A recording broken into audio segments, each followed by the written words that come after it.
So Tim Kaine is an OG. He is an OG. He's a real one. How the internet changed game design. People have been criticizing what he said in this video.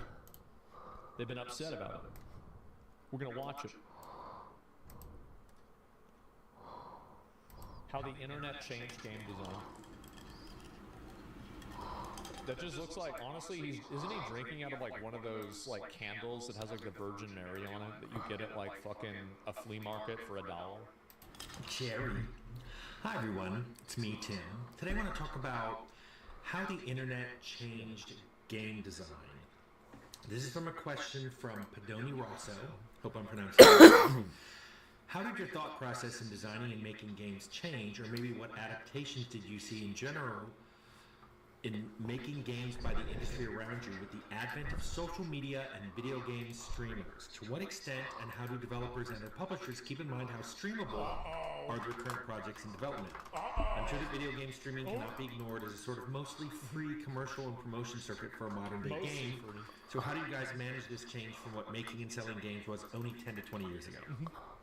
10 to 20 years, I'm going to go back 45. By the way, when I talk about how it changed the design, it's not just the design of the games. I want to talk about how they were portrayed to the public and also how the public received them. So because of that, I'm not going to talk about multiplayer games because there was a big switch from LAN to client server for a lot of reasons that are beyond the scope of what I want to talk about here. But if you want to talk about how design docs changed over that same 45-year time period, I have a video that I'll link below called Evolution of Video Game Design Docs.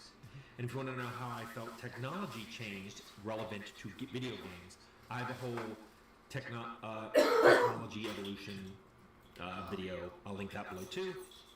So, this is a big question that was asked because there's been a lot of changes of the internet. What we called it was Usenet, ARPANET, internet, web.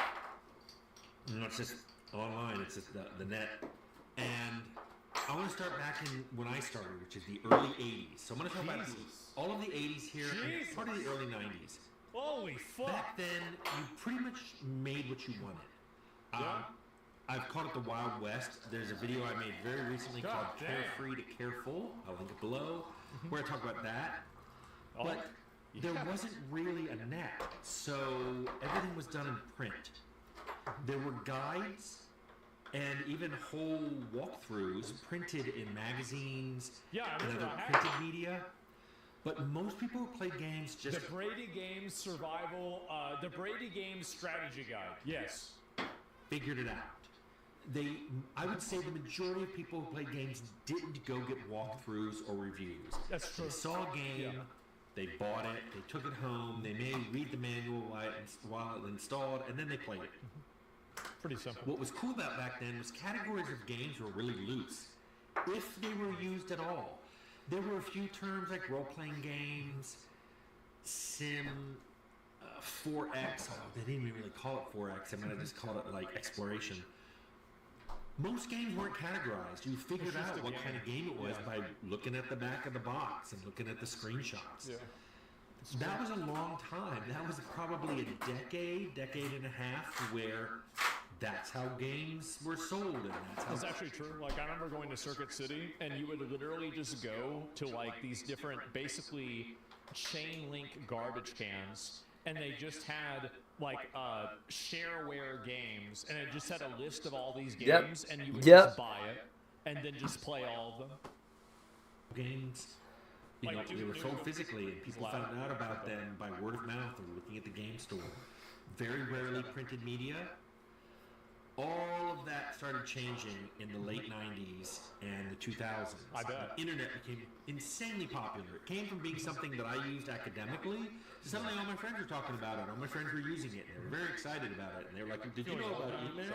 Yeah, I've been using email for a decade. But now everybody has email. Everyone's getting email addresses. The internet got so popular that people could easily find a guide to any game they wanted to play online. And game categories started tightening up. There was before we had printing limits. Mark high stall. I printed out the entire story for Secret of Mana. Whoa.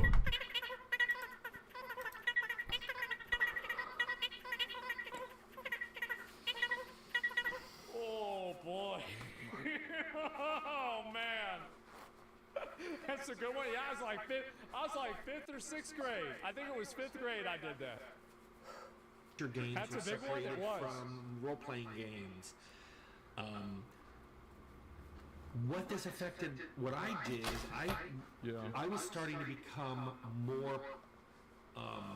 It was more possible for me to have. Yeah, we were say in forging role-playing. weapons I in wasn't making Attenborough. games because other people said, "Here's what He we're made the making original this year." Fallout games. But people were like, "Hey, what do you want to make?" And I put together some engine. So I started making my games more complex, which subsequently made walkthroughs harder to define. I mean, what kind of characters did you make? What choices did you make as you were playing? These all affected the walkthroughs. I remember when somebody asked me what I imagined the walkthrough for Fallout was going to be like, and I'm like, it can be really different. You don't have to go to these places in any particular order, and depending on what kind of character you're making, some of them are easier, some of them are harder, and what you do in those locations will be different. So that was fun to me. Sure. Of course. Then starting, I'm going to say YouTube, which was February 2005. Oh. At that I point, guess so. videos became very easy for people to share. Playthroughs were really easy to make. Before we had YouTube, we had like MySpace video, we had Google Video. Google Video was really good. Google Video was the best thing that we had until YouTube. Google Video was the Remember best a feature. lot of uploads that we did with Google Video. Xfire, yeah, Angel Fire was another one. Share. No, that's and fire easy for to gaming follow, though. It was Which really good. meant people could just watch a game being played. Exactly. And decide if that's what a game they wanted to buy. Just And better. if they were ever stuck, they could just look up a playthrough. Sometimes a playthrough of just that one spot they were stuck in. This trivialized puzzles. Because Angel you could Fire was just just Zero type, Cities. Fallout, Master, How to Kill, and No, it would just lay it out. There'd be a No, video. who would do that? Here's what you do. Are you good at combat? Who do would this. possibly Do you have do best this? particular armor or weapons? Do this. Or you have speed? Do this. Do you have stealth? Do this. Nobody had to figure it out. They could just look it up. So instead, I started focusing my games on what your character could possibly do. And then puzzles relied more on finding the puzzle pieces as doing them in the right order. So, like the Master was a good example of it survives to this day because even if you read what you have to do, you still have to go do all those things. You just don't go in and go, speech 100, Master. So what I liked is it my game started going from finding items and using them to exploring all these places, learning about things, and then you could use them. Especially not just in combat, but in dialogue. Then the 2010s rolled around. That's and the game now, that used. those walkthroughs and They're videos better. online They're were starting to monetized. get replaced with influencers. I don't recall hearing the word influencer before the 2010s. I hate it. I honestly, I still hate that word. I don't like the word influencer. Because what was interesting about I don't like it because it takes agency from the user. Like, what do you mean influencer? these individuals is more than showing how to play games, they were actually recommending whether you should buy them or not. Differently than journalists. Journalists would frequently say, look at the game, look at all these, look at the features, and it supports this, and it's very similar to this game, and blah, blah, blah. And then they'd finally give it like, we're going to give it an 8 out of 10 because it was a little buggy, but we liked it. Okay, that 10's really good. Influencers did something different. They were like, here's a game, I love it, it's for you. And then they show high points of it. That's what I do. Game print magazines, by the way, by the 2010s are already dying. And I think this killed them, because why wait for a review when someone you already followed could just tell you about the game and That's exactly what I said. whether or not you should buy it. True. Publishers responded to this by sending copies of the game to influencers and online channels just as much as they did to game journalists. And that kind of changed things because the journalists were at least, I think, sometimes trying to be objective. I don't think... Look, man, like, that's the way it was back in the day, but, like, shit. I mean, the thing is, like, he's right, that, like, back in the day, they were trying to give you a fair shake. They were trying to give the game But the thing is that, like, in, like, the middle of, like, the 2010s, things really became biased. And I think that now they're extremely biased. You have games getting rated down for, you know, like the studio practices with Black Myth Wukong, or for AI usage, and things that are basically value judgments by the user, and that's it. There's any objectivity. I mean, influencers themselves go, this is what I like, this is what I don't like, or I'm here for the hardcore. So many designers like myself, we frequently thought, well, how is a certain event in the game going to look like when someone's playing it live, or recording themselves playing it to put up as a stream? We thought about cinematics, we thought about end bosses, we thought about unusual weapons you could get, and because of that, we wanted it to look really good in video. Well, yeah. And that was one reason like particle effects became a big thing. You just didn't want to go boom. You wanted a big explosion, and you wanted to be pretty. So why is it that every gacha game can't realize that sponsoring every streamer to play the beginning of your gacha game, when the beginning of your gacha game is just a proper noun lore dump that has nothing to do with anything, and it's insanely fucking boring, and you pay them to play it for 1 to 2 hours, and all they do is play through the exact same storyline that's extremely boring and repetitive, and it's just introducing so much new information that nobody can follow along with it? Why haven't they realized that that's a bad strategy? I wonder. I wonder. I look.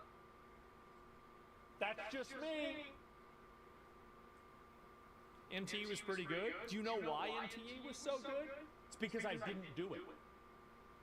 I knew it was going to be like that. The moment that I could get away from the main story, I'm like, all right, let's see what happens. Can I go to jail? Can I fight a boss? Can I do something else? That's immediately why. Is because I knew that that would be more interesting for people to watch. Colorful. And all these things, especially in a clip, because people will see that on some channel where somebody's talking about the game and they see that clip and now they really want to play the game. So now you're thinking about your game the way Ow, you how's it think still up there? You went into an interview, you're like, Oh. okay, I gotta have some sound bites ready so that, you know, when I get quoted, I want to make sure the sound bite's quoted. Now it's like, what part of our game would make good clips for influencers to show? And now we're in the 2020s, and many gamers don't even... Now we're in the 20... Yeah, that's about right. Yep, there you go. I think that's the way a lot of people feel now. Many gamers don't even look to influencers for reviews. Yeah. They look to influencers to be told how to think about the games. He's right. So people don't form opinions from the online video. They're handed an opinion. Yeah. Online channel they're watching. What this means... I could get away from the main story. I'm like, all right, let's see what happens. Can I go to jail? Can I fight a boss? Can I do something else? That's immediately why. Is because I knew that that would be... Many gamers don't even look to influencers for reviews. Yeah. They look to influencers to be told how to think about the games. He's right. So people don't form opinions from the online video.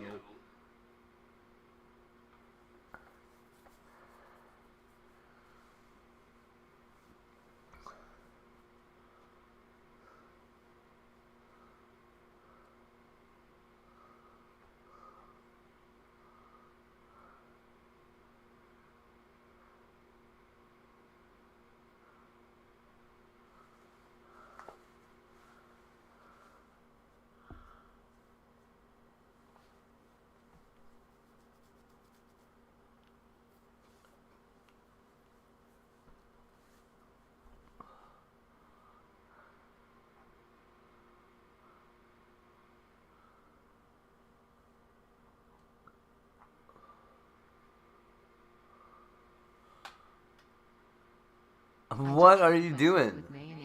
Why would you ever do that?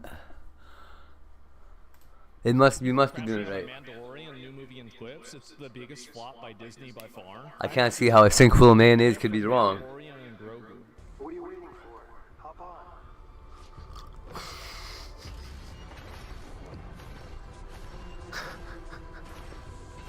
Yeah. Hang on. harder to control the wind. Okay. Cinco de Mayo, that's right. The old Cinco mayonnaise is right. Oh, and this is another one too. So they're making a movie out of it, is that right? Rogo, I need you to go to the control panel. On May 4th, 1988, the largest non-nuclear explosion in U.S. history took place in Henderson, 10 miles from the Las Vegas Strip. 4,500 tons of rocky fuel oxidizer at the Pepcon plant caught fire and exploded. A marshmallow factory was leveled, and Vegas smelled like marshmallows for days. Don't touch the missile batteries. Do you see the fuel readout display?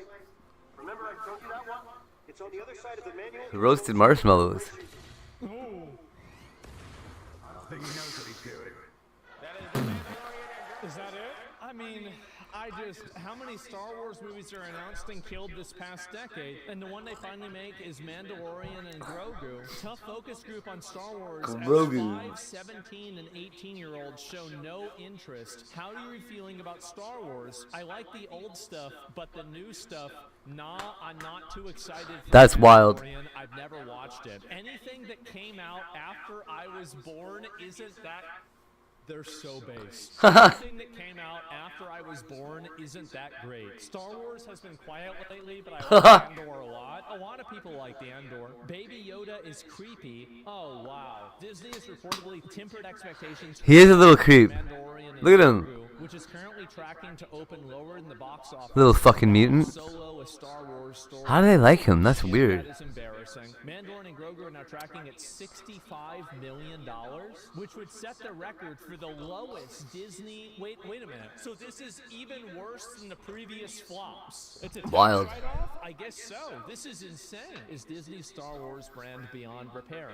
I think that it is. Really, now what is this? This movie is a commercial. It's a commercial for the Baby Yodas. Other than that, why would anybody else care about it? Let me see what this It's a commercial for the Baby Yodas. Move Star Wars sequel trilogy from timeline and refocus on the original characters. Wait, they're just gonna say never mind? If this were true, it'd be one of the most dramatic franchise shifts in modern Hollywood history. They're just gonna delete it? Wait, what do you mean? Yeah, they're just gonna retcon the entire thing? So what do I think? I think this is just, it looks like another mediocre Star Wars movie. Like, this is like basically an AI-generated battle scene.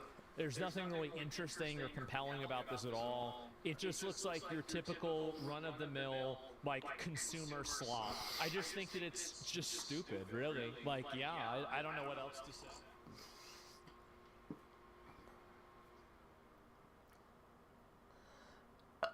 Baby Yoda. You could say Baby Yoda.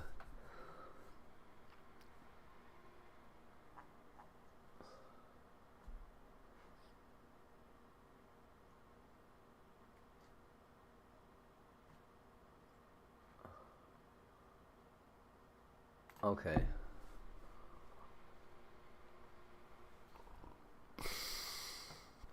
Fuck you guys. Members only. On a Mandalorian new movie and clips. It's the biggest flop by Disney by far. I haven't seen this at all. New clip from Mandalorian and Grogu. What are you waiting for? Hop on.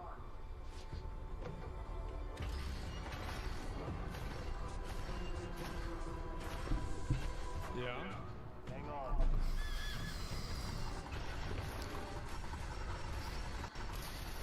Okay.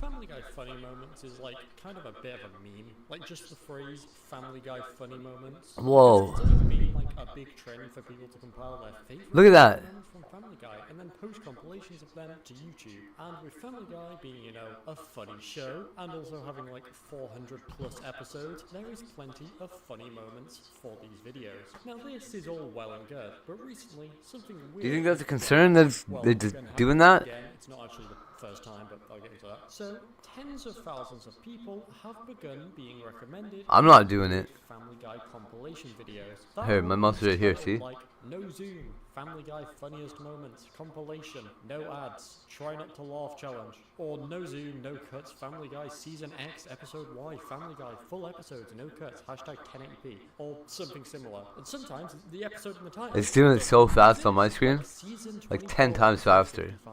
Season 24 doesn't have 55 episodes, no season does. Now I'm sure you're all aware of what no ads means in the title, but some of you are probably unaware of what no zoom or no cuts is referring to. The no zoom essentially means the footage doesn't zoom in at all, as lots of Family Guy Funny Moments compilations in the past would randomly zoom in on the footage throughout the video in order to sort of skirt around the copyright system and make it harder for the Content ID bot to pick up on the copyright material in the video. And the is the same, only for cuts, as previous videos would feature random splices as a means of skirting copyright restrictions. Now, what's strange about these specific types of Family Guy compilations is that, one, they are really, really long. The average normal Family Guy Funny Moments compilation is like 10 minutes to half an hour, but these can be anywhere from 40 hours to 96 hours. That's genuinely 4 fucking days, which is equivalent to 261 full episodes of the show. A video like this would realistically take probably days to render, given the length and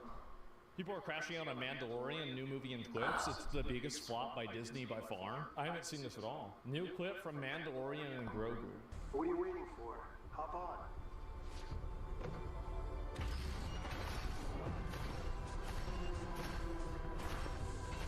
Yeah?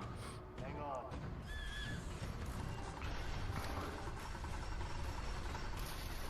Okay. W. What do we W? Uh-oh. Did we get it? Not yet, sir. We will. Oh shit. Oh, and this is another one too. So they're making a movie out of it, is that right? Grogu, I need you to go to the control panel. Remember the buttons I pushed? Yeah? Okay. I'm gonna need you to touch them. Look for the ignition relay cutoff. It's next to the fuel differential readout, which is between the compression gauge and the primary reserve. No, don't touch the missile battery switch. So, Why there's a safety guard on it. Do you see the fuel readout display? Remember I showed you that one? It's on the other side of the manual control surface calibration. ooh. I don't think he knows what he's doing. That is the Mandalorian. Is that it? I mean, how many Star Wars movies are announced and killed this past decade?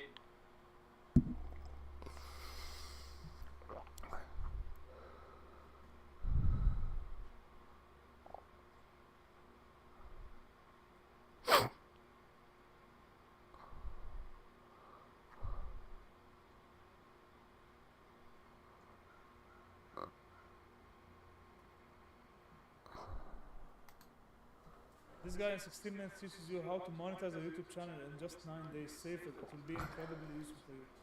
Okay, so first of all, this account is super Indian. Is it real or it's AI? This What's guy, wrong with India? He puts on an Indian name and then look at the bullshit that he posts over here. So it's 100% AI. Now when you watch this stupid video, and it's most probably someone flexing his automated AI channel, which YouTube, I think they're banning the channels now. Yeah. I will not even spend time watching this excuse me. video. I'll just talk about it and then leave. He's covering also his channel over here. He doesn't want to expose it because he's getting money. It's all bullshit. Over here he's closing it also. He's censoring it. Oh, that's what I was gonna say. If I turn my head to the left, I can't read these letters. If I turn it to the right, might they clear up? And look at the likes over here. Most probably it's boosted. When you have only 32 replies, then it's boosted. And then you have another stupid video where he's But my astigmatism or whatever, as soon as I look this way, everything goes. All the A's look like 4s. They really look like 4s. It's crazy. These people, AI will take over. And these people will lose at the end. If they know how to use a little bit of AI and like monetize shit, it will stop soon. It will stop. Oh. X will not allow this to continue. When you have 500,000 followers, and you're not giving any useful information, and like over here people who are replying, they're AI, just automated replies, and then another stupid video where he's teaching you how to manage maybe your automated channel, which is not monetizable anymore. You can't monetize such videos, I think. YouTube is cracking down on them. They're banning them. So basically you're not, for now also, when they tell you that you can learn things, they're just destroying the internet again. You can't learn anything from this. Complete bullshit. maybe he can give you some useful tips, but you can do it by yourself. It's nothing to learn from. You can get some useful information from this. But when he hides his channel and he starts babbling and yapping, then it's stupid. And he will tell you, go search for this niche and that niche, pay for subscriptions, AI subscriptions, and then they will do the videos for you. Test it. It will not get you in the long run. It will not do anything for you. And then, even when you do something and you get views, for example, YouTube will demonetize. They will not pay you for this shit.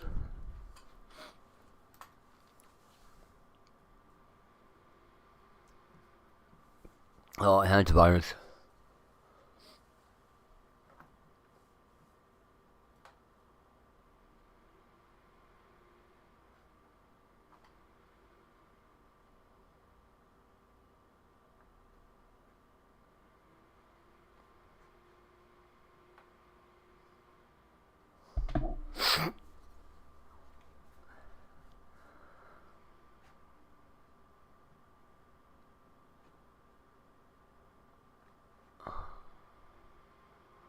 The KFC fire log killed a guy?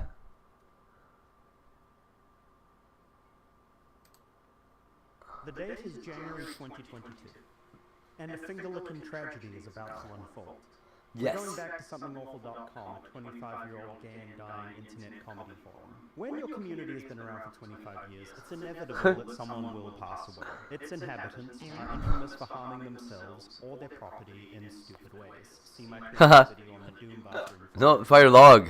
We're visiting the Coupons and Deals subforum, a not well-known subforum dedicated to posting all sorts of good deals on things ranging from condoms to laptop. Condoms. It used to be possible. I hate the way they say that. To be made coupons only, and locked to only viewing the Coupons and Deals subforum. And while that might sound like a curse, you won't be able to post anywhere again. At least you'll be able to get loads of cheap stuff. Speaking of cheap stuff, I love learning about stupid promotional items made by brands trying to get some cheap advertising and a little bit of extra revenue. Some of my all-time favorites include the Neon Genesis Evangelion tie-in with Shit Razors, with Gendo promoting Shave Impact. Star Wars Episode 1 had the Jar Jar Binks tongue lollipop, which is, well, a Jar Jar Binks. Wow. And who can forget the humble Dilberito? This is a Dilbert-themed microwavable No. brought to you by noted super online insane person and author of the Dilbert comics, Scott Adams. What? Fun fact, Scott was directly involved in the creation of this horrendous-looking monstrosity, and his own review of it was, 3 bites of the Dilberito made you fart so hard your intestines formed a tail. As you can see, the quality of these items range from so bad you shit yourself to death to, hey, I might get a decent shave while Ray Ayanami looks at me from the counter. Spicy Indian dill burrito. Oh, gross. So let's talk about one that maybe did. Something Awful Forums user Red Robin Hood posts a thread titled, KFC 11 Herbs and Spices Fire Log is only $4.98 at Walmart. The original post of this thread consisted of a single tweet from a Twitter, now X account called Nintendio.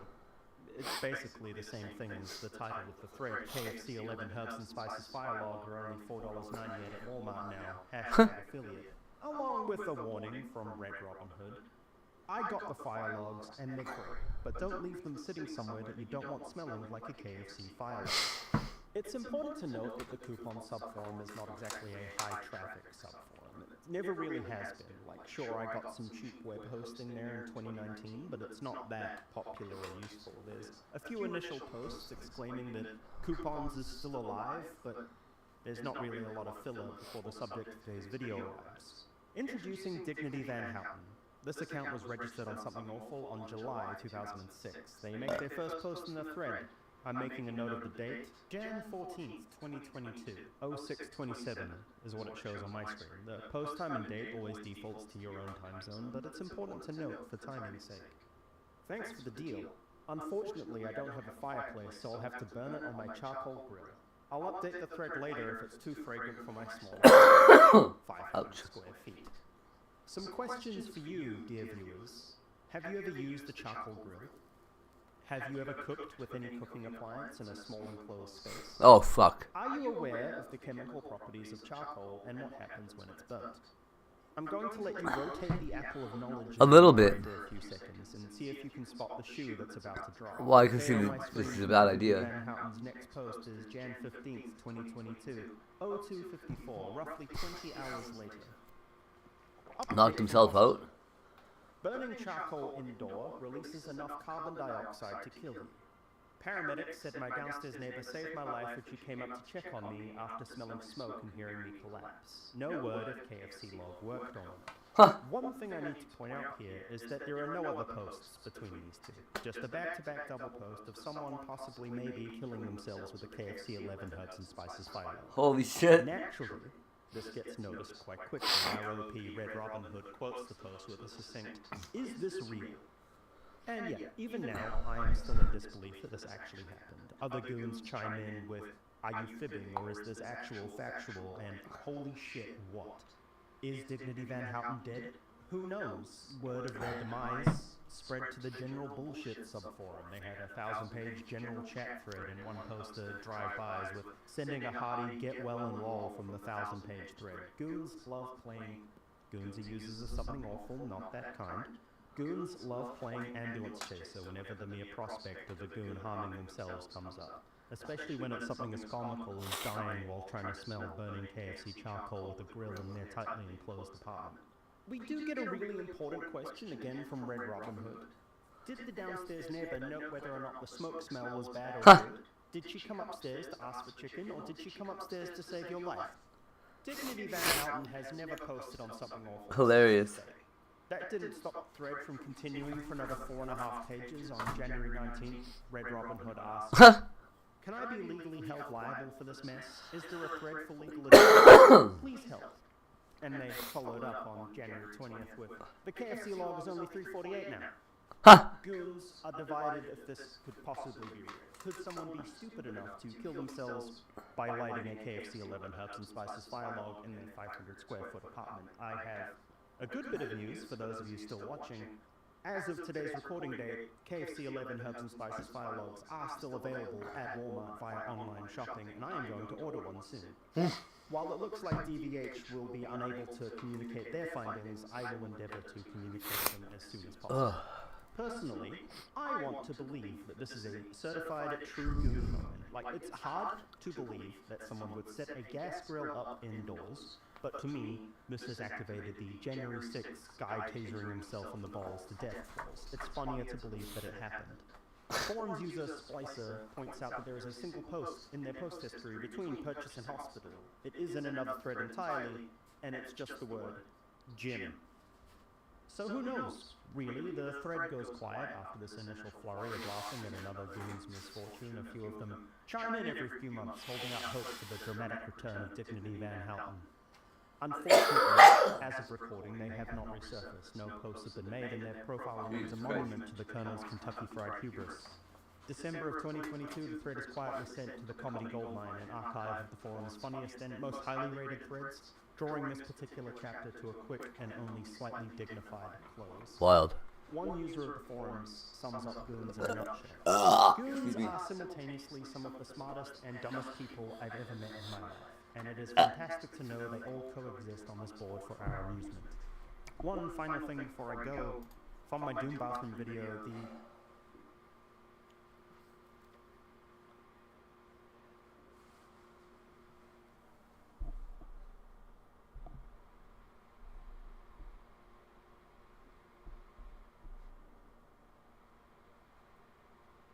What do you mean?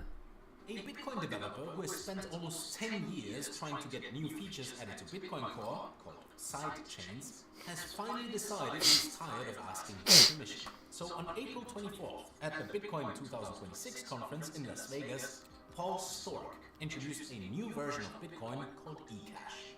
This new version is set to start at block 964,000, which will happen in August. And this has major implications for anyone holding Bitcoin.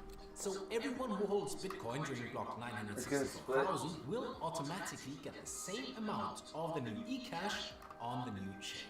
But that's not all. 7 side chains will launch with it. These include a chain that can't be broken by quantum computers and a chain for prediction markets that Stork has been working on since 2015.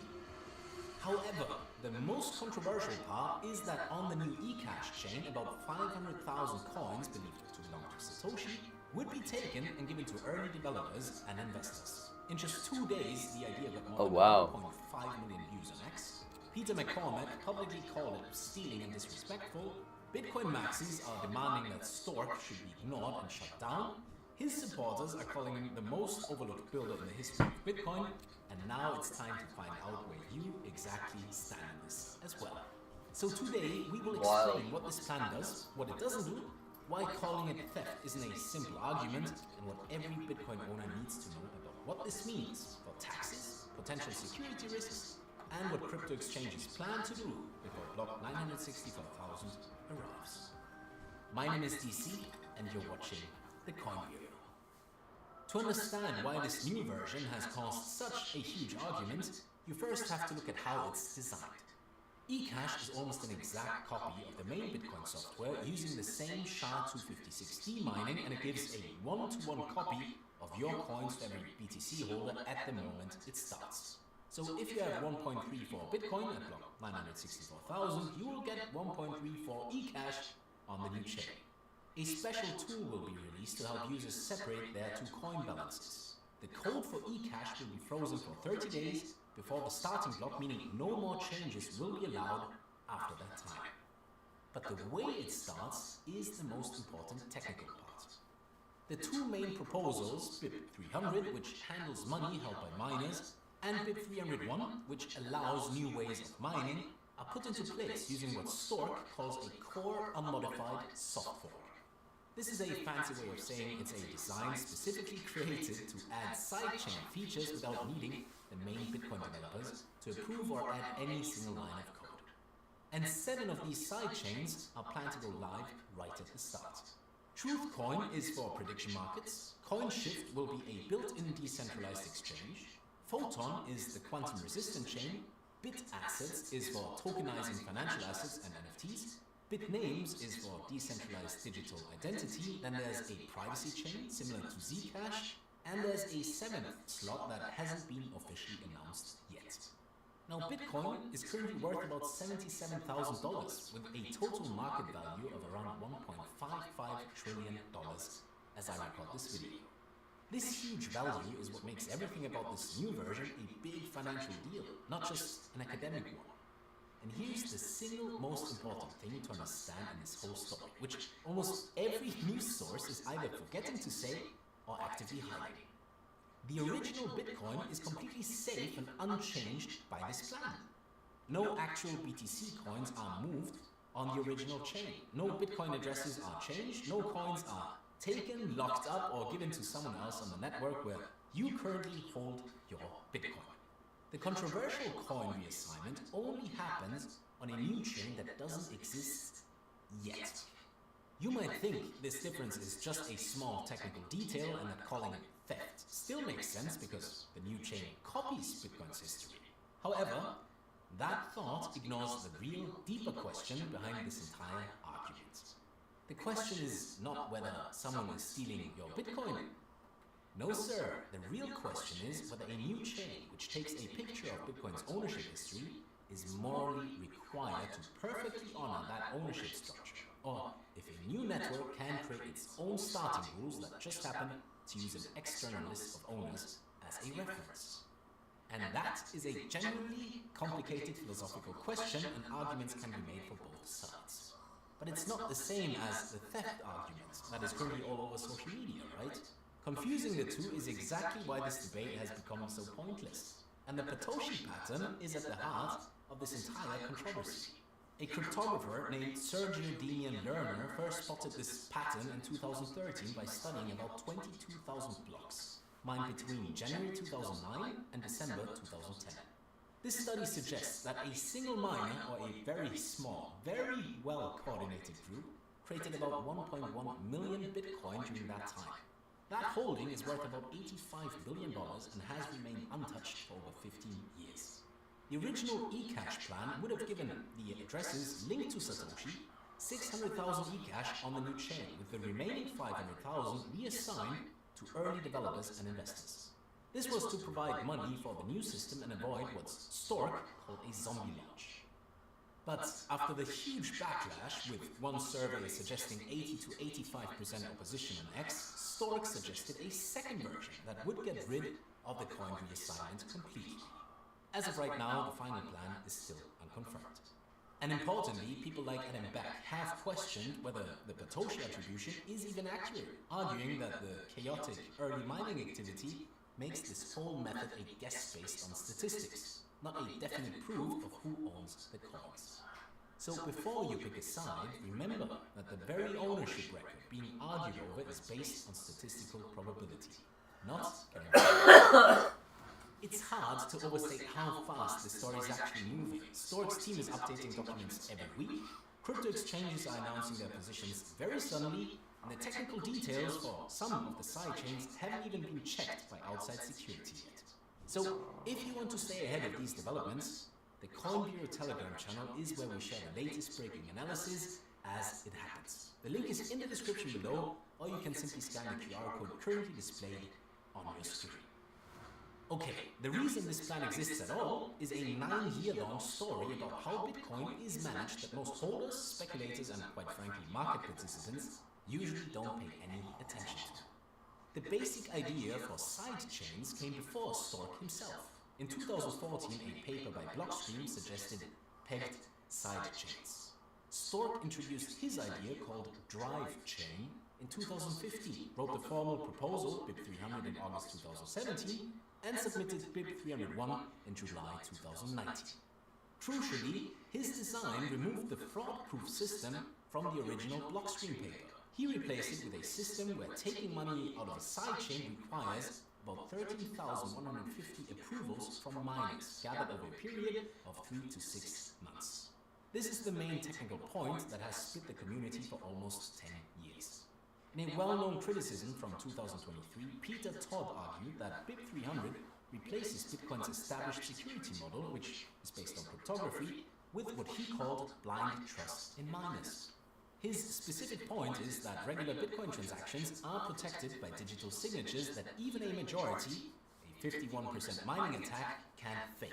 But BIP 300 replaces that unbreakable cryptographic guarantee with just a collection of proof of work from miners. Developer Cathay has raised the same concern, arguing that a majority of mining power could work together to steal deposits from sidechains. This creates a new and dangerous level of trust that Bitcoin has never accepted before. The core unmodified soft fork was Stork's strategic response to being rejected over and over and over again. If the main developers won't add the code, we shall simply design a way for it to start without needing their approval in the first place. Now, that mechanism itself was rejected, with the core team arguing that any change that affects the main rules of Bitcoin requires broad community agreement. The request to add the code was finally closed in 2024. Major proposals like BIP 300 simply don't move forward. You see, this is the part of the story that the maximalist argument of theft completely misses. Stork is not just a random person dropping in to steal value from Bitcoin. He's a developer who has spent almost a decade following the official process for making changes. The eCash fork is the result of that process failing to produce any results. Whether you think the cautiousness of the Bitcoin core team is a good thing or an obstacle to legitimate technical work is the real debate. And that debate is not solved by simply calling Stork a thief. The 7 sidechains themselves are the part of the plan getting almost no serious attention, and they absolutely should.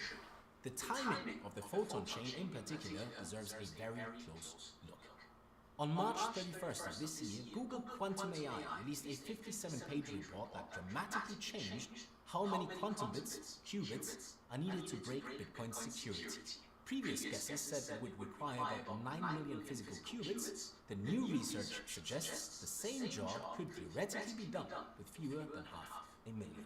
That's about a 20 times reduction in the distance between the supercomputers we have now and a real threat to Bitcoin's encryption. Google's internal goal for moving to quantum-safe systems is now 2029. That's 6 years earlier than the original 2035 date set by the US government. And on the same day, Stork announced eCash in Las Vegas, an independent researcher tracked a small elliptic curve key using publicly available quantum hardware. You see, about 5.6 million BTC are currently sitting in addresses where the public key has been exposed, meaning they would be vulnerable in a fully functional quantum future. So the photon sidechain is not a random feature tacked onto the plan. It arrives in a month when the security threat level has been lowered by a factor of 10, and the response on the main Bitcoin layer faces the exact same roadblocks that stalled BIP300 for 9 years. A sidechain migration, however, completely bypasses that roadblock. But whether all 7 chains will actually be ready to use by August, that's a different and very fair question. A 30-day code freeze and a public bug-finding program suggest they are working hard, but launching 7 completely new sidechain systems at the exact same time is an incredibly tight schedule.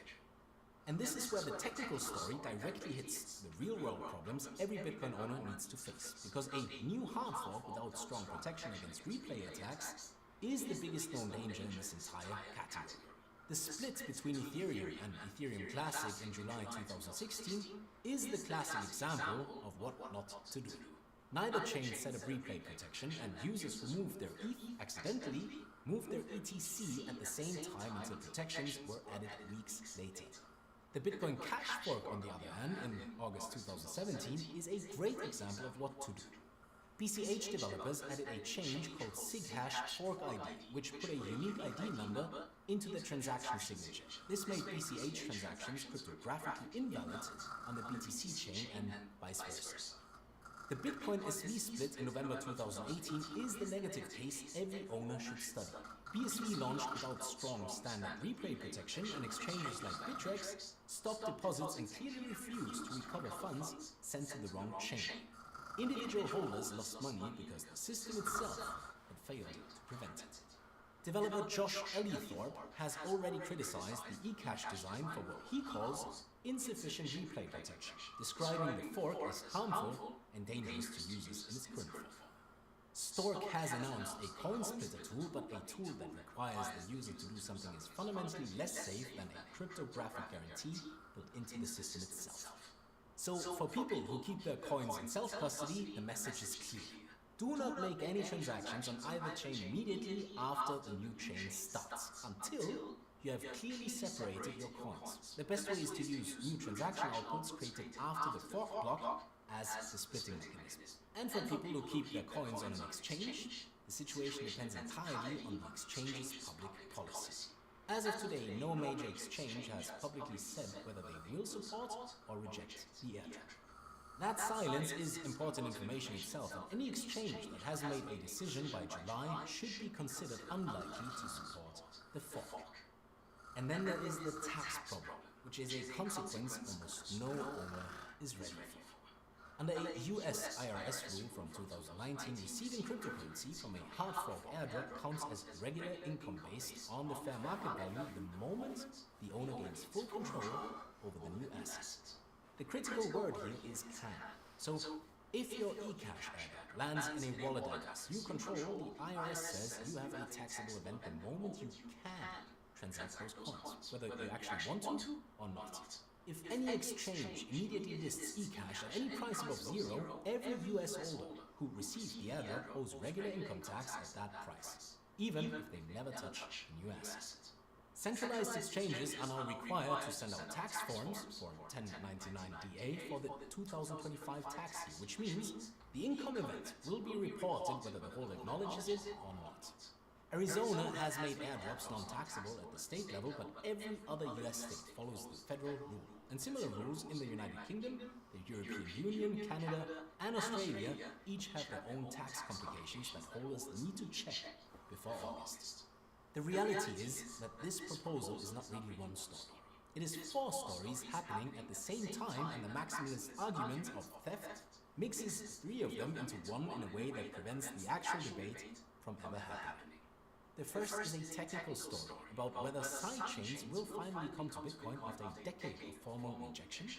The second story is a governance story about whether the cautiousness of Bitcoin Core has gone too far, becoming an obstacle to legitimate technical work. Then we have the ethical story about whether a new chain that copies Bitcoin's ledger can set its own starting rules, or if it has a moral duty to honor the original chain's ownership claims. And lastly, it's a market story about a forced taxable event, exchange custody decisions, and security risks that affect every Bitcoin owner on the planet.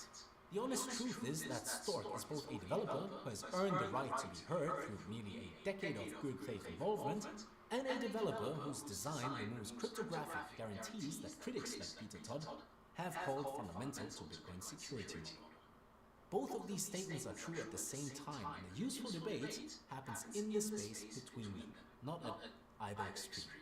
So whatever happens at block 964,000, the questions this proposal has raised about how Bitcoin actually changes, about who is allowed to suggest changes, and about whether the existing systems produces the outcomes its owners actually want, are not going to disappear once August has passed.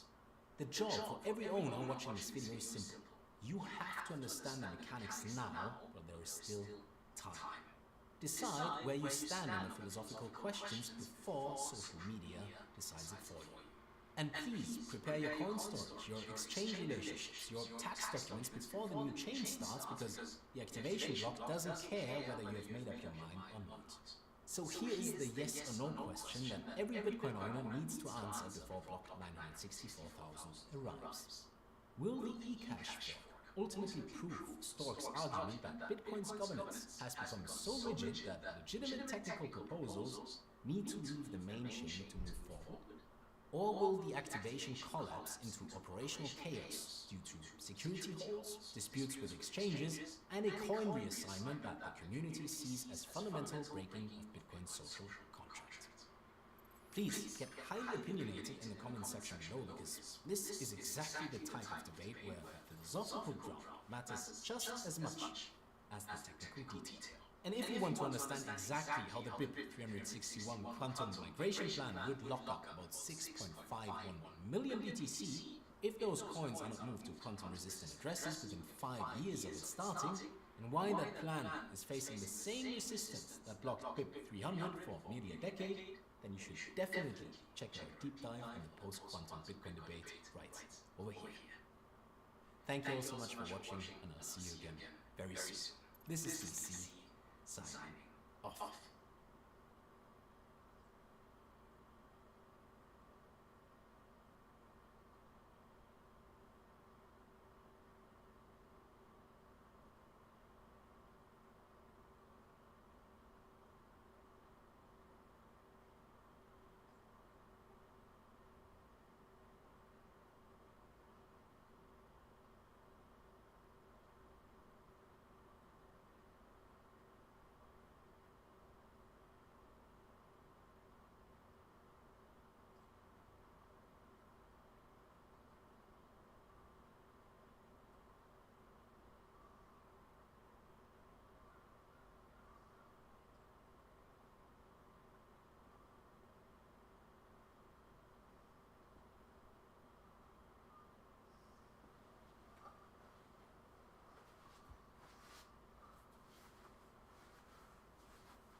Ouch.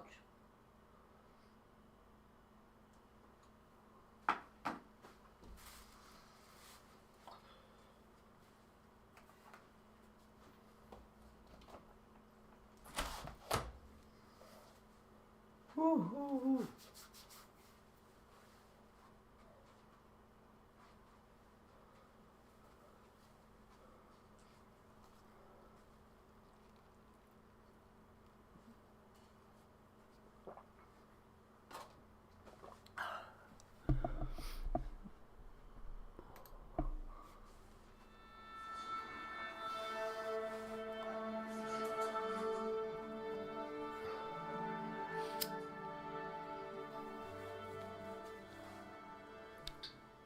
Gentlemen, please roll to start. 7, 8, 8 to beat, 9, a high roll, 9 takes it. The starting flag.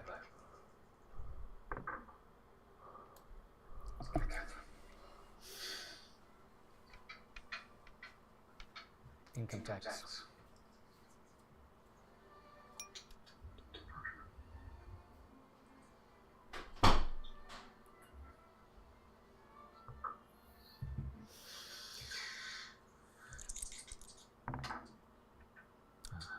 Six.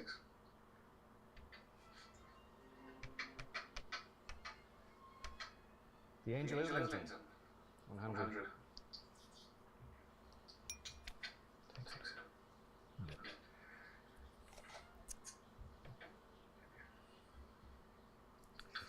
Rolls review.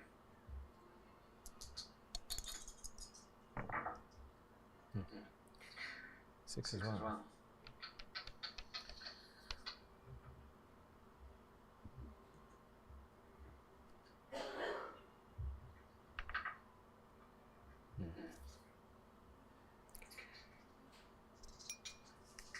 Six.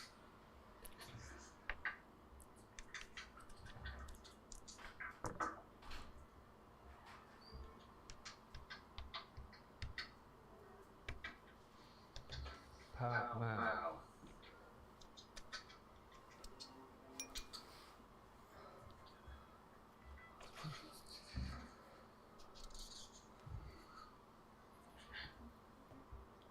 Brad, what's up? Good to see you, buddy. Oh, fuck.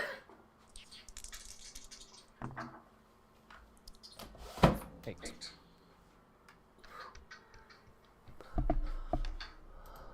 Fucking shit.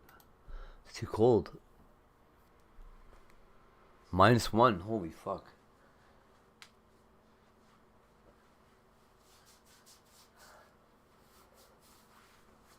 Oh.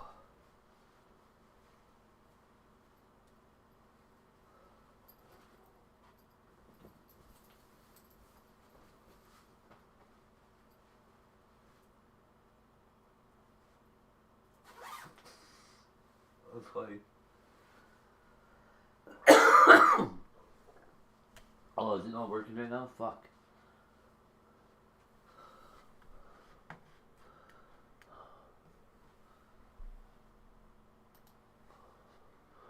The way this thing works so intermittently is frustrating as hell.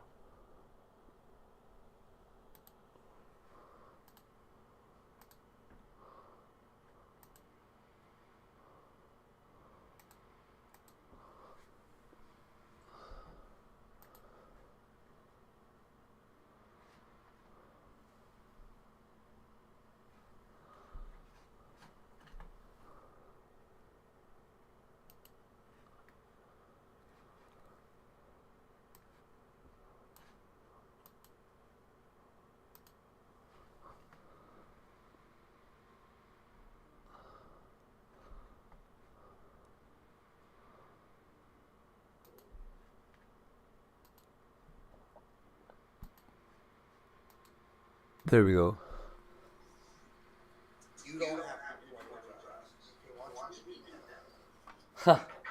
But no, I honestly, the places there, I like free made anybody else. Stop, this is move past that and create more adventures. Hopefully they're not those kind of adventures.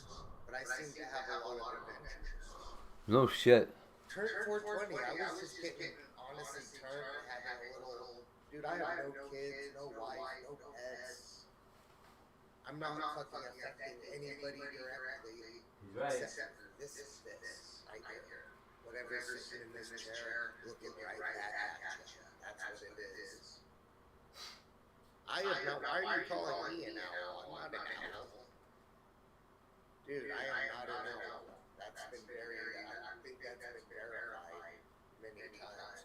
And I'm not hating. Hey, I love anybody that shows love to Spokane and like tries to show Exclamation mark Gamma 99,999,999,999. Woo! Rolled 95. At Guy_the_sharp170,145,131,460 points and now has 295,799,815,753 I points. never had the chain, I never had a place, I just a guest that happened to live in the same town, that happened to live here first, by the way.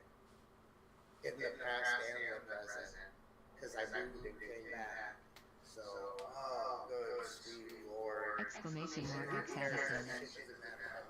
This is my shit. I love Exclamation mark High. The only thing I think I love more than Spokane is probably Las Vegas. But I will leave that for another day. And we will get back. We still have some get back.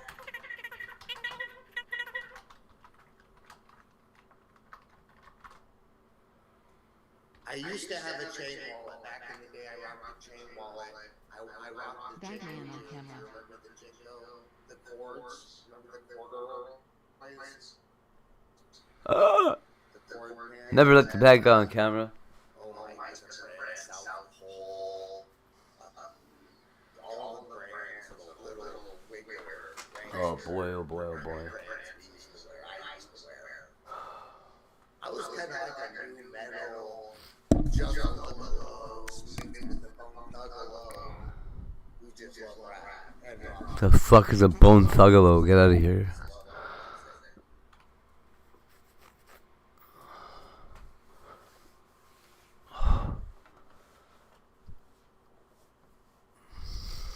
Blackheart Island has taken another soul. At Botrix was sent straight to Davy Jones' lock. Exclamation mark Express. How were the cookies? Were they good? Did they turn green? We watched a video on them yesterday after he talked about them and fuck those cookies, dude. The blue one, the ones that turn blue are better.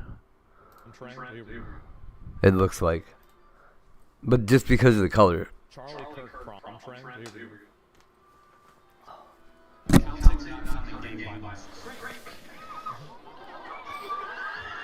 This is sick, man. Young teenage girls and boys doing their prom outfit transitions to the audio of Charlie Kirk being killed.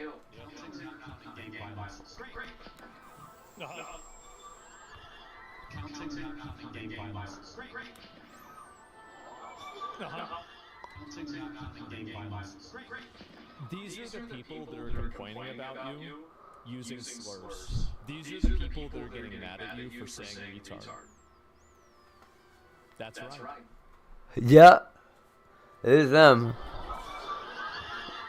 And the comments are worse. This young woman posted a video and somebody responded by saying, "I'm dying like Charlie Kirk," and she liked it and replied by saying, "Ha ha ha ha." She thinks it's funny. Someone responded to another video saying, "This is so funny, OMFG," to which the girl replied, "Best transition I could find." Yeah, not a song, not anything else. The audio of somebody being Well, it's the reason why they're doing it. So you have to understand why people like this do it.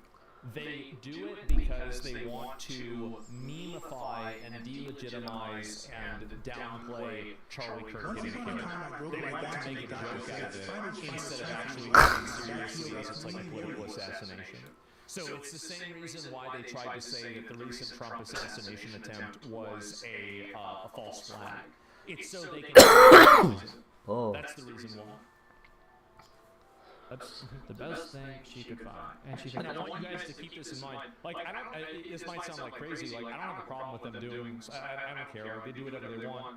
But I also think that you should take this into account and keep it in mind whenever these are the people that are telling you to have empathy and to listen to other people's feelings. This is it. Don't disrespect that all the time. Well, I have no problem with that. Do whatever you want to do. But what I'm saying is that, like, whenever people reveal themselves to you, this is, I think it just shows that you should not treat these people with any type of empathy or understanding. it's funny. She has a crying, laughing emoji there as well. Now, to note, TikTok was actually removing some of these videos or actually muting the sound, but a lot of people actually went back and deleted their videos after people online started finding them and calling them out, posting their usernames. This girl had a comment left saying, haha, I made this one and TikTok took it down, Mayo, and she responded by saying, hoping this blank stays up. She hopes it stays up, because again, she thinks it's funny. Here's another one where somebody commented, they took off the sound with a It's crazy that it's all women too.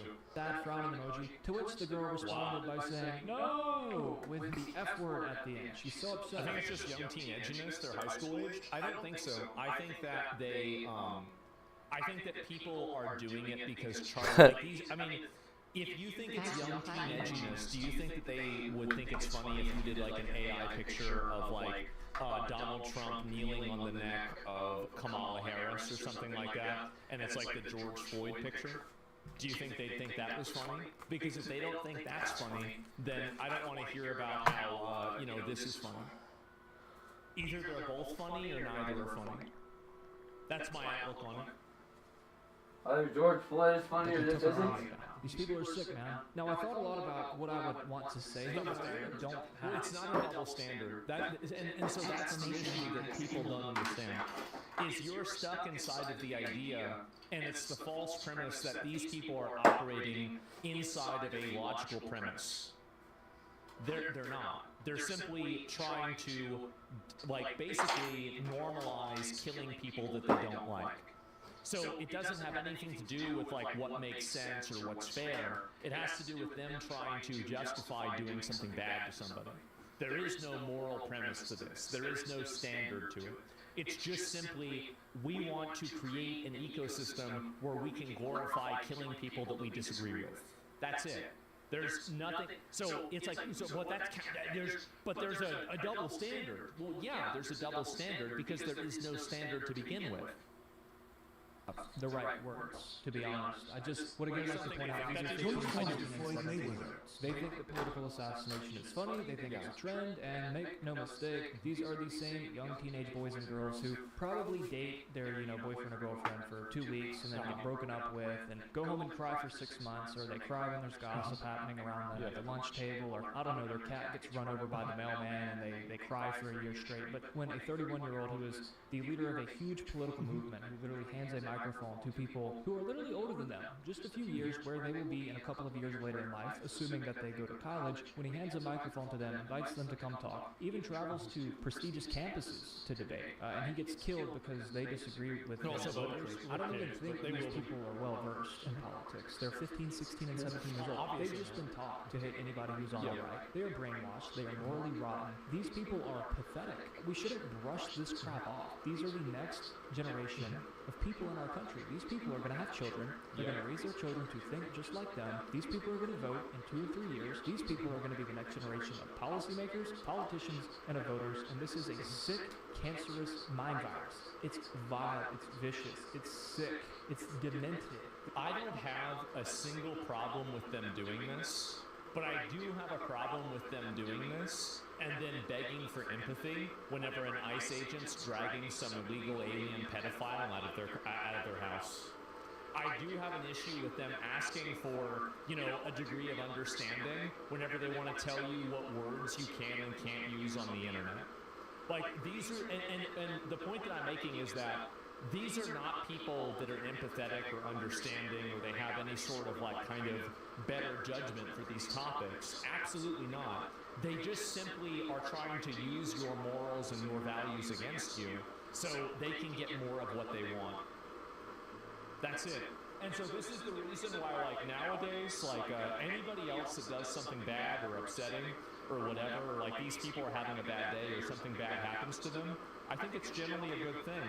Because they totally justified the Charlie Kirk thing. They try to invalidate every time that Donald Trump almost gets assassinated. And it's because they agree with it and they want it to happen. That's the reason why. And I think that they need to be treated that way. And also, you need to listen to the things that they say and then just do the opposite. Just simply do the opposite. Never seen this on the right, by the way? Well, I mean, like, a lot of people make jokes about September 11th, and I think that's fine. And people feel ignored long enough, they don't just stay passive, they start backing more extreme candidates to force change. Yes, exactly. And number one best keyboard warrior. I know, it's so annoying, isn't it? It's obnoxious. And what is this here, if I can find it? Not wishing violence on them, but not shedding a tear either. Yeah, and eventually these people, like, I just want you to see that when bad things happen to these people, not to care. That's all I want people to do. I don't want people to have their empathy and their sympathy weaponized against them by people who will literally cheer for the ones that they agree with being shot in the neck. I don't want to see people be taken advantage of and lied to and thinking that, like, oh, I'm going to be the good person and try to help this person who's, like, actually celebrating people that think like you being killed. Don't do that. Don't ever make that mistake. Just drop a simple L in the comments when they start breaking down the crime. Oh, I do worse than that. I react to it, I laugh at it, and I upload it on YouTube. I do it. That's part of the fun. What do you mean? Is it possible they're just retarded? Yeah, I don't have a problem if people do it as a meme for an edgy meme. Who cares, right? But I don't think that's the reason why. White House is on lockdown. What is this?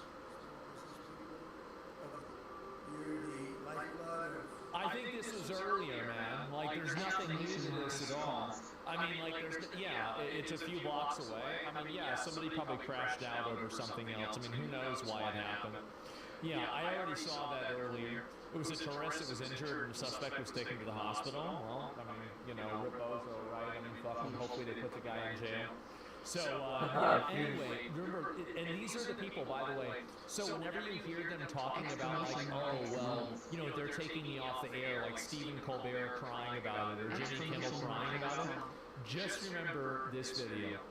This is the same thing that they always try to do, is that they have no problem exercising total authoritarian control over other people, and then they try to weaponize your own values against you so you won't do it to them. I think do it so bad to them so they can never do it to you again. That's what I think. Let me see this. Oh, it is another person. An armed man opened fire in the vicinity of J.D. Vance's motorcade near the White House. The man opened fire on Secret Service. The USS returned fire, taking the shooter down. So it happened again. Oh my God. This was 5 minutes ago.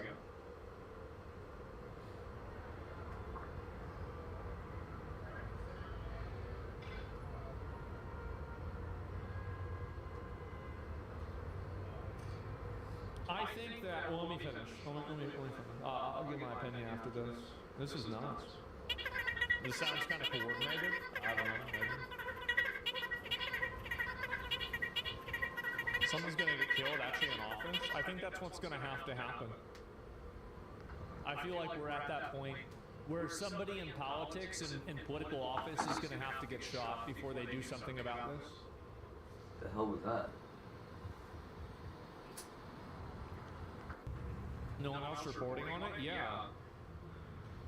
How you doing, Az? This is getting close to civil unrest about this.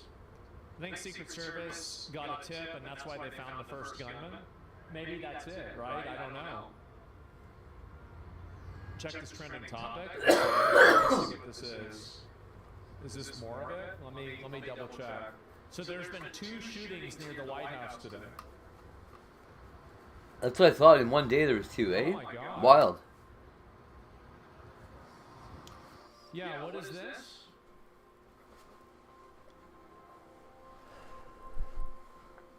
Yeah, look at all these people. Oh, this is from earlier today. I was enjoying a vacation in Washington, D.C. We saw presidential motorcade drive by with 20 motorcycle officers and 10 SUVs, and then heard shots fired. Huh. Oh, well, they took a shot at the motorcade? Idiots. This is the first one? Yeah. People seem to have gotten radicalized. There's only one way this can end. So this is where things are going, and I talked about this in the video that I made about this. Is that I wish more people would have seen that video, because this is what's going to happen. This is where things are going right now. Is that we are entering into a realm where this type of because you can't have a society where people are this restless. You can't have a society where people are going around trying to shoot the president on a regular basis. You can't have that happen. So what do you do to stop that from happening? You impose strict, massive, crazy authoritarian rules. Minority Report era. That is the direction that we are going in. And if they don't stop this and shut this down, we are going to enter into a Minority Report 1984 surveillance state level that has never even been seen before. I think that's where things are going. It's going to be more dystopia, more cars recording you, more phones listening to your conversations. And the reason why is because overall, this is a societal decay. And this cannot be allowed to continue. You can't let this keep going. You can't let people continue to do this. Eventually, something will have to give. And what I think is going to happen is that eventually you're going to have White House is briefly locked down on Monday, and this is the other person too. Sad that both sides want this for different reasons. Yeah. Well, this is my outlook on it, right? Is that I think this is a natural consequence for this behavior. Because the Republicans have controlled the government now for almost 2 years. Well, I guess 2.5 years. Or 1.5 years, excuse me. And there hasn't been a single serious effort made to curb online extremism and this organized violence that we've been seeing now for years. We haven't seen any amount of military deployed. We haven't seen police officers using rubber bullets. We haven't seen any form of National Guard deployment. We haven't seen any level of mass FBI arrests. We haven't seen anything. So the big problem that I have with this is the fact that at this point I feel like they want it to happen. Well, I think it's going to have to happen. I think somebody in a high position is going to have to get killed, maybe more than one person. And I'm not talking about like a podcaster or like a political activist. They don't care about that. I think back in 1 minute. What happened with Charlie Kirk is that when the Charlie Kirk thing happened, I don't think guys I'm not, saying anything negative about them, but I don't think guys like J.D. Vance or, Trump see Charlie Kirk as one of them. He's inside a different realm, and what happened to him is unique to his experience. And I'm talking about an actual politician, because it's very obvious that we have these problems. It's a responsibility of politicians on both sides to tone down the rhetoric. I don't care about toning down the rhetoric. The problem is people that are openly committing crimes, being violent, and then saying that they're going to kill different elected representatives and advocating for violence on the internet. It has nothing to do with the politicians. It has everything to do with the enforcement. So I don't care who's doing it. You need to go after the people that do this. You do. What about the Minnesota killings? Well, which ones? Which ones? Are you talking about the lawmakers, or what are you talking about? I'm just confused. Are you talking about the ICE stuff or the lawmakers? They want there to be violence so they can shut down free speech and Second Amendment. The answer is not censoring. The answer is open carry. I think the answer is that you go after the obvious bad actors that are committing crimes, and you arrest them proactively before they commit crimes, whenever they're advocating for it. I think that's really it. The only way to stop violence is to react with more extreme violence? Yeah, I think so. Representative Calhoun invaded? Well, yeah, but I think that the reason why that didn't go anywhere is because the person that did that was a nutball. They were a total nutball. It wasn't Like, as far as I know, there was no, like, elaborate manifesto, there was no crazy reasoning for it, or anything else. It's just, you know, bullshit. I'll look at the Secret... So Secret Service made a comment about this? Okay, give me 1 second. I am going to watch this, but I want to use the bathroom real quick.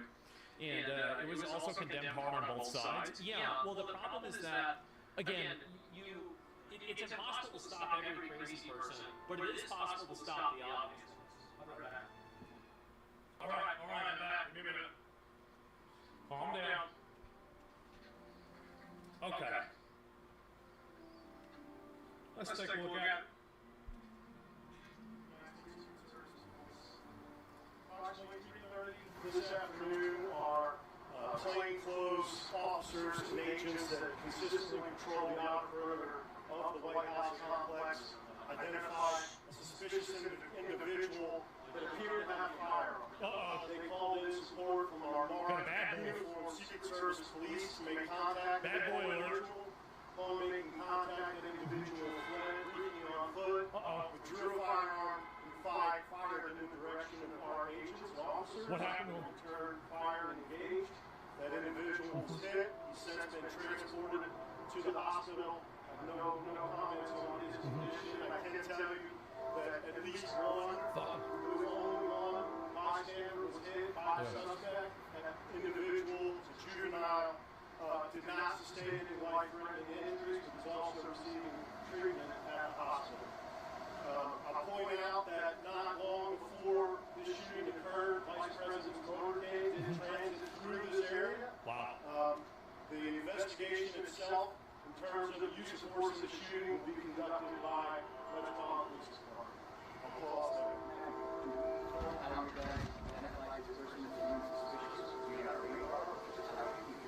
No, my understanding is they observed a print, we would call it. Visual print of the fox. Just look at him. Look at him. You look at that. See? He's going to try to shoot somebody. These are trained surveillance detection personnel out there looking every day. Look at him. Look for just that. Yeah. Not far from the White House complex, and they observe a visual print of the fire. If he is not located in any way, did he coach it with any menace? No, not to my knowledge.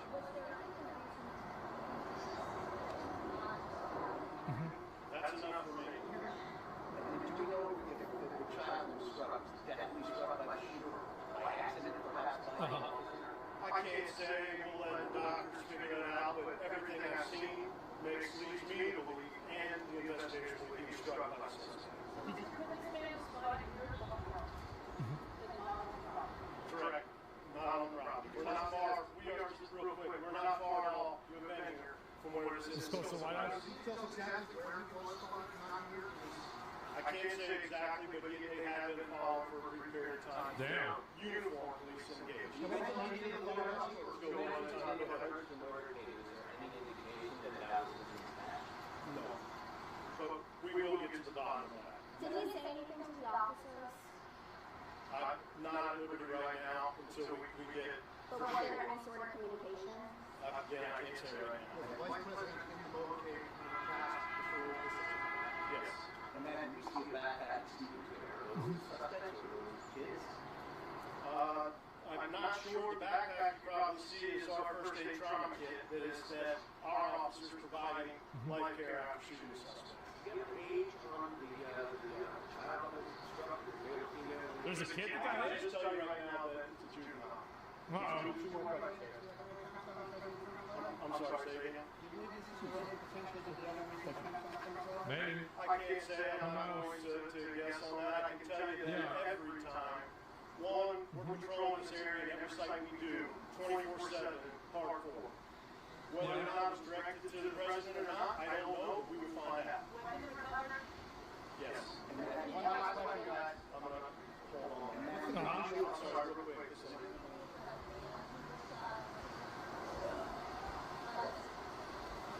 I don't know specifically, so I'm going to not tell. The goal.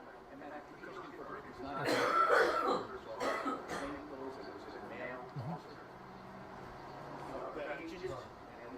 That first aid. No, I can confirm with you, uniform Secret Service police officers that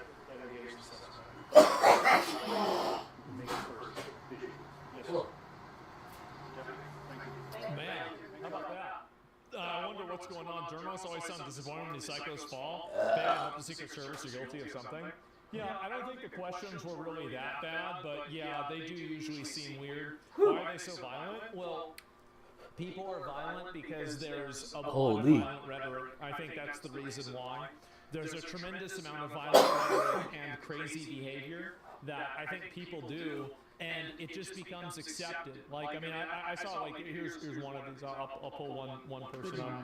So, let me go back. Good morning. So any comments on Caroline Levitt's comment before the dinner? It will be funny, it will be entertaining, there will be shots fired tonight in the room. Do you think that her saying that is an indicator of anything? I knew he'd get pulled up? Yeah, you're getting pulled up for sure. What do you think that means? Oh, right on. Yeah, I'm just confused by this. Drive careful and all that. Is there any sort of like an explanation for it at all, or a justification? Like, what do you think? What do you think that she meant whenever? I'm not trying to tell you what to do, but make sure you drive careful. The thing is, the guy that was a Republican, like, I don't know if you could really say he's a Republican or a Democrat at all. I mean, like, he had a bunch of, like, didn't he have, like, flyers or something like that for, like, an anti-Trump protest? And he also worked for Tim Walz. I mean, the guy seemed like a schizo to me. Like, and the problem is that whenever you're dealing with, like, these schizo people, you're not going to be able to easily assign a one-dimensional worldview to them. Like, you're not going to say, like, oh, this person was a Republican or a Democrat. Many of the people transcend that, and they are just crazy. So keep that in mind. He's a leftist 100%. I mean, I would definitely assume, like, I mean, this is just logic, right? I mean, you would assume that a person who's carrying out a political assassination would probably be on the opposite party. Like, I mean, you just assume that. Or there would be something that this person, you know, the politician did that made this person angry. So I don't know. Move on, he's just a retard. Yeah, I think this is really it. Let me see if I can find any more of this Republican guy. It's mad as fuck. And yeah, this is more of the. I think this is.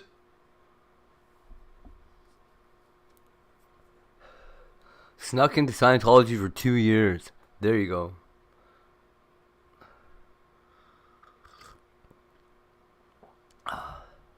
I wonder how in he got.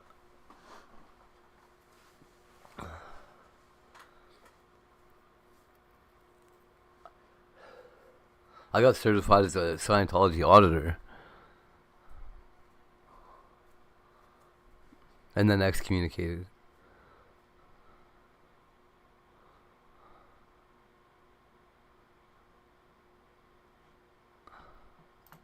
This is massive. Why do you have 37 H-1Bs for daycare that's totally shut down? Hey, is your dad a member of the CCP? I can tell you everything is legal. Is it legal to charge? Wow, look at the wrap on that car.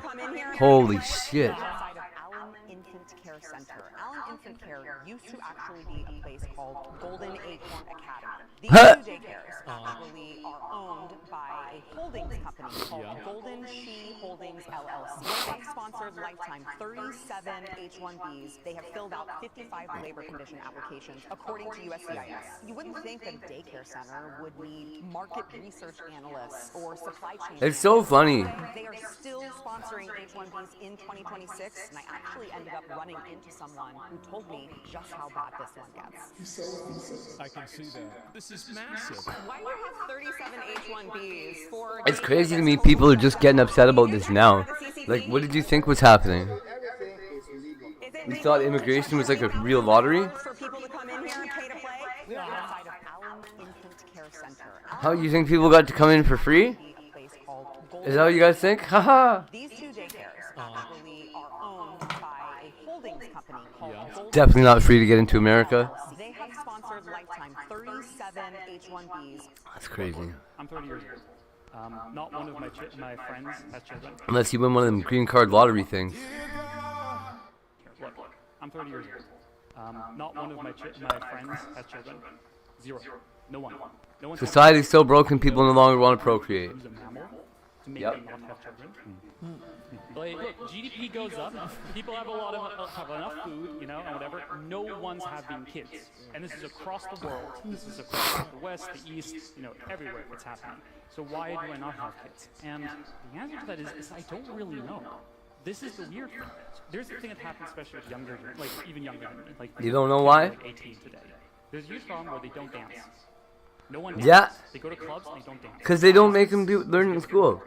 Yeah. If you're an 18-year-old kid, you go to a club, you get recorded. If you approach a girl, They don't know how to dance, bro. It's not because they get recorded, you idiot. Moms have been videotaping kids at fucking school dances for generations, probably. Generations at this point. and you mess it up, you get recorded. Don't cry about it. So if you had to ask me why, my answer is technology. My Nope. answer is social media. Okay, Unabomber. The Unabomber here, the Unabomber 2.0. This guy doesn't like computers. Computers are making people don't have sex anymore. I don't think that's true. I think there's a deep thing where we as a society have We had computers and we're hypersexual. not dealt with You guys are just fucking weirdos. the fact that we have to steward technology responsibly. It's just that nobody likes you, sorry. Technology is a wild west. Just everyone can do whatever they want. You know, just sell all of our younger generation's dating lives to corporations for profit. And who pays the cost? What dating lives do they have? What are you talking about? I'm 30 years old. Not one of my friends. This guy's an idiot. Zero. No one. Wow, buddy. At 31 years old, nobody he knows has kids. They're just all dead. Their whole bloodlines are all gone. Devastated.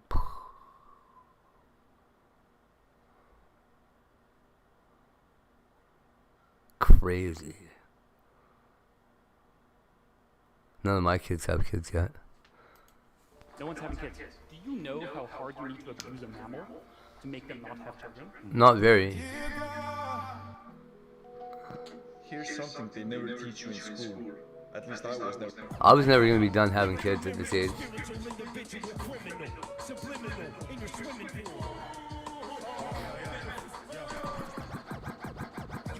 Just tapped out.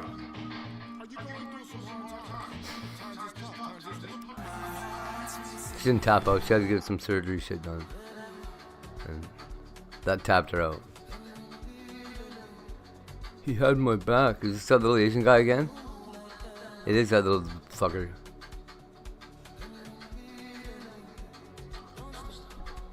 How did I know it was gonna be him? Because he does the exact same thing every time.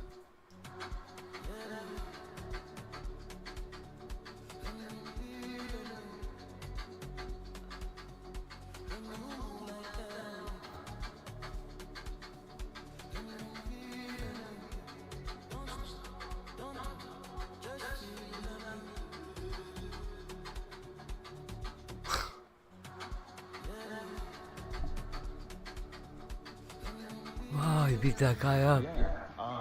He didn't let that guy beat up. He saved him. Because I'm going to transfer to 8th grade meeting. Hello? But I would like to, I don't know which one I'm going to go to. Hello? Yet, so I'd like it. Cat. Ninja Turtles. I'm sorry to hear that you're moving what's leading you. You guys are publicly owned by BlackRock and a couple of other groups that are related to the Epstein files, that vampire group. Huh? And so I would to not let them touch my money. I don't want vampires touching my money. Well, just give me 1 second here and get you pulled up. Hilarious. Like to discuss getting all my money out because I'm going to transfer to 8th grade meeting. But I would like to, I don't know which one I'm going to go to yet. So I'd like it. Cat. Okay. I'm sorry to hear that you're moving what's leading you. You guys are publicly owned by BlackRock and a couple of other groups that are related to the Epstein files, that vampire group. And so I would That vampire group? not let them touch my money. Okay. Well, just give me 1 second here and get you pulled up. So, I have a really old antique Victorian coat I'm gonna wear that it's like a Christmas story where I can get it on, but I can't put my arms down all the way. So I Gypsy Jen. We're gonna do it right before we do the shoot. Why don't you just make your name like Dirty Jewish Jen? I don't think you're allowed to call yourself a gypsy lady. Morning goes, so we're gonna do the fallen angel, and then some Renaissance and other stuff at a castle. Yes, we have a castle.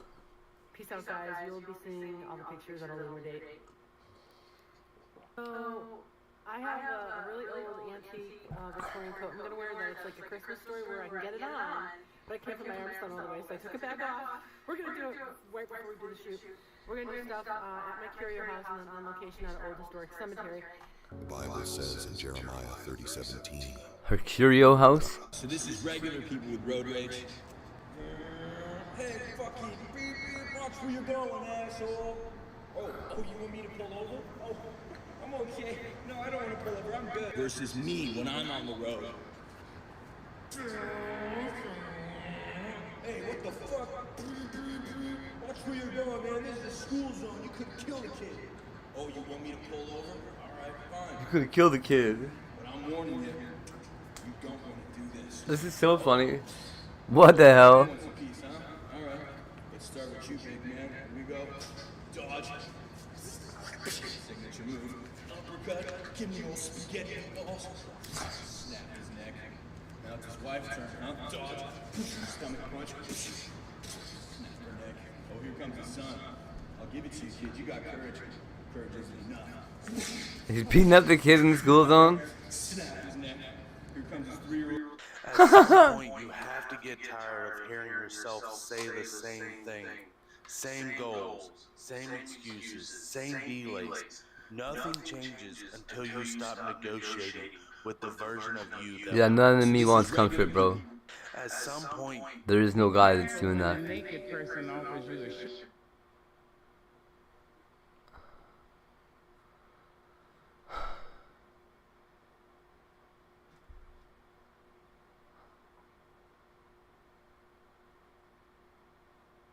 Malicious devices hiding in plain sight. They have brought to the cave examples of compromised hardware that they've encountered in the field, and we're going to get a look and a demonstration of how they actually work. Last time we did a video, we were talking about the threat vector of USB drives and just how much nefarious... It ain't better than that at all. Years trying to find the real-life limitless pill that would destroy my brain in my 20s. The only thing that actually moved the needle wasn't from American Lab, Prescription Pad, or any supplement company. It was 5 peptides sitting in decades of Russian clinical research that nobody in the West wants to talk about. The average American's attention span is now shorter than a goldfish. Every single year, we are measurably getting worse at thinking, focusing, and retaining information. And the solution that Big Pharma keeps handing to 16 million Americans every single day is a drug that was developed from the same chemical family as methamphetamine. Woo! It works, but at what cost? Who cares? It floods your brain with dopamine, it forces focus, and the moment you stop taking it, your brain has forgotten how to produce that dopamine on its own. Now, Keep getting it. Better answer. Because after spending my 20s blasting steroids, Adderall, coke, and alcohol, Vyvanse doesn't cause that dopamine rush. fried by the time I was 30. So I was willing to experiment with anything to fix my brain and operate at full speed again. In this video, I'm going to break down what these 5 brain peptides are, how effective each one has been in my experiments, and what I would do differently if I were starting today. Which brings us to the most effective one on this list. Limitless peptide number 1, epitone. Most people chasing cognitive performance are asking, how do I get more out of my brain? But the question you should be really asking is, Dig it with a spoon. quietly destroying my brain ceiling in the first place. Every cell in your body contains chromosomes. At the end of every chromosome, Chromosomes. called a telomere. And Oh, goddamn telomeres. from degrading. Now, every time your cells divide, those telomere caps get shorter. Once Yeah, that's how we get old. the cell stops functioning, That's how we get old. either dies or it becomes what scientists call a zombie cell that no longer works but refuses to die and actively inflames the tissue around it. That process is what we call biological aging. Chronic stress, poor sleep, stimulant use, alcohol, all of it accelerates the Whoa, process. come back. By the time that most guys hit their late 30s, they're Said with still Mother's Day coming up. years ahead of What the fuck? It'd be an interesting coincidence if the same pharmaceutical companies selling stimulants to 16 million Americans had no financial incentive to tell you that those stimulants were accelerating the very cognitive decline they were supposed to fix. But I don't know for sure, but it's worth keeping in mind. So what's the solution to reversing cellular aging and the telomere degrading that's been quietly shrinking your cognitive ceiling since you were 30? And that's where epitone comes in. It's a synthetic tetrapeptide, which means 4 amino acids. Now it's derived from a natural occurring substance in the pineal gland. Its entire job is to rebuild those telomere caps and reverse the shortening. Soviet scientists spent over 40 years studying basically whether or not you can use pharmacology to reactivate this. What they found was epitelon. Now, in over 4 decades of research has been shown to extend the telomere length and also directly stimulate the pineal gland. It's responsible for the melatonin and also researchers now believe plays a significant role in the brain's nightly restoration cycle. AKA the reason you can sleep 8 hours and still wake up feeling like you got 2 to 4. Epitelon is not a focused compound or a stimulant, which is the whole point. The stimulants aren't going to fix any cellular degradation. They just make you feel like they do until they don't work anymore. And epitelon is the only compound that I found that actually addresses what's breaking down underneath everything else. I remember my first epitelon cycle at 1 milligram daily for 20 days. What I expected was some kind of noticeable cognitive shift, maybe sharper thinking, better recall, something I could actually point to and say, oh, that's epitelon. That's not what happened. What happened was this: my sleep changed. Within the first week, I was getting into deeper sleep faster. My dreams became more vivid, which sounds like a minor thing until you actually understand that vivid dreaming is a huge marker for REM quality. And REM is basically when your brain can consolidate your memory and it clears all that metabolic waste. Oh, really? I was waking up. Is that why when I have dreams they're fucking insane and I don't ever want to have them again? The cognitive effect was more like the absence of a persistent, low-grade fog I had normalized so completely that I stopped noticing it was even there. What I can tell you is this: my first epitelon cycle produced a noticeable raise in my baseline for cognitive function that I had not experienced from any other persistent metabolic waste through your lymphatic system. I was waking up actually restored and energized for the first time in years. The cognitive effect was more like the absence of a persistent, low-grade fog I had normalized that I stopped noticing it was even there. What I can tell you is this: my first epitelon cycle produced a noticeable raise in my baseline for cognitive function that I had not experienced from any other single compound. And I've tried pretty much everything you can imagine. So before we get into how I ran epitelon, it's very important to note that I'm not a doctor, and nothing in this video constitutes medical advice. What I share is my personal experiment, the data I've seen, and I'm sharing it with you for educational purposes only. So if I was starting my research from scratch, that's exactly how I would structure my first epitelon experiment. I would start at 5 milligrams subcutaneous injection daily for 20 consecutive days. Now, I would time this in the evening, very important, 30 to 60 minutes before bed, because that aligns with your pineal gland's natural activation window, and you want epitelon working with your circadian rhythm. See, this bullshit. I can't go to bed at the same time every night. I would run it twice a year. It'd be once in the fall, once in the spring. Now, if you want to be more conservative on your first run, If I took a bunch of pills, I could. I could do it perfectly. I used to do it all the time. Epitelon is not a daily driver. Do not do that. It is a reset. Do fucking clonazepam until I fell asleep and then fucking wake up with Adderall. Now, this is the foundation of everything that follows in this video. And that pineal Like a fighter pilot. epitelon initiates is exactly where this next compound is going to pick up. Limitless peptide number 2. Exactly like a fighter pilot. Exact same drugs. Underrated compound on this entire list. You will not find pinealon in mainstream content. Most people who have been experimenting with peptides for years have never even heard of it. That's exactly why I have it here. Pinealon is a tripeptide, so 3 amino acids. Pinealon? By the same Soviet research who gave us epitelon. Russians.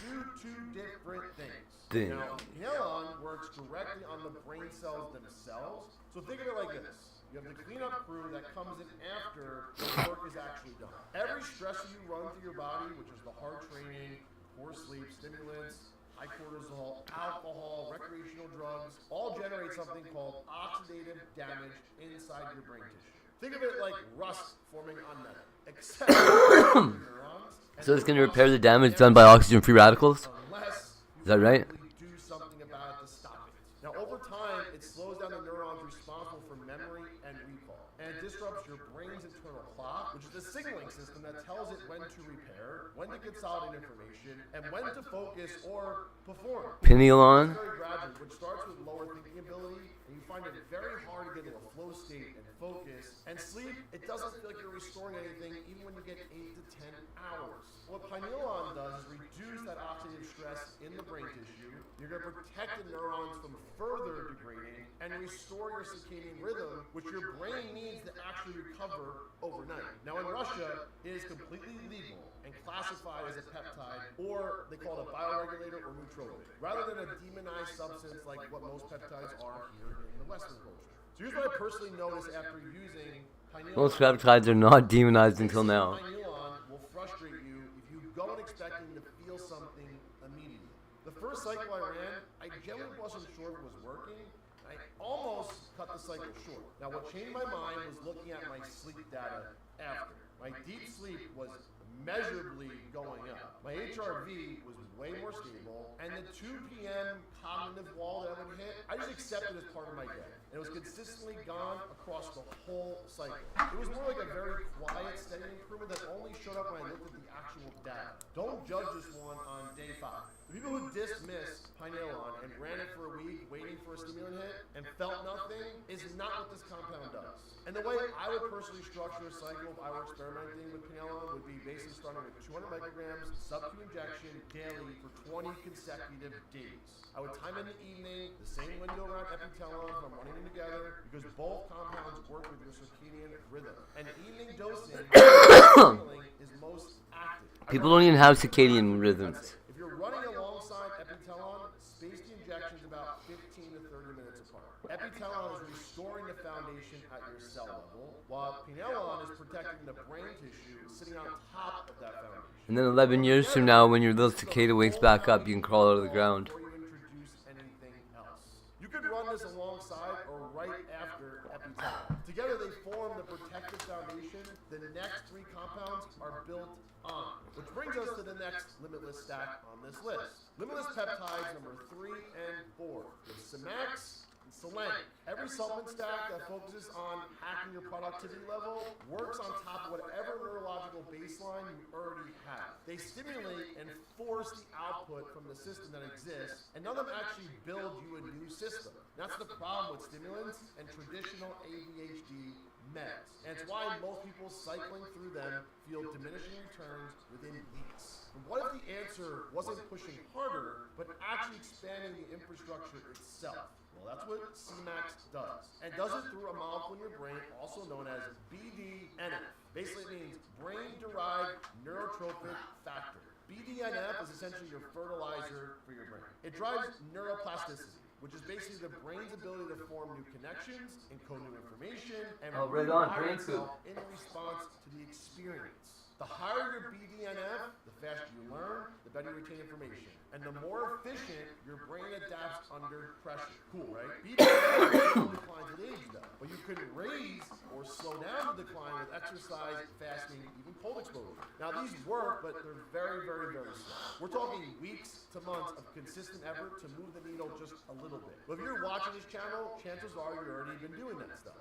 Cimax raises the BDNF within hours. Now, it was developed in Russia in the 1980s, has been prescribed clinically there for stroke recovery, cognitive decline, and some neuro rehab for decades. It's one of the most researched nootropic peptides in existence, with a safety profile built on 40-plus years of clinical trials and use. The mechanism goes way beyond BDNF alone. Cimax also increases dopamine and serotonin activity in the prefrontal cortex. This is the part of your brain that's responsible for executing the function and decision-making and also memory. It does this without the receptor downregulation that comes with the stimulus. Now, meaning the effect doesn't require escalating doses to maintain the same effects. The first thing I noticed with Cimax was the verbal fluency. So my cadence was very good. My thoughts were coming faster. I was more organized. And the feeling of having the right word immediately rather than reaching or thinking for it, man, that sounds like a small thing, but it's huge. For anyone that communicates for a living, leading teams, coaching, selling, creating content, it is not a small thing. You know, you know. The second thing I noticed was my learning speed. I was moving through information faster and retaining more of it. Now, what I want to be straight about is I did not experience anything resembling a stimulant effect. The effect is more like your brain is running at a higher gear that feels completely natural rather than being forced. But the problem is a higher gear means nothing if there's friction in your system consuming the output before it actually reaches you. And that's what Selenk does and why it's usually stacked along with Semax. It solves the interference problem. It is a synthetic peptide derived from natural occurring immune peptide called Tufsin. It modulates the GABA system. It's the same system the benzos and the alcohol work on, but without sedating you or developing a tolerance or dependency that those produce. It also upregulates the BDNF, which increases serotonin metabolism and stabilizes the brain peptides that your brain uses to regulate stress response at a neurochemical level. Now, in simple terms, it reduces anxiety without touching your sharpness. Your cognitive horsepower stays completely intact. And the mainstream gives you two options for anxiety or ADHD. Sedatives that make you calm and slow, or stimulants that suppress the feeling of anxiety while making the underlying stress response even worse. Selenk is neither. For the first time I used Selenk, I sat down to work and the work just happened. I didn't feel any friction. I've never taken amphetamines for anxiety in my life. Does it work? I would think that it would make your anxiety worse, honestly. High pressure situations are still registered as high pressure. What changed was how long the stress stuck around. Honestly, yeah, amphetamines make my fucking anxiety way worse. And here's the thing about running Semax and Selenk together. Semax expands the cognitive Weird.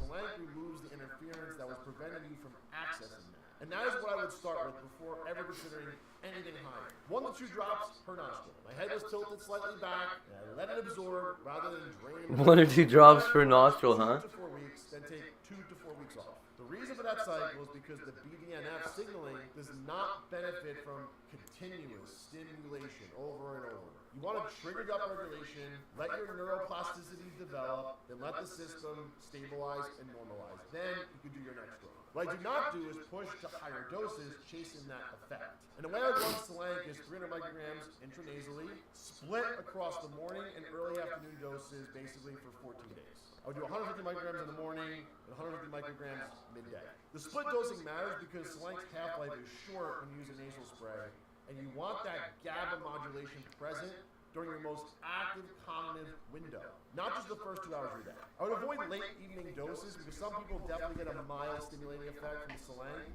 That could definitely interrupt your sleep if you dose it too close to bed. The same cycle structure as Semax, so 2 to 4 weeks on, 2 to 4 weeks off. You know what's crazy to me? Why doesn't he just use something that works? You could cycle this compound cleanly.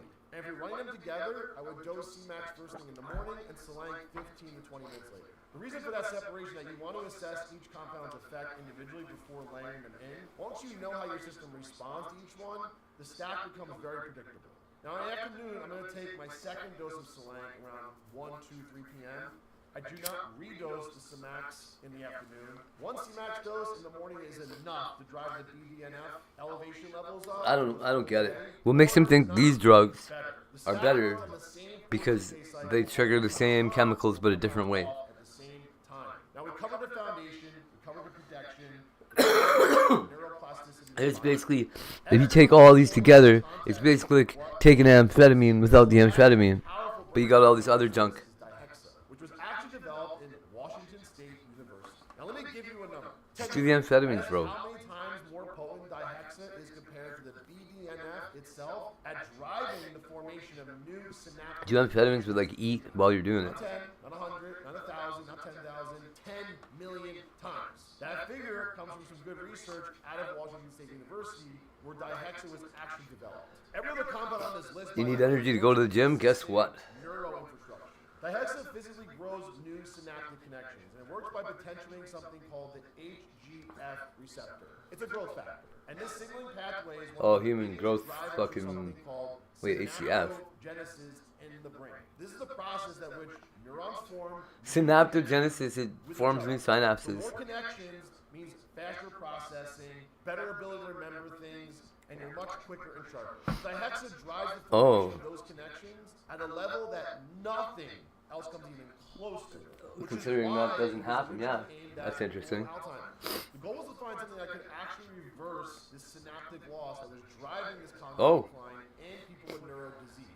What they found worked so well that it immediately drew tons of attention from a cognitive enhancement research community. Never made it to the mainstream medical practice, surprising, and no pharmaceutical company has ever had any incentive to run trials that are needed for approval. Because a peptide that grows new neuron connections at 10 million times of the brain's power somehow never made it to your doctor's office. Shut up. Weird. I'll let you think about why that might happen, but the first effect is this enhanced pattern of recognition. Can you imagine? The synaptogenesis mechanism means more connections forming between existing neurons, and more connections mean your brain can surface. I would die of brain cancer that same minute. Way faster. The problems that would normally require a lot of thinking become very fast. The second thing that significantly improved was your ability to retain information. I'd be predicting pre-crime. Because dihexa drives the formation of those connections basically during a time of learning and doing research. The third thing is your processing speed, meaning that your brain finds faster Thing is, solutions all the information is already here. roads to basically route through. The fourth is what researchers describe as Just how forward do you run your simulation? basically the ability to hold multiple complex ideas simultaneously, integrate them, and act on them. This is the mechanism behind what the Washington State team was observing in their Alzheimer's research. And what's important to Their understand Alzheimer's about research? effects that they are not acute, they are not a stimulant response that peaks and crashes, because synaptogenesis is a structural change. And new connections that dihexa drives the formation of do not disappear. It makes your brain grow back, huh? So they can use it for strokes too? This is fundamentally a different category of cognitive intervention than anything else that's available on the market. The way dihexa's research typically goes like this. You start at 5 milligrams. Can they just shoot stem cells onto your brain? Dihexa is one of the peptides that's actually confirmed orally active and crosses the blood-brain barrier without injection. They do make creams, but I prefer the oral form. Morning timing is definitely deliberate because you want that activity happening when you're most active. You want that cognitive window during the learning and during the work hours and during the hours when your brain is actually encoding new information. That is when the new synaptic connections are going to form most efficiently. And here's the thing about the hexa that most people are going to miss. The half-life on this compound is about 12 days. That means the effects do not disappear when the compound clears your system on day 15. The synaptic connections, it drives the formation of are structural. They don't vanish in the thin air. This is why I do not run dihexa continuously, and I would definitely not recommend it. 14-day cycle, you're going to assess it properly, is definitely very impactful, and I would take a minimum of 6 to 8 weeks off after that. I also run dihexa after the foundation is in place, not a standalone, because the epitelon and the pinelon and the Cmax, the selenium, they all come first. That's building a neurological environment that's been prepared for dihexa. Then when dihexa comes in, the synaptogenesis it drives happens in an optimized system, not in a depleted, dysfunctional one. The sequence matters as much as the compounds themselves. That's the difference between experimenting intelligently and just taking random shit. So there you have it, the 5 most powerful cognitive peptides in 2026. The ones I personally experimented with, restore my cognitive function, That felt so good. destroying my brain and my tones. Now, if you're a high-performing man in your 30s, 40s, or 50s, and you want a personalized biohacking protocol built around your specific blood work, your hormone levels, and your exact starting point, just click the first link in the description and book your call with my team and see how we can potentially help you take your performance and physique to the next level using real biohacking protocols. If you got value from this video, hit subscribe, drop a comment below, and tell me which compound on this list are you most interested in running first. Thanks for watching. See you on the next one. No. Welcome back, everybody. Anthony, I'm back with an ice cream maker called No. the Blizzy. Now, this ice cream maker. The Blizzy. Hantavirus. Ugh.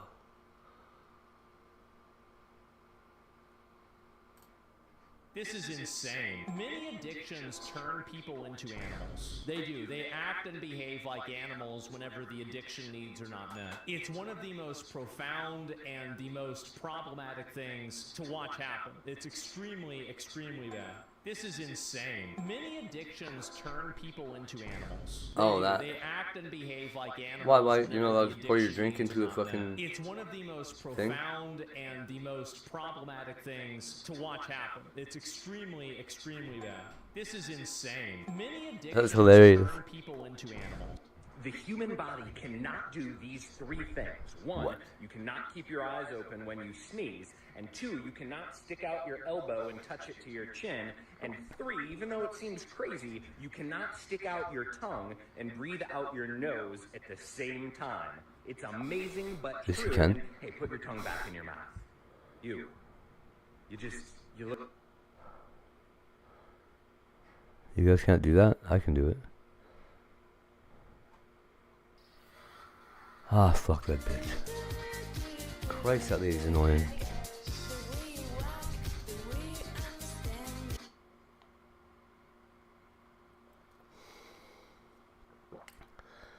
Well, then don't send me an invitation, hate.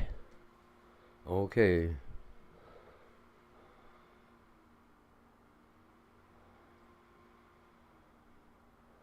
Do I have to block her? How do we keep her from getting anything? Everything on the earth belongs to America. Everything on the earth belongs to America. The United States seized 1.9 million barrels of oil. We're going to keep it. We're keeping it. Are we going to sell it or put it in the strategic? We're gonna keep it. We're keeping it. Maybe we'll use it in the strategic reserves. We're keeping the ships also. How about that? Everything on the earth. We're keeping the ships The too. United States seized 1.9 million barrels of oil. We're going to keep it. We're keeping it. Are we going to sell it or put it in the strategic? Maybe we'll sell it. Maybe we'll keep it. Maybe we'll use it in the strategic reserves. We're keeping the ships also. How about that? Everything on the earth belongs to America. The United States seized That's too funny. 1.9. Can you put the dog, please? I know how to get there. Can you get the car? I know how to get there.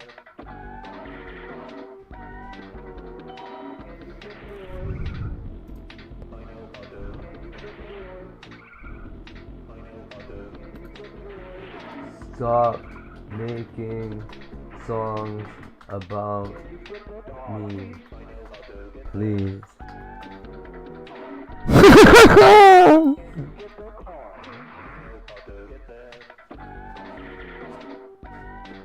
What am I doing? Why am I engaging with these insane people? Oh, it's gonna be so good, you guys. Hold on, the thumbs up it too. We need more of this. You've got to see this. It is so insanely powerful. I know you're... Everybody say, Jesus, keep it going.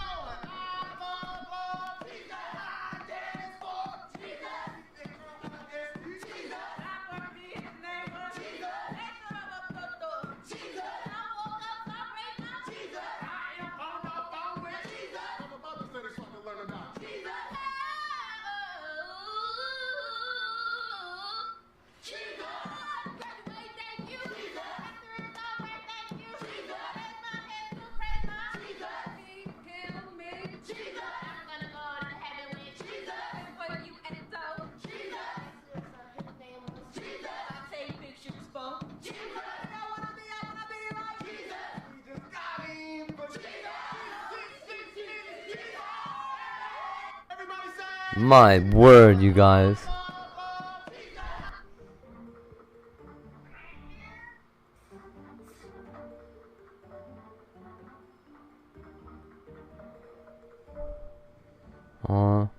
Here's how you make my super easy 2-ingredient, low calorie, no bake, no refrigerate, no flour, no sugar, no gluten, no... No.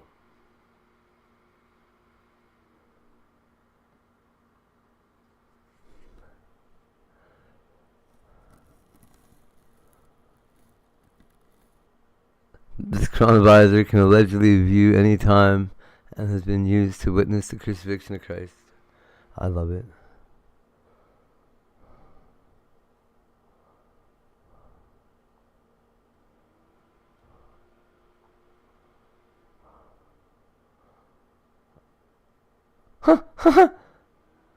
A crow fighting a rat?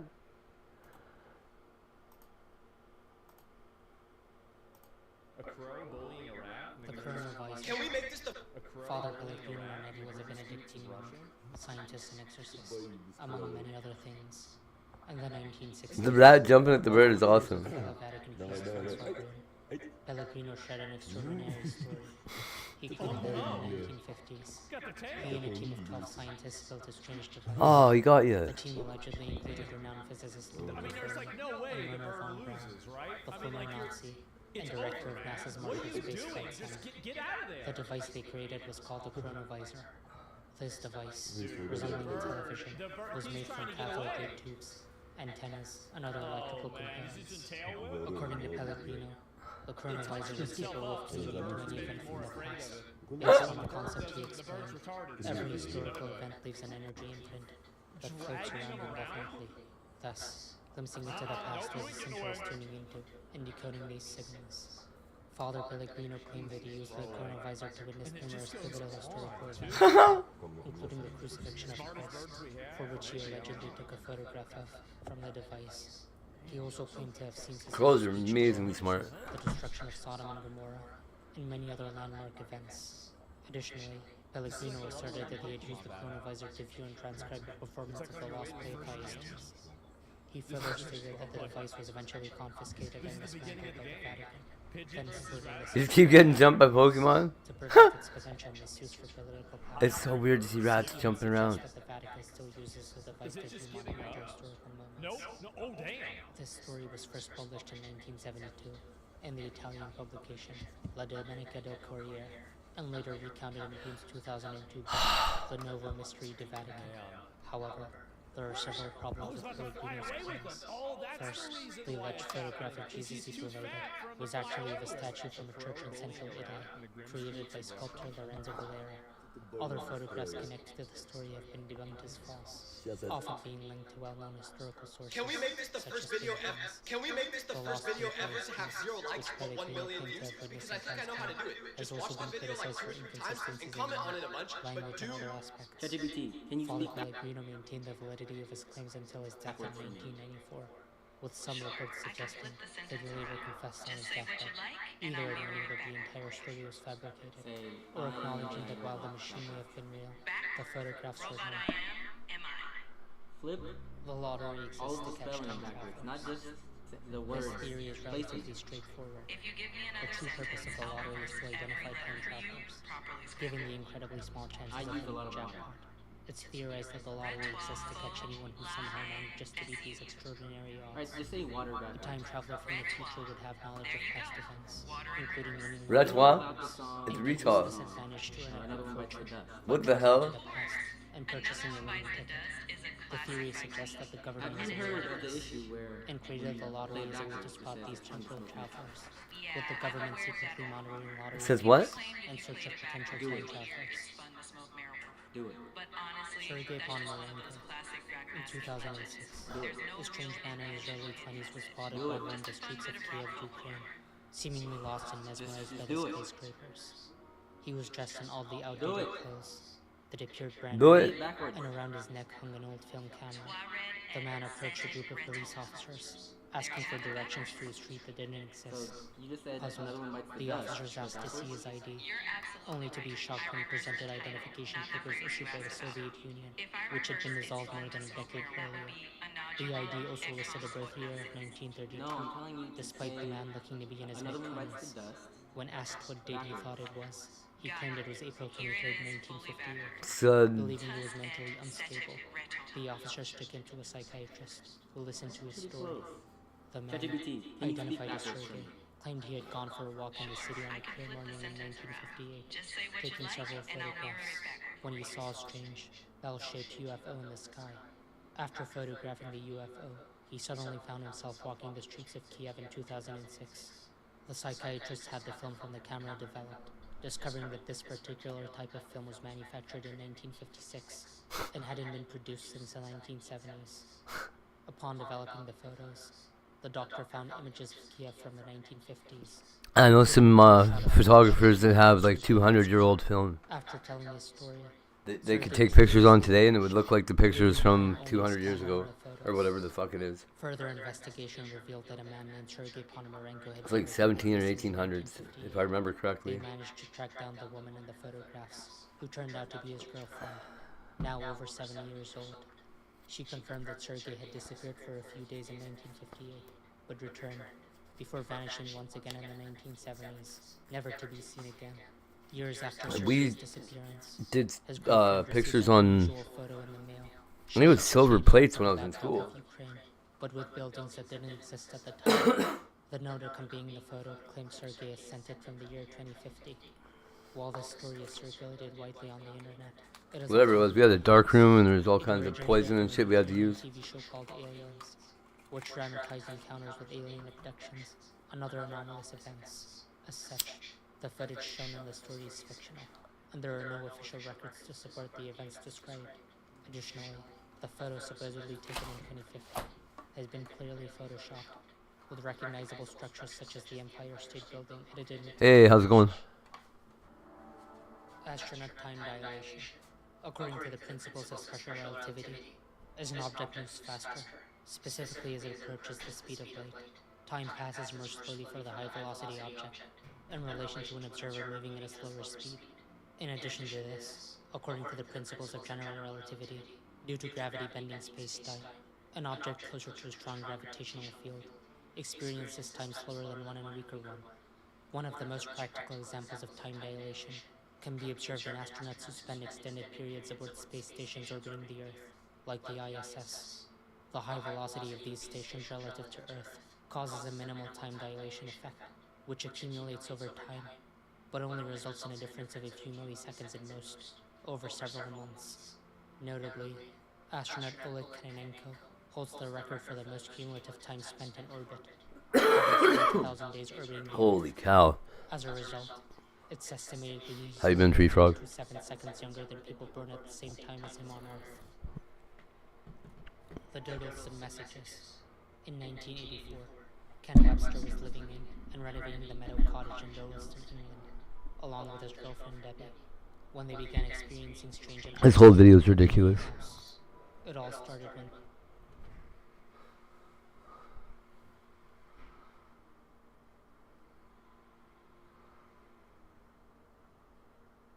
does that for some reason, and you try to find an interesting video to watch. Alright, so it's time to eat. You bust out your phone, you use your glasses stand because every...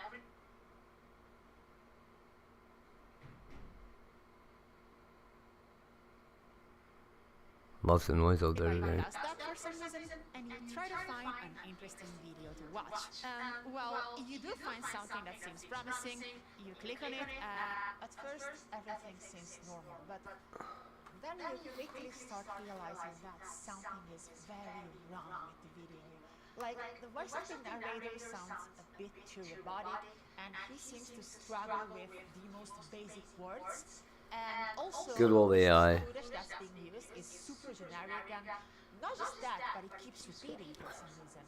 And the actual script itself, like what the video is about, doesn't seem to really make sense. It's not getting anywhere. It's like the narrator is just yapping, starting and stopping, without reaching any meaningful conclusion. It's like no human thought was put behind this video. And that's because if this happened to you, you've most likely not watched something that was made by a human at all. Aww. It was made by... Aww. So it is officially 2025, and I can confirm the sun was wrong. We women are not having more sex. That's kind of awful. I'm sorry. That's my roundabout way of saying that AGI is not here yet. All these... Yikes. I'm sorry for your loss. How, but, that's terrible.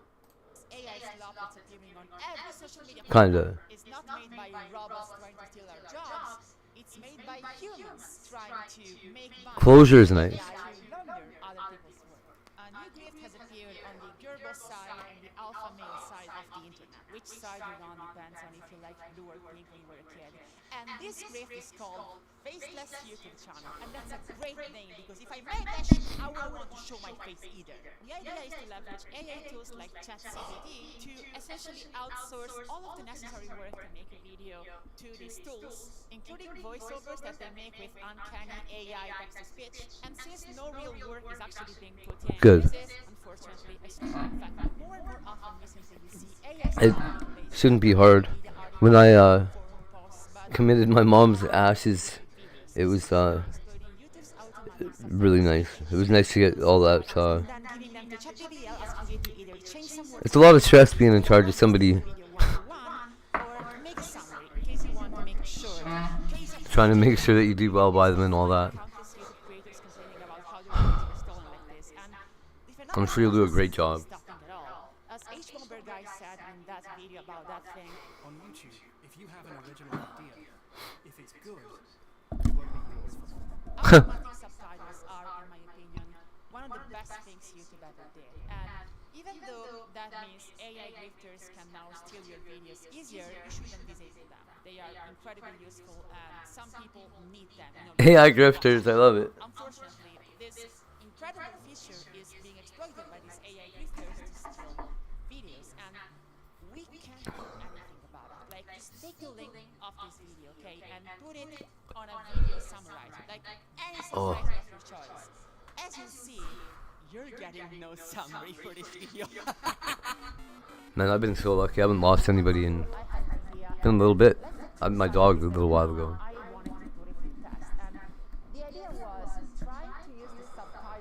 But I'm being real, they kidnapped my dog 2 years ago anyway.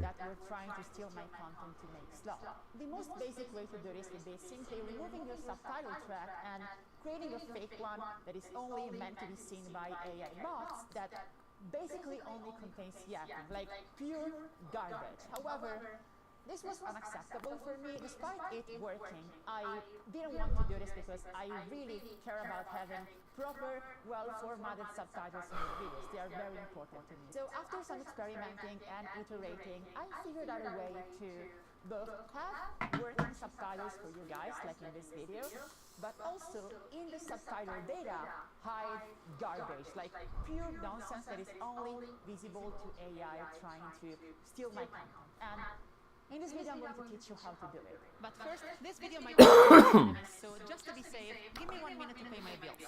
Just last year, several internet providers were victims of a massive security breach, where hackers are suspected to have gained access to a network infrastructure that ISPs used to answer to right here and now. Back to destroying Skynet, I guess. Around 1 year ago, one of my friends sent me a link to this website. I don't know who the Trolify AI is, but they just stole my video. They clearly just gave my video to a YouTube summarizer and published the summary as their own article on their website.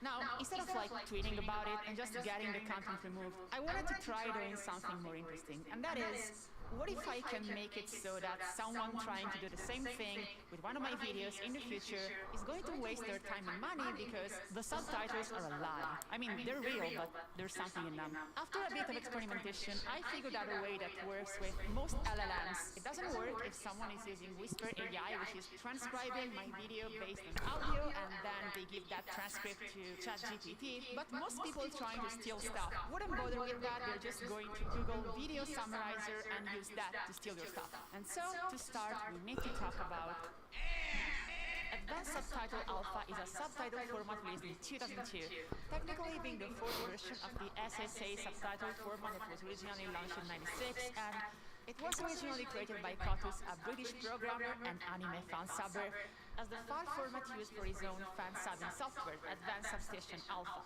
Now, if you compare the S format with the SRT format, which is basically the standard when it comes to Man, anime kids fucking SRT was originally really helped the internet out a lot. which was a software that would use OCR to scan hard-coded subtitles from video and convert them to scripts. And because of this very narrow original scope, SRT files have a very simple structure. When you open one with Notepad, you notice that every subtitle is made of 3 parts.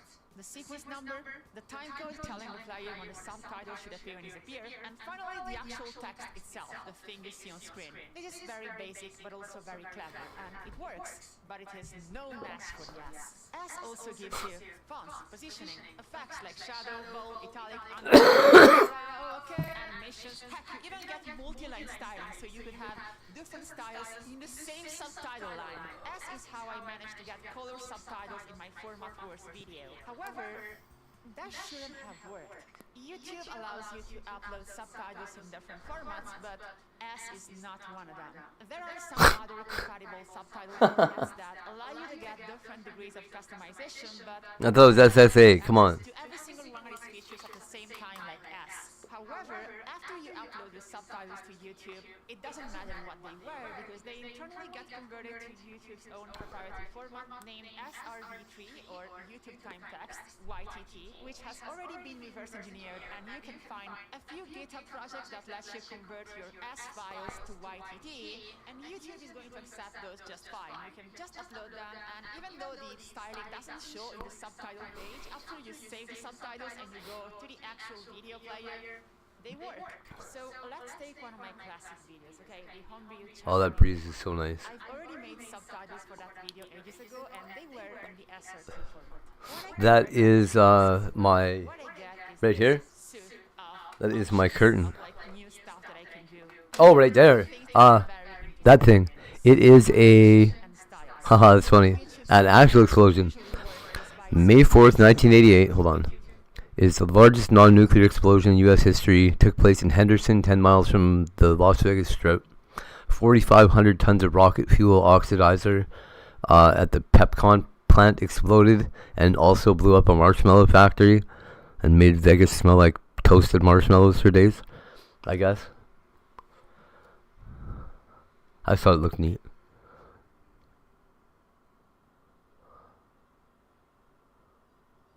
I don't know if that's the largest non-nuclear explosion in U.S. history. Doesn't look that big.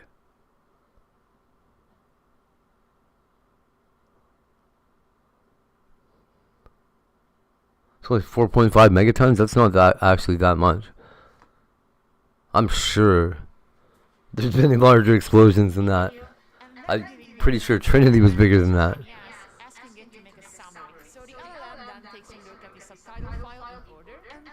Yeah. So what if exploiting the S format? We add for every real subtitle line that a human is supposed to be able to read 2 chunks of text. It would have been kind of cool to smell marshmallows everywhere, I think. With their size and transparency set to 0, so they are completely invisible. And to avoid repetition, which is something that an LLM can easily figure out, like it can understand we are trying to trick it, instead of putting random words, we actually copy-paste words from the public domain, and for extra measure, we replaced most words that are with synonyms. Now, doing this manually would be a pain in the ass, so I just made a Python script that does this for me, and it but Trinity was nuclear. spits out an S file that I have to then open using GlaDOS to then modify the styles to make sure that the ones out of bounds are also invisible and yeah, 18.6 kilotons.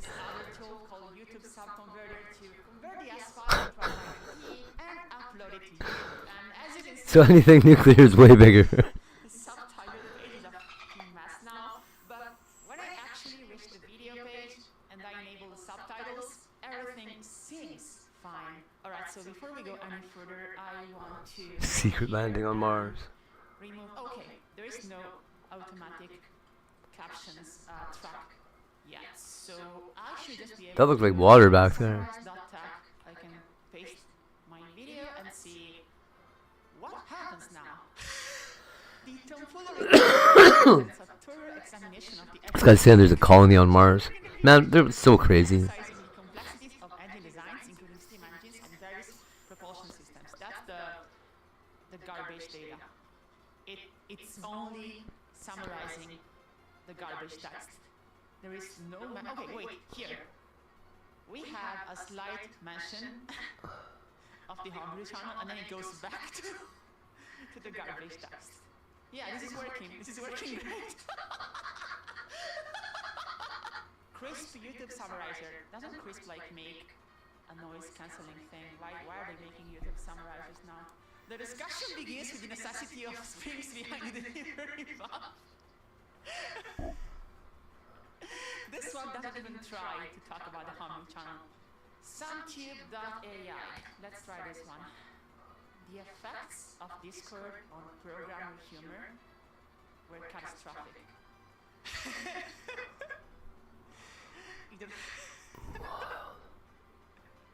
Oh my god! It's just like 136. It is very important here that when the automatic captions What the heck? we delete them because we already have a wrong track. Yeah, the guy is sitting on top of the bridge for the last 3 days. I only kind of... I've heard about him. I haven't actually, Why the fuck's he sitting on top of a bridge?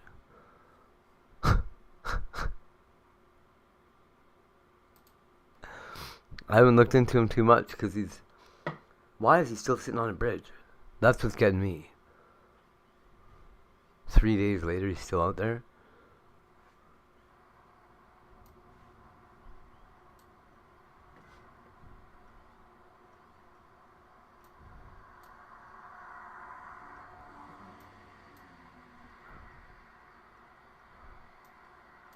Well, he doesn't look too familiar, at least.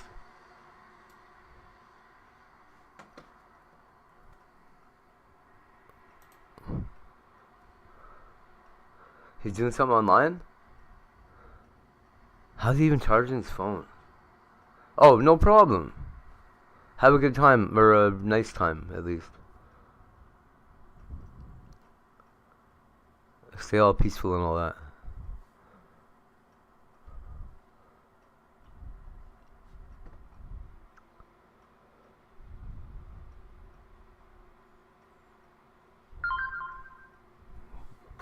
What was that?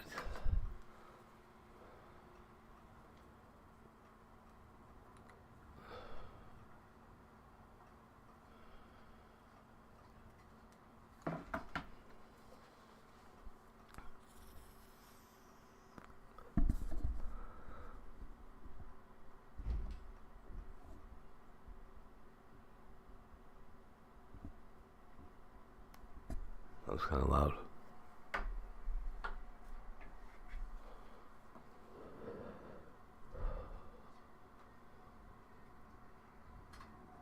Does he throw his poop down?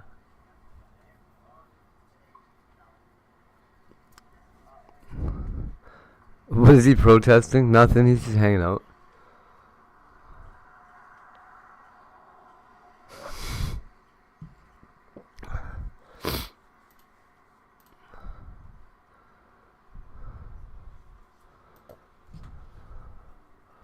He hates bridges.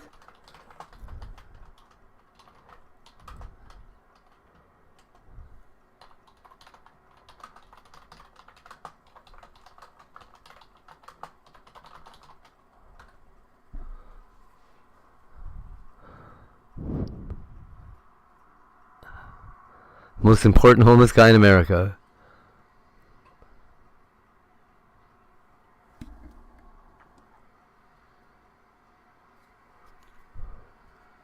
What's his MySpace?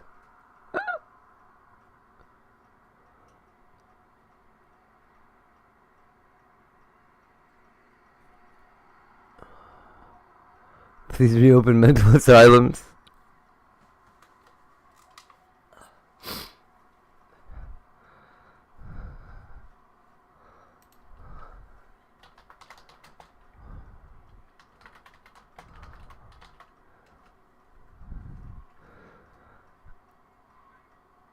Can you imagine, Az? Fall asleep up there and you're a sleepwalker? Or that's when you discover you're a sleepwalker? Oh shit. I hope it's not JLR. Or this fucking JLR. God damn it. Hilarious. Hilarious.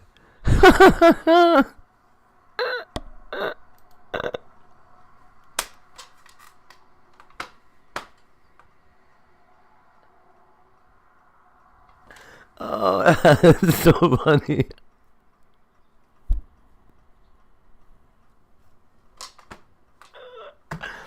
Oh, that was good. Oh, it's like getting rickrolled. Oh, there's new leads in the Nancy Guthrie investigation. JLR. Fuck. That is awesome.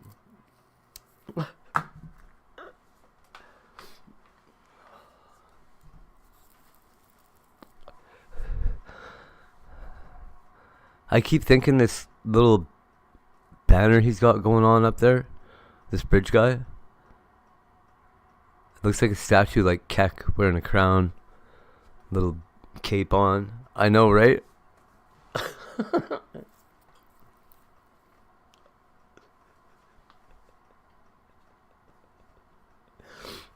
Oh. I saw JLR fucking storm chasing the other day.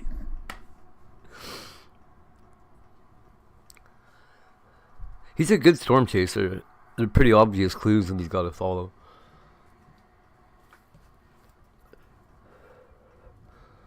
It's never so boring. He's like looking at the radar. Oh, I wonder where the next storm's gonna pop up. Tornado Alley.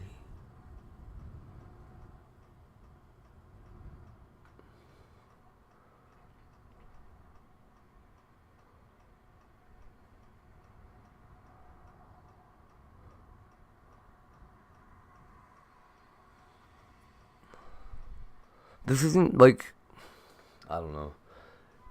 I feel like if I went and did this, they'd pull me down. They'd be like, yeah, what are you doing? We're not leaving you up there.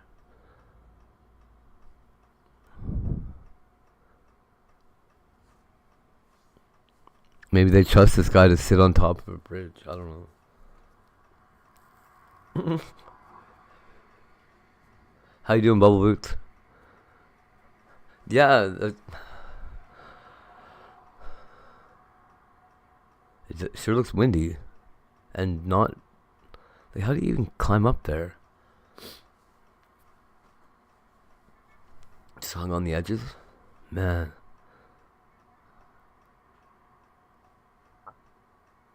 I don't know. It must be. I guess it looks like it is.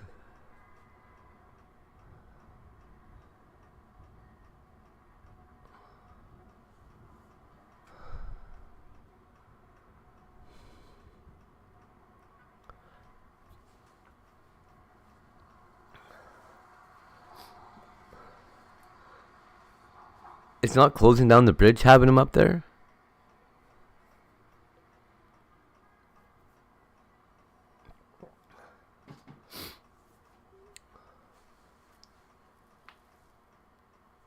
This is not the way to tell your ex that you still love them.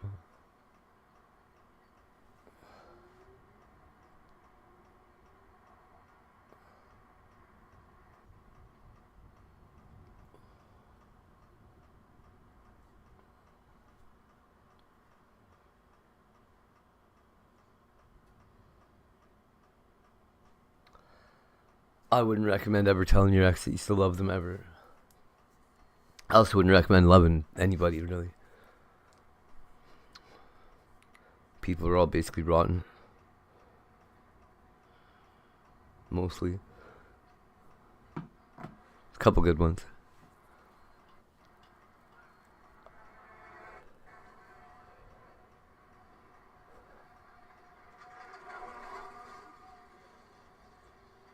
That was a weird fucking noise. So it was an e-bike with like a trailer or something? So weird.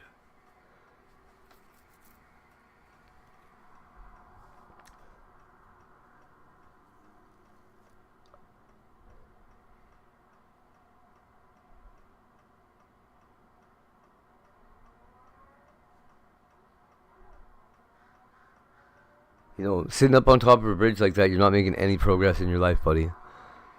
He's just called it quits.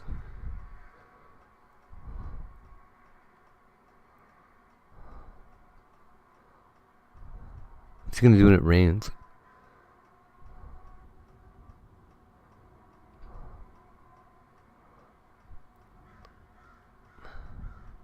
He just gets struck by lightning.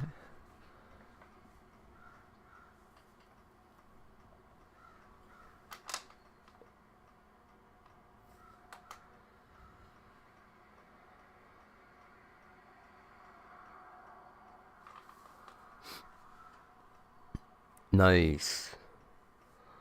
I'm waiting for my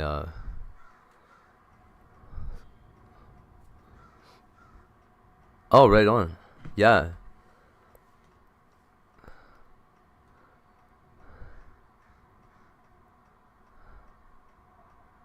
Probably some extra salty jerky, really. He's not having a bath up there. Hopefully he's not doing a lot of stuff up there.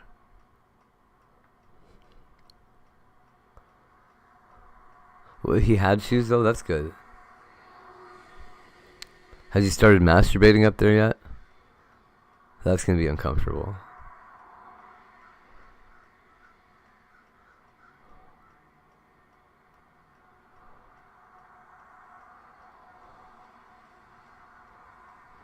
He's just stuck on the bridge. I live on a bridge now.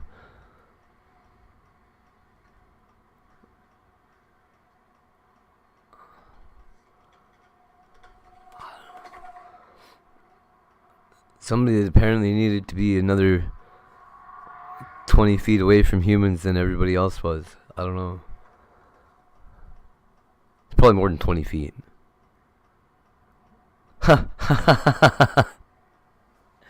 That's where I would go if Victoria was obsessed with me too.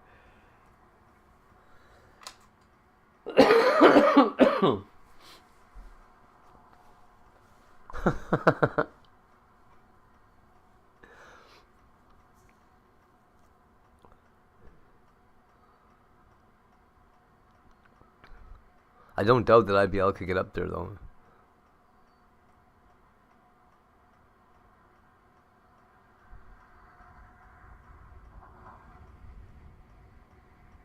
Are you just gonna slide off at the end? It's like you're trying to work up the guts to slide off.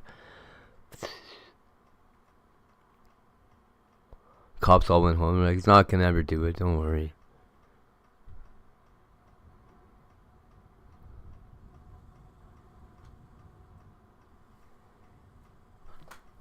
Oh. Come on, neck.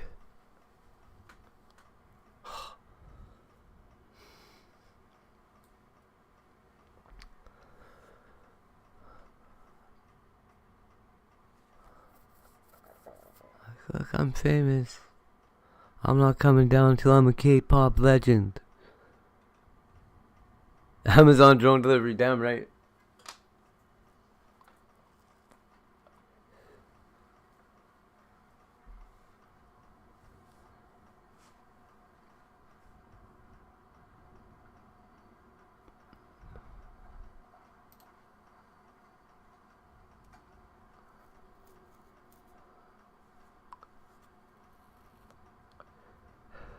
Yeah, here too.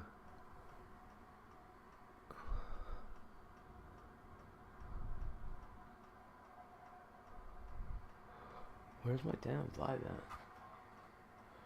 Bring me my pills.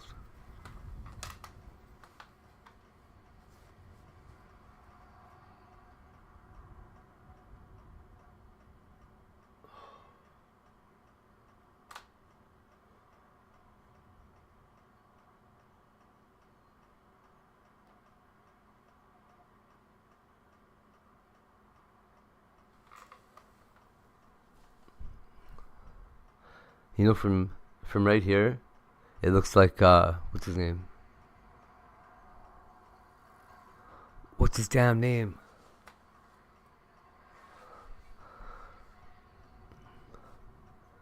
Labrada. That guy.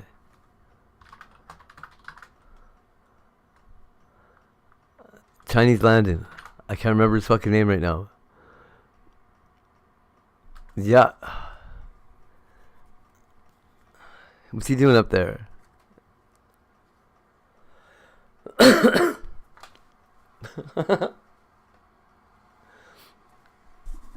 He's up there protesting the lack of content.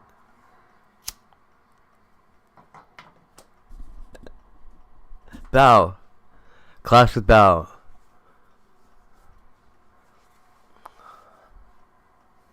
A little steamed bun.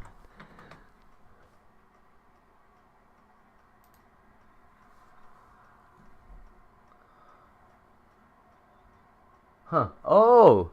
His feet just wedge in there, hey? That looks a lot easier to climb than I thought it was. Thank you, Bubble Boots.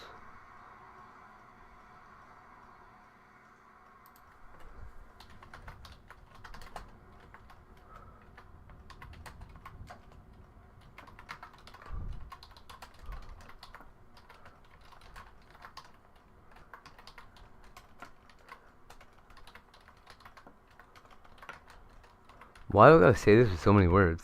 Why isn't there like a 3-word way to say it? I could have just said like, yeah, I bet. I guess. I don't know why that's ridiculous.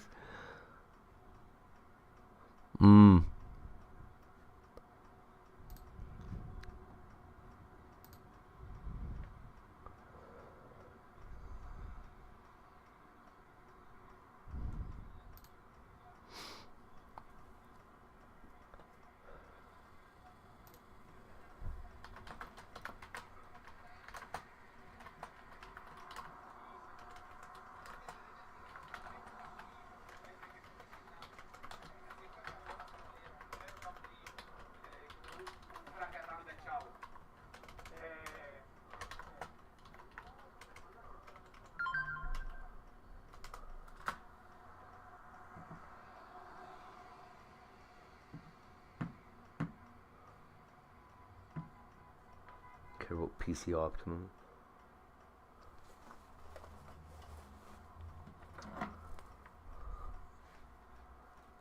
Oh my goodness.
Ming Lee.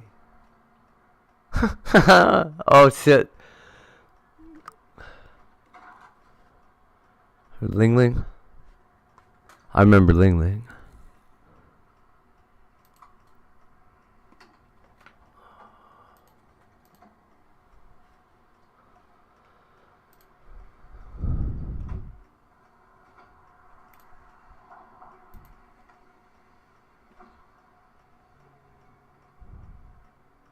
Stupid test emotes didn't even work. Well, that's good to know.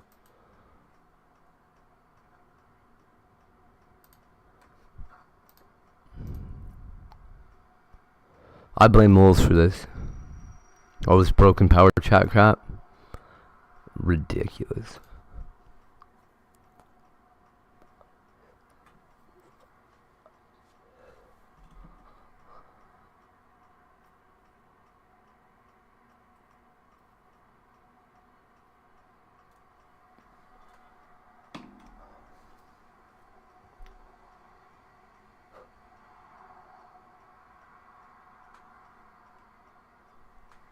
I don't want to sneeze.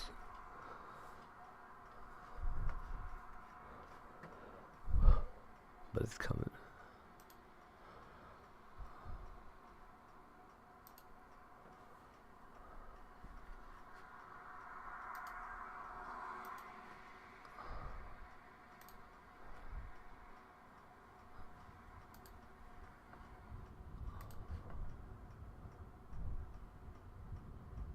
Jump, buddy. Hussy.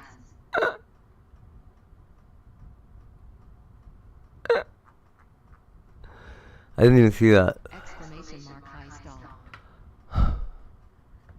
This guy, I don't know. He's doing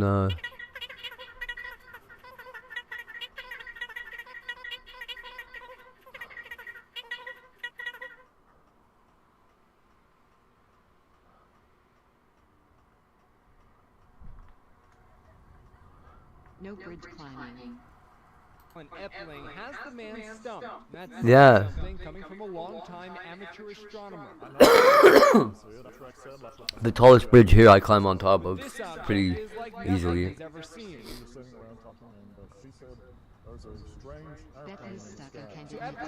Oh, what's he doing? I'm the king of the world. He's going through some Leonardo DiCaprio moments right now. You'll be okay, buddy.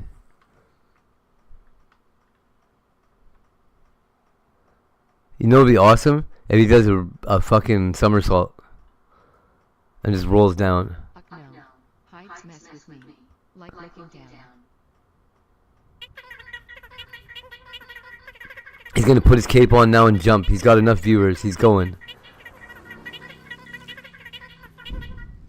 I don't know what's happening. Oh, he's putting the shit on though. Oh, he's getting ready. I feel like something's gonna happen.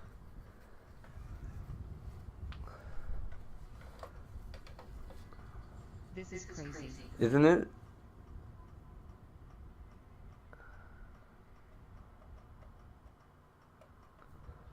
Anybody else, man, to be up there with a fucking helicopter dropping nets on him and shit?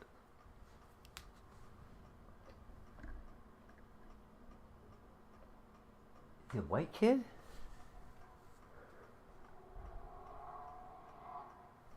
I don't know why I thought he was Asian. That was racist. What's that yellow box? What is that yellow box?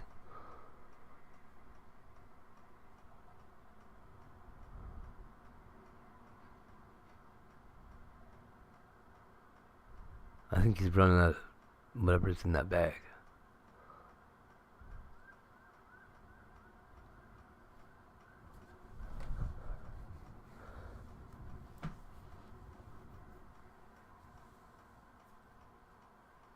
Does Grubhub deliver that high? Was he just crawling into a sleeping bag?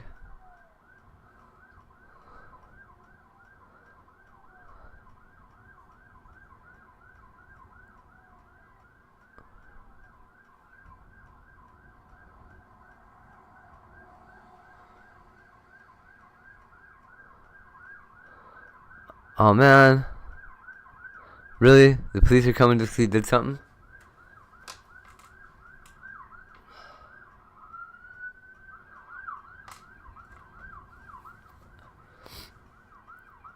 We're coming back. We just went to get donuts. Don't jump.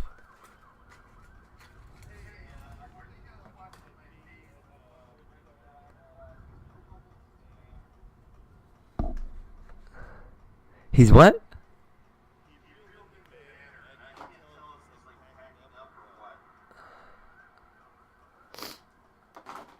He reeled in the banner.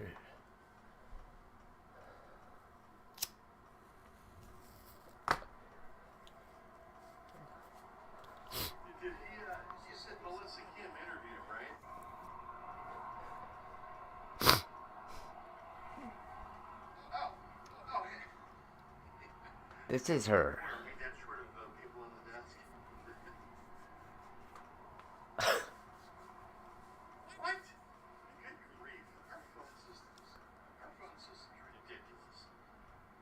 So you're saying if I just call there, Melissa Kim will answer the phone?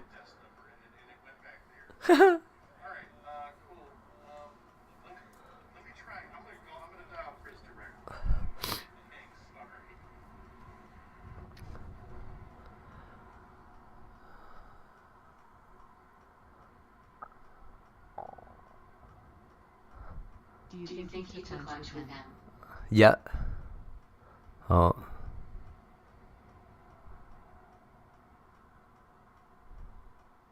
I think he brought, like, I don't know what he would have brought. What the heck?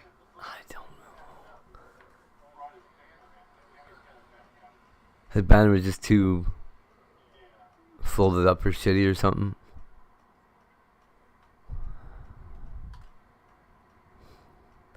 He's just gonna jump. He's like, this sucks.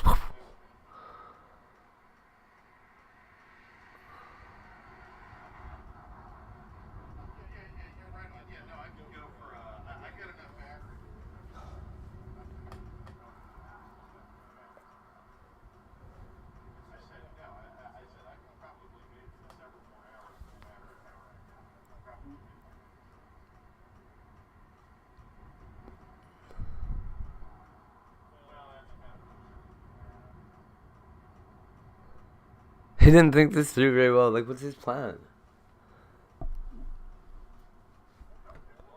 Michael J. Fox passed away? Is that real? He called it up there.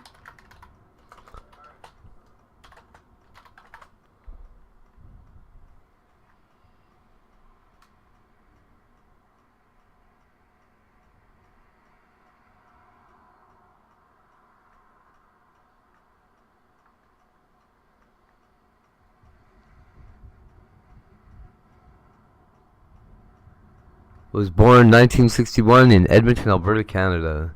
Can you believe it? I can't. He is from here. I know where his old house was. When he dies, that's going to be a big deal here.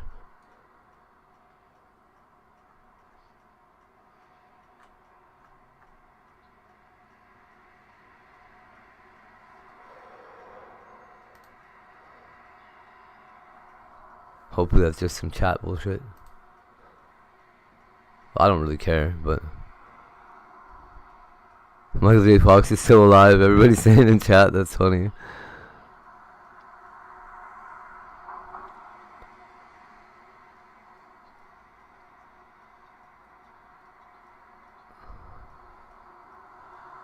Is he protesting for a terrorist dictatorship, or does he have TDS? We know the answer is both. What the hell's TDS?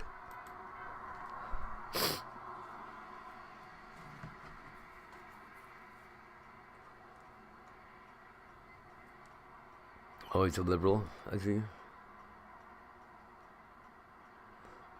Well, I guess he would have to be, wouldn't he?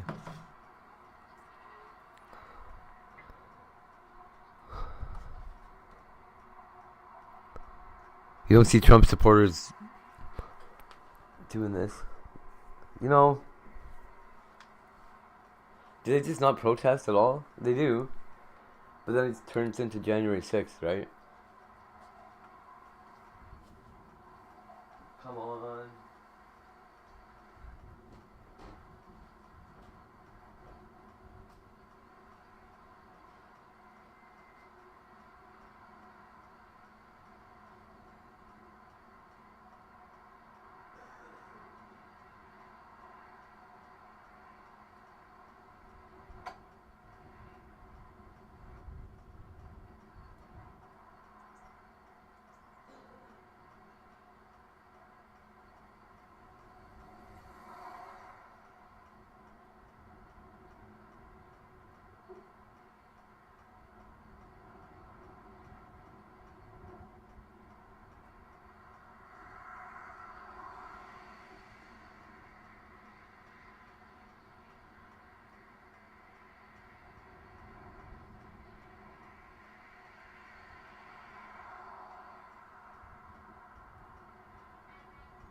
Oh my god.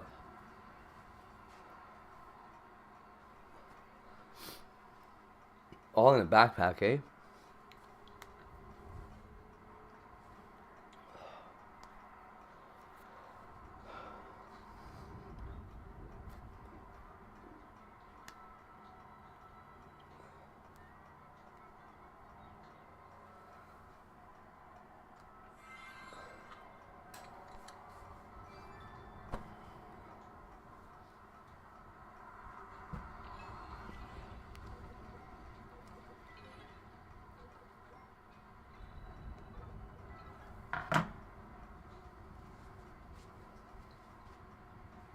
Boy, that banner sure is, what the hell, dude?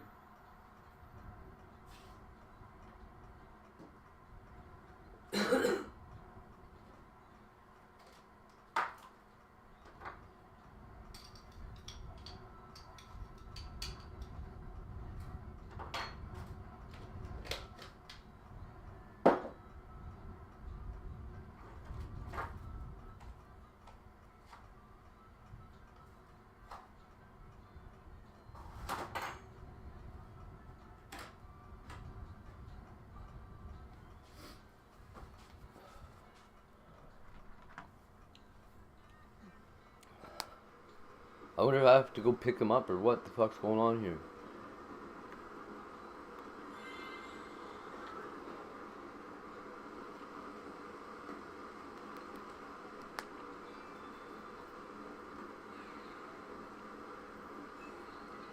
Has the news interviewed anyone that knows who he is yet? They interviewed him.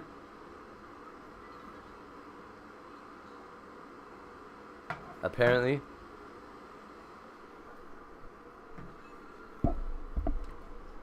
Let's see.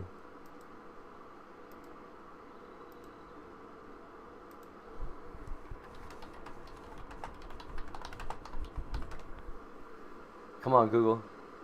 Don't disappoint me now.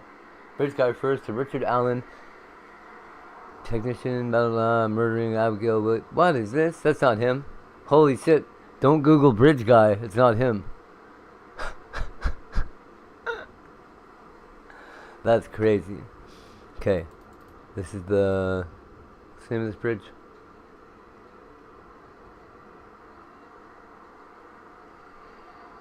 Frederick Douglass Memorial Bridge.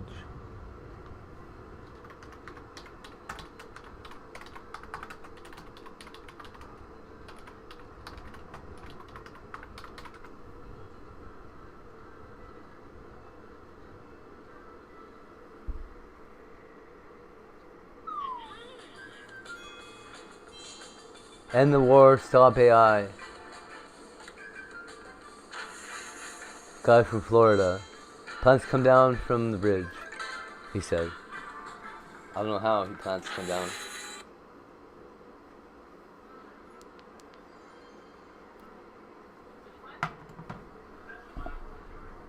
Let's see here.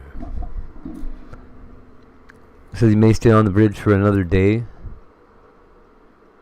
Florida man says he may stay on the bridge for man who scaled the Frederick Douglass Bridge in D.C. said Monday he may stay on the bridge for another day as authorities continue to monitor the situation. In a phone call with supporters from activist group Code Pink and WTOP's, whoever the fuck that guy is, said he considered climbing down Monday, but he was... What? Guido? His name is Guido? Guido Reichstetter? Okay, buddy. He's able to figure out a method to...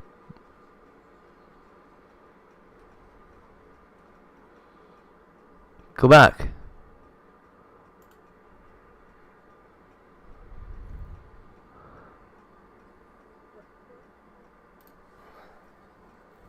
Okay. He was able to what?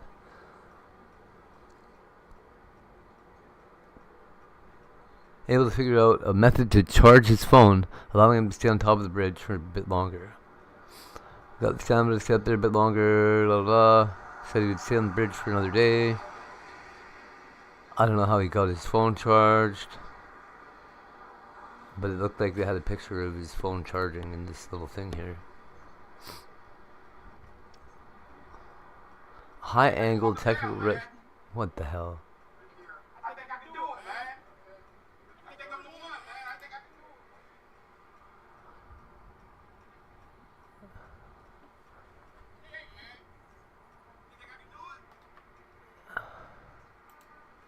What's he gonna do?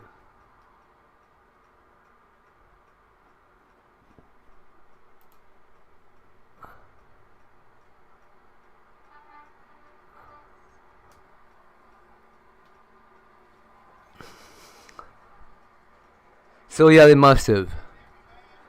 Sounds like he's with some group called Cold Pink. District Department of Transportation. Oh, he's the same guy who scaled the same bridge after Roe vs. Wade was overturned in 2022.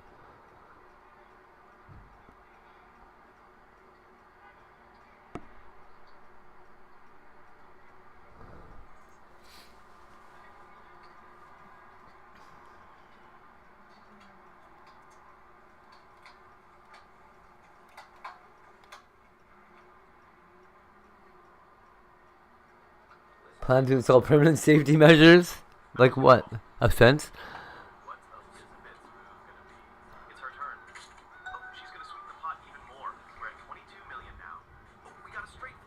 Barricade situation remains. They got the road all barricaded. Man, just fucking shoot him with a beanbag for fuck's sake.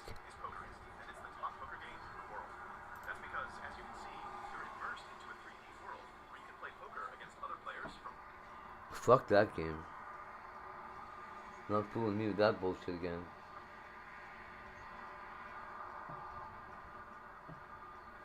Texas holding poker.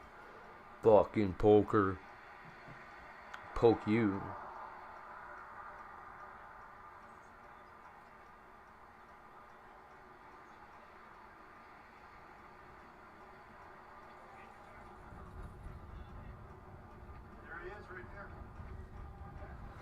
Oh, Tim, he's really there. Oh, look at you go. Yeah, wait. He hasn't cut his toenails in days.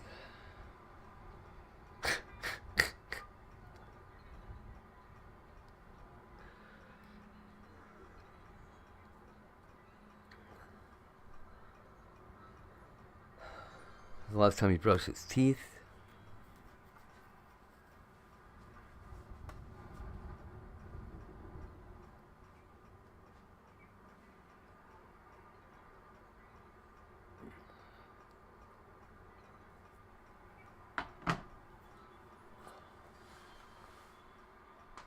Oh, my fucking ankle.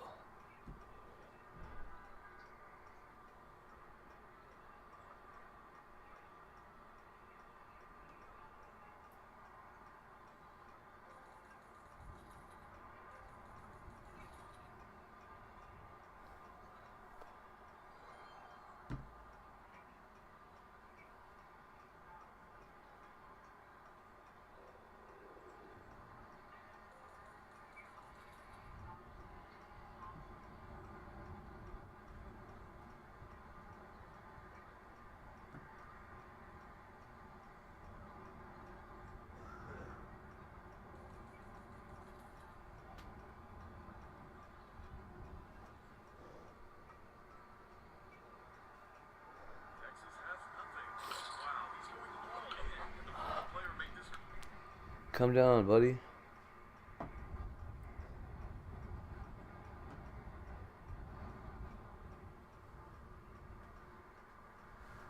I don't know what video this thing wants me to watch for.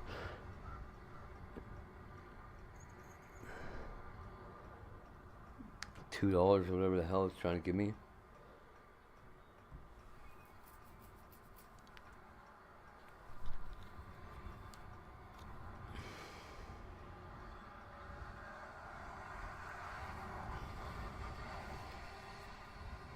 Taco Tuesday on Cinco free Mayo.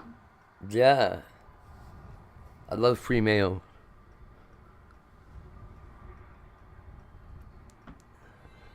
Woo! That's what Abs was saying too. A whole sink full of mayo today. What? What?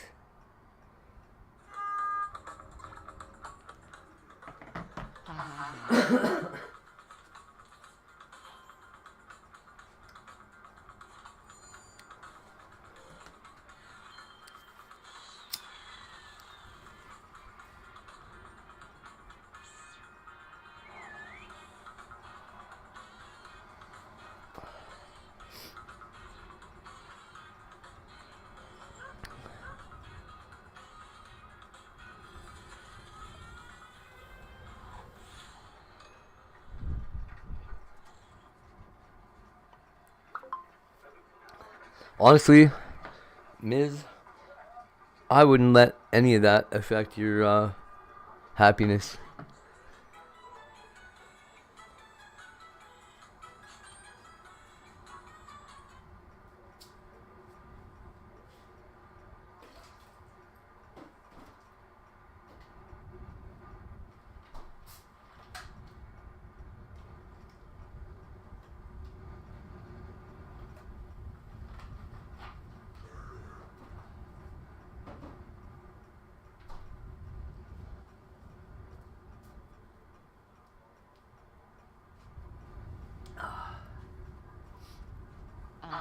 Never try TH substitute Greek yogurt for Mayo. Oh, yuck. Yuck. Woohoo. Yeah, that'd be something. Oh. Mayo is way sweeter.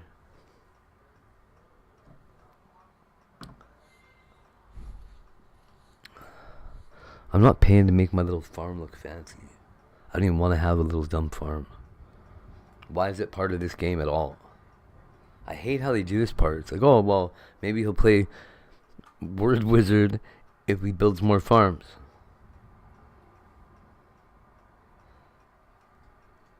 Hey, how would you like to customize your fence? No, why do I have a fence? Why is this part of the game? Oh, so stupid.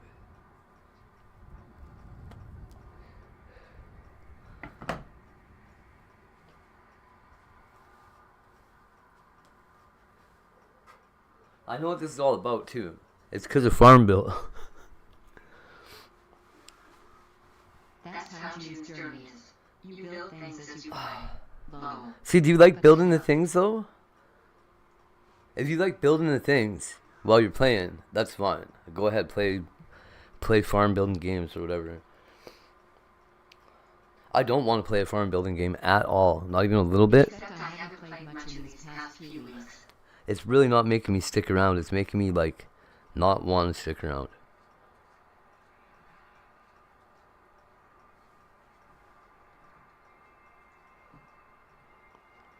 I get that those people, like to pay money and make their fucking, make the game all microtransaction-y and everything. But...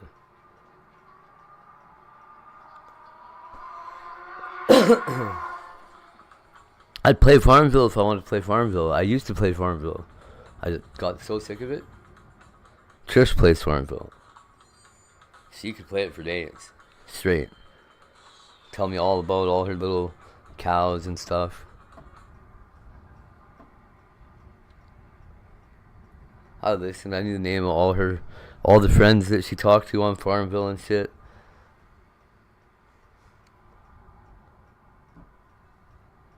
I don't know. I'd like to think of it. Like to think I was a pretty. I found hacks for her and everything. Yoville was my fave. Yoville? Oh yeah. She played Farmville and then Farmville 2. She played Farmville until like Farmville 3 came out, I think. She was diehard.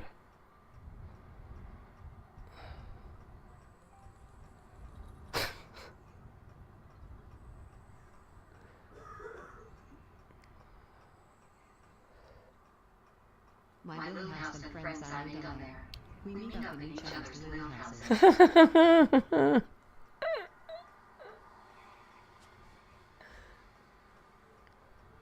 So cute.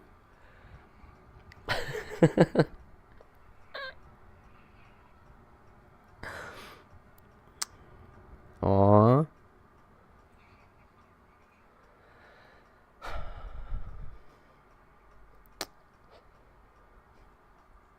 Yoville was cool because you meet real people, and chatting can give each other things. Yeah, she was doing that in Farmville when it came to like groups and shit. They had like group chat and used to sit in there and fucking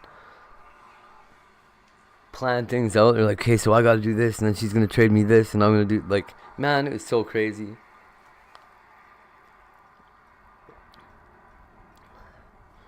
It's like, this is this other girl's sister. They play together, but she lives in fucking one city and the other one lives in this other city. Like, what the fuck? You guys are getting this fucking Friendly over a fucking crazy game? This is awesome.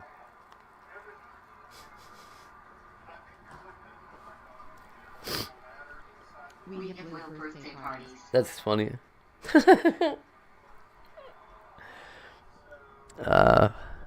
So funny.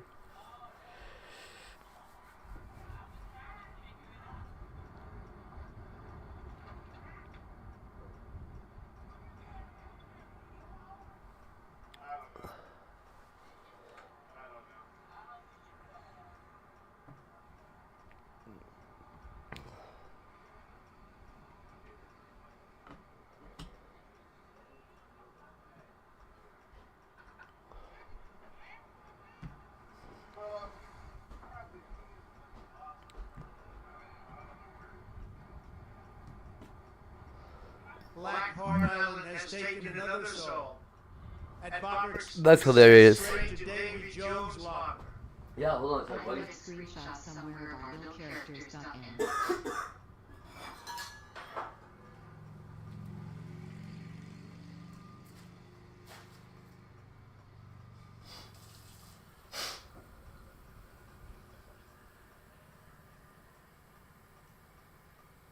Oh man, boots.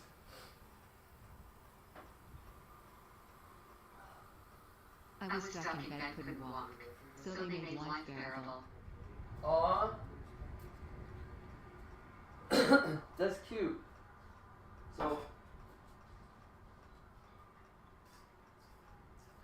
You want some toast in there? Yeah. Exclamation mark high stall.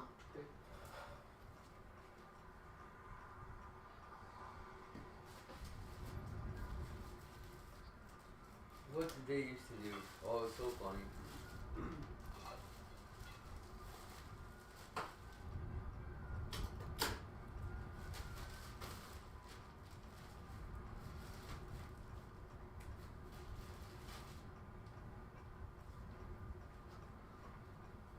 So, they had some way that they were storing items that were for like missions or some fucking something like a mission anyways, but they're like limited time items that ordinarily you can only get enough of them if you paid to have them, and they would like trade them to each other and keep them off character somewhere so that when somebody needed them they could just bring them off one of the storage characters and have like 200 cans of peas or whatever the fuck they needed. I said I paid attention, not I paid all this attention.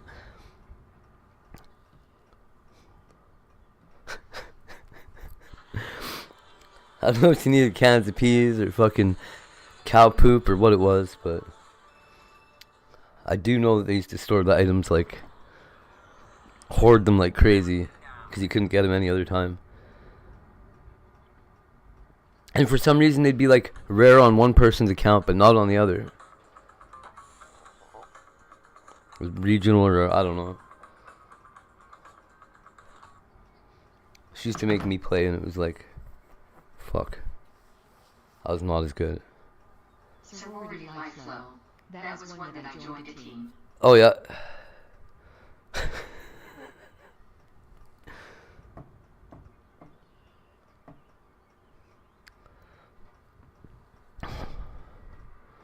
I used to play a lot of anything I could play for money, really.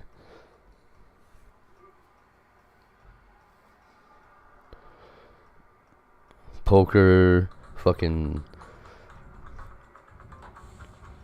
blackjack. There's this blackjack game I used to play like crazy.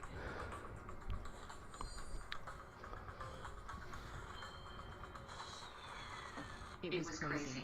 Like sororities would attack other sororities and leave these nasty mean messages to each other. That's funny. I can't see you falling in with those people. That's awesome. These gangs home?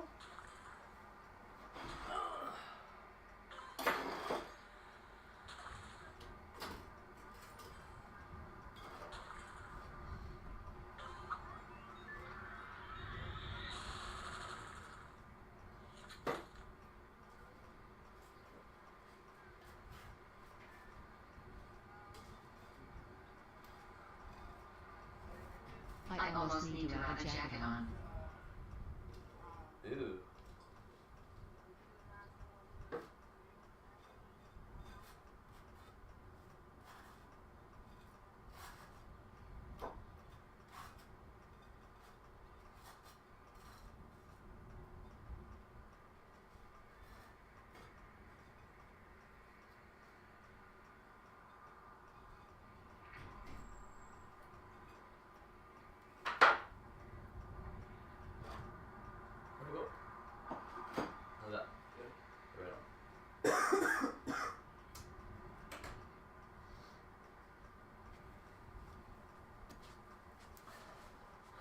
Ooh, ooh.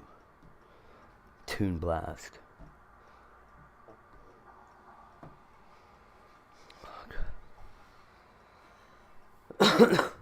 I definitely had to put a jacket on.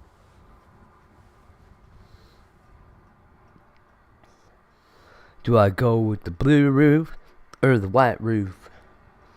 I'm not going with the red one. It costs 100 coins. Like, what's the point in paying for 100 coins for that one? I'm not even clicking on it. Why would I ever upgrade to something I had to pay for? No. Give me it for free. Now I gotta watch all these videos so that I can unlock a goddamn fence. I was a sparkler too. Low. Fuck. This is so annoying.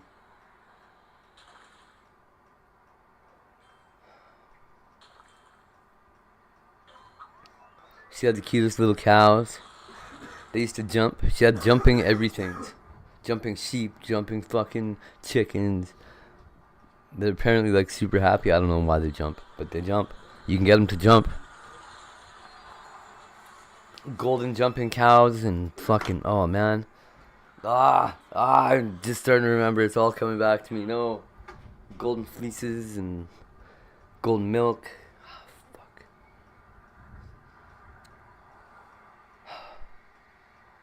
Man, she's getting punished for this.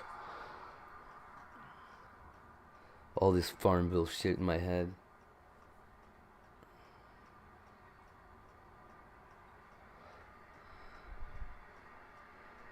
BTW.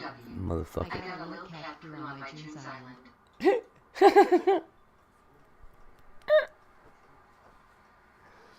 That's funny. Are they cute?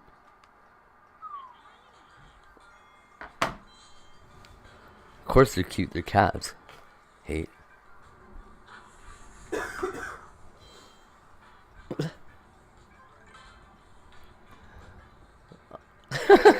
Some horses and sniper some chickens. Low.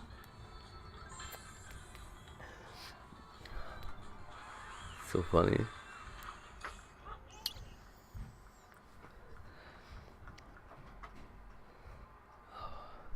Monopoly Go, that game sucked. Oh, you play Monopoly Go, don't you? What do you think of that? There's another one of the games with the fucking, oh, build a little fort. Oh, blow up your neighbor's fort. Fuck, I don't even want a fort. Stop adding elements to the game that aren't there. It's funny because they'll be like, hey, I want to show you something.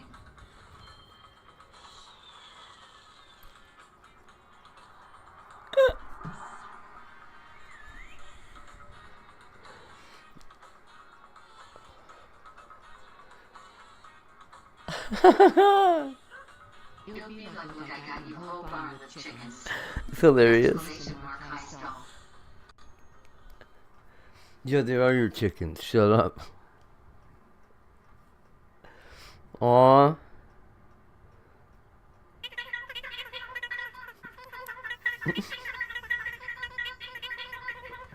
And he's like, oh, they're nice. Thanks, honey.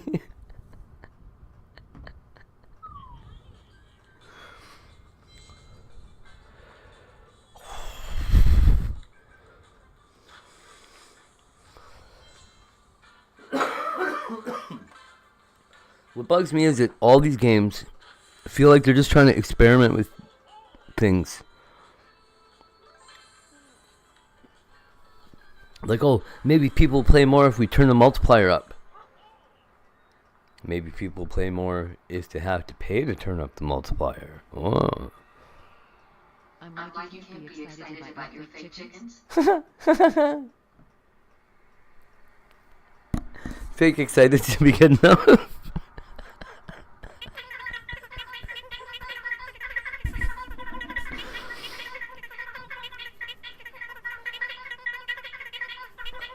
I loved all my little farm animals. Little cows. I had my own little farm that she used to take care of, so that she could trade stuff to herself.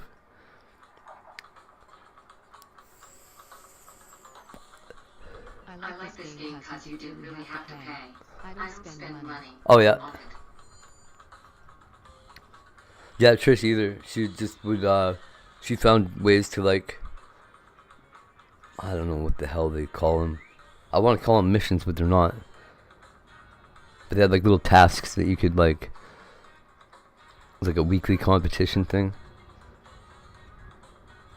And if you did good enough at whatever the other shit was, they'd just, like, give you free shit. She was playing for free for, like, ever. Candy Crush she played too. Holy fuck, like level 9 million or something. So hot, man. So much Candy Crush. Oh, I hate Candy Crush.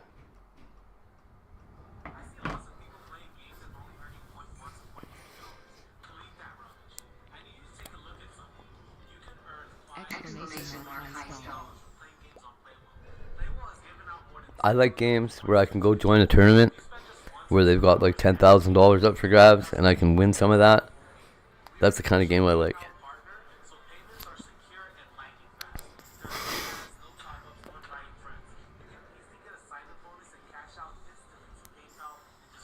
I played for it. Got over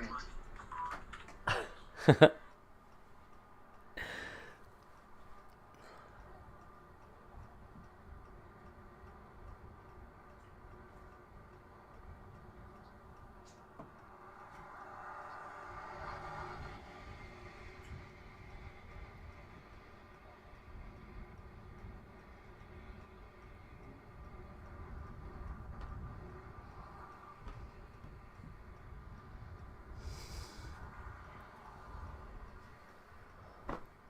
This guy's really not doing anything.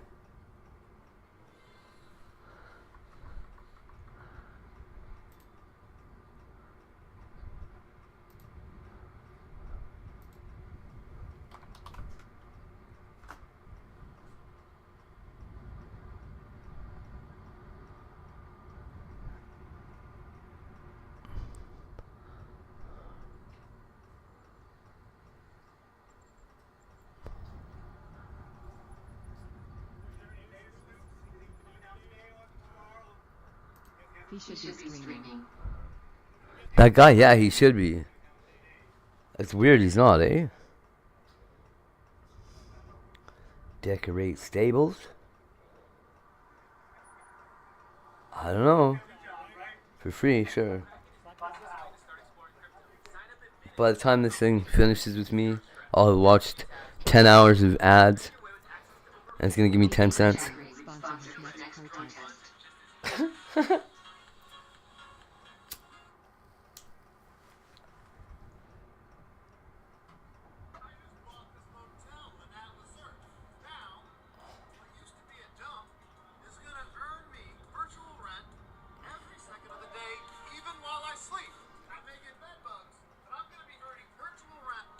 I may get bed bugs, but I'm gonna earn virtual rent.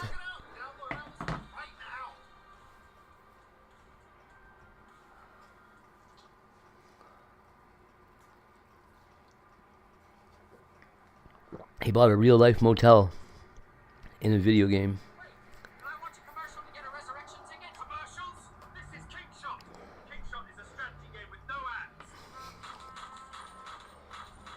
No ads? How much do you pay for that?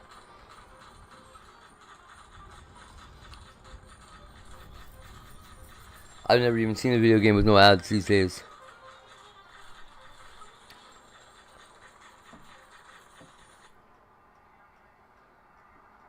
It just puts ads in everybody else's games. That's funny.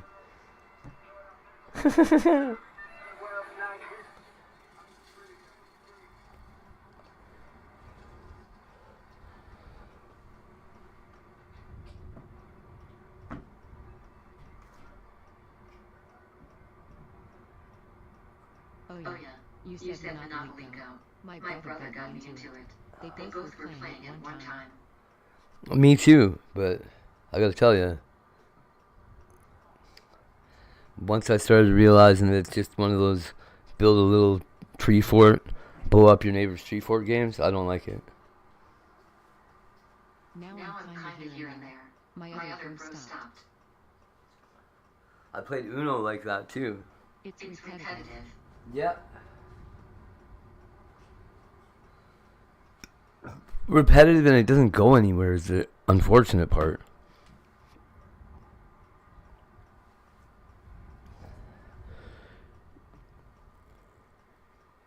If there's a purpose to all that building and stupid bullshit. But it doesn't seem like they're, like, it's just every town you go to, oh, fill out these fucking 4 little things. Oh, somebody blew up your fence. Oh, it better protect it with some shore it up or whatever they call it on this one. Fuck.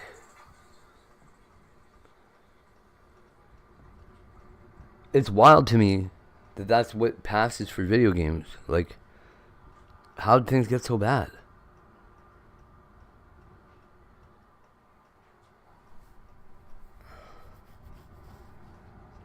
They've just been abusing some video game players for a while. And nobody's found a way out yet. So they're like, ah. They are harvesting us for all our microtransactions. They got me filling out surveys for sparkles. Or whatever.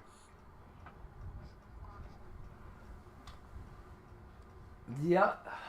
Yeah, it's rough. It feels like at times you're doing more of that shit than you are playing Monopoly. Like if you download it to play Monopoly, why are you making me play something else if I'm happily playing Monopoly?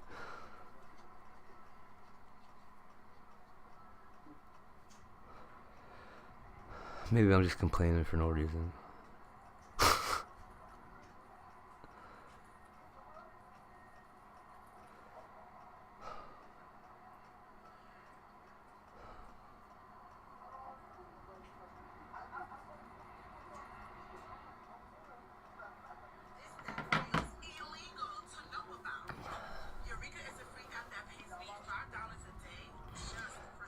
That's why I don't play Facebook games too, because it turned into a lot of that.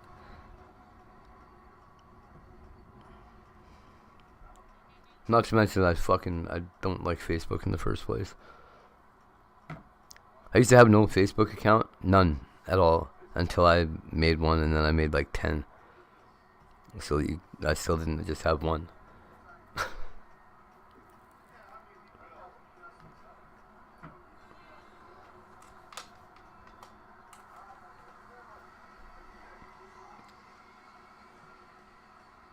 Remove the garbage.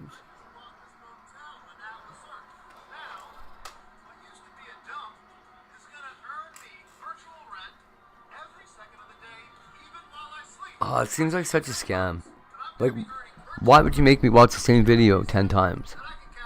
And why would these guys want me to watch their ad 10 times in a row? You guys really want me to hate your game that much? Just email it to me.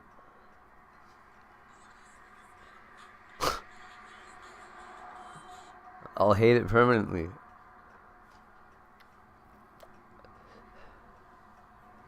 AI video and effects, yeah.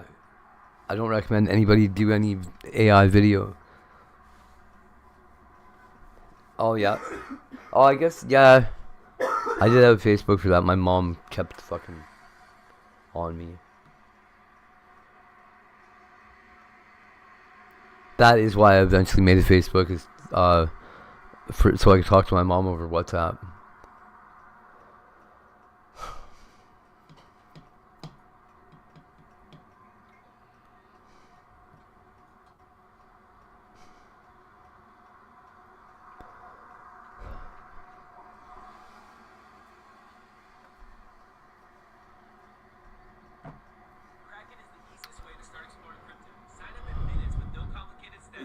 Yeah, no kidding.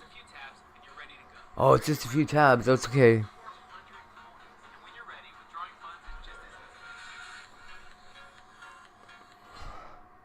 I'm never installing Kraken. I would never install an app so that I can buy bitcoins. Fuck.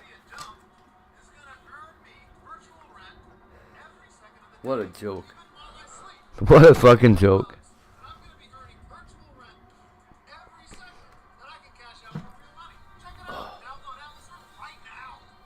I made 75K promoting cryptocurrencies from 2019 to 2021. I think it was 2019 when we started. Like 2 years, we got 75K for it. Well, I think what we got was a 1.5 Bitcoin each. But they were like 50,000 it must have been. Because 1.5 was 75K, and that was, yeah. It was pretty cool. Well, except that I blew all the money instantly, so quickly.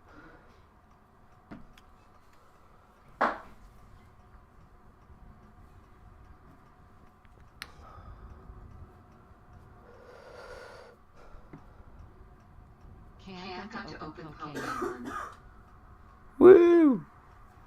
Okay, have fun.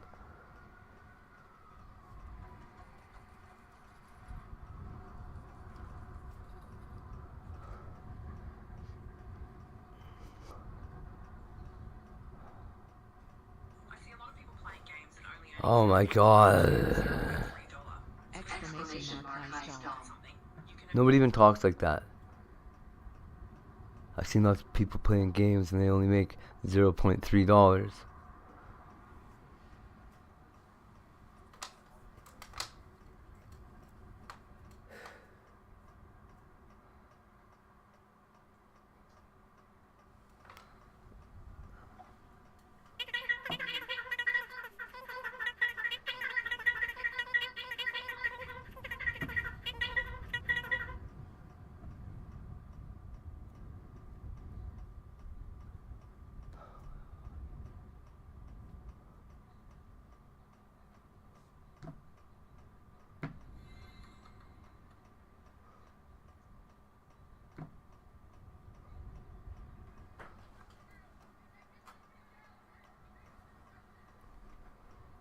Just tell him to come down.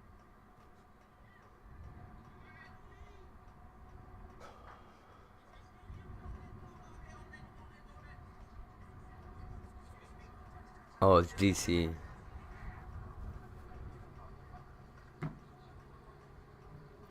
Finally, this is starting to look like a stable, not a pigsty.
No? You sure? Okay.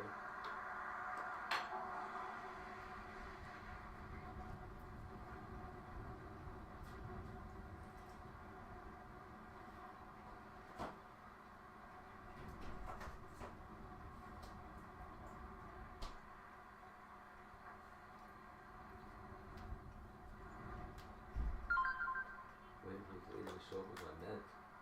Hey? Yes? I don't know where she is. She should be here before 5 o'clock though. Big deal. Eat it! Why you act like a weirdo? You should just ask for something. Hey? There's no point in just standing around and act like you don't want something.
Let me out of here.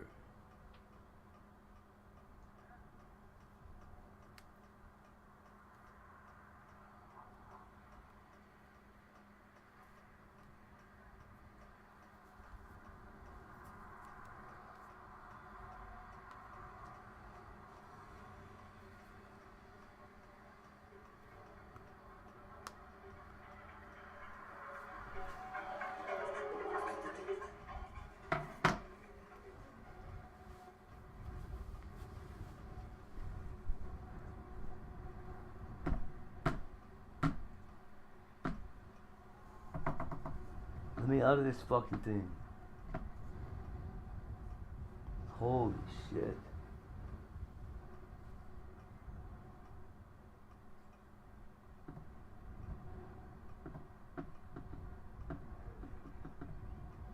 No, close it out, you fucking piece of shit. What are these $16?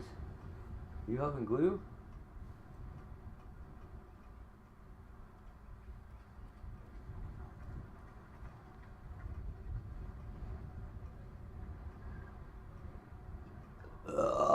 Excuse me.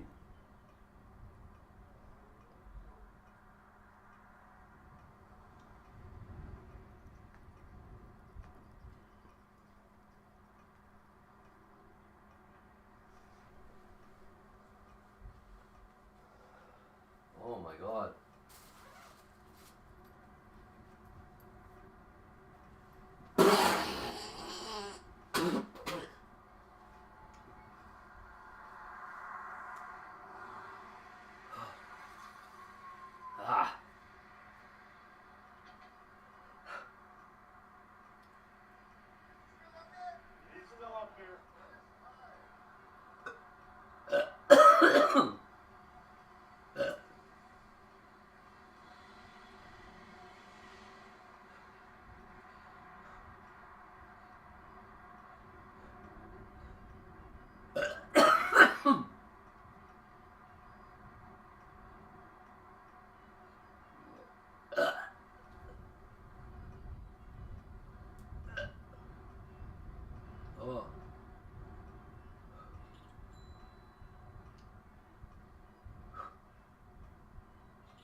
Sounds hilarious.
feeling?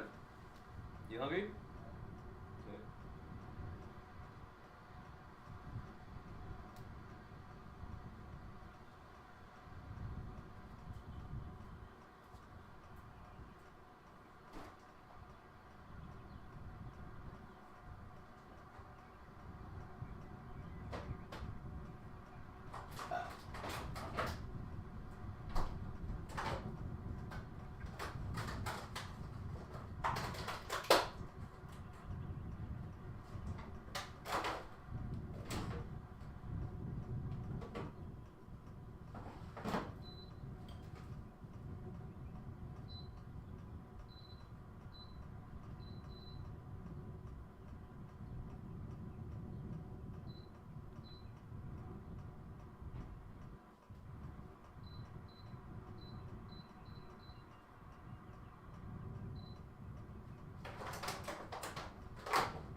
Hi there. I called yesterday to get my medication delivered. I was just wondering if it's going to be delivered today.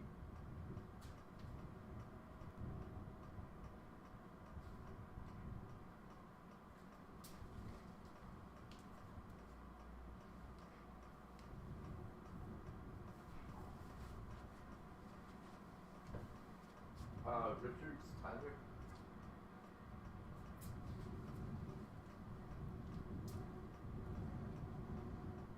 No, Richards, Tyler, Richards.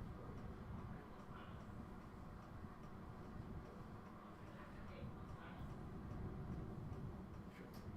Thank you.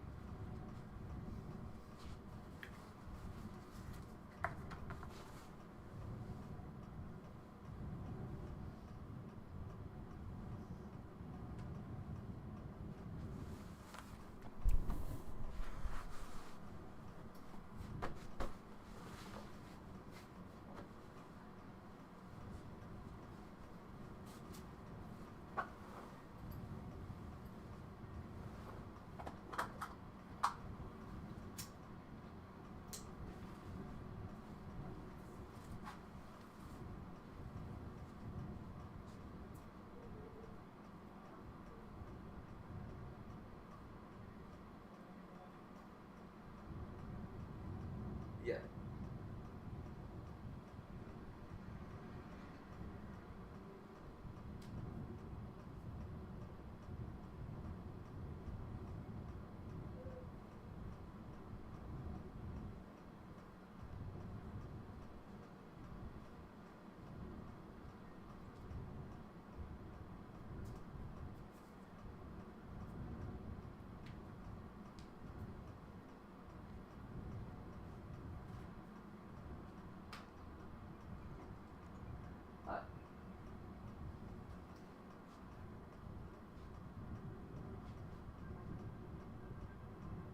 I should be.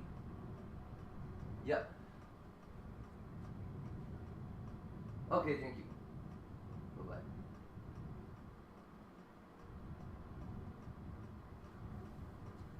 That's fucking weird.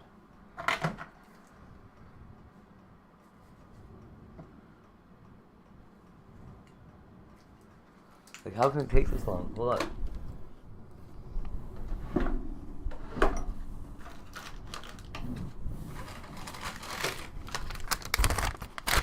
Oh shit. Whoa, chat. Wait. Chat. Oh yeah, we're okay. Yeah, I'm okay. Oh, dude.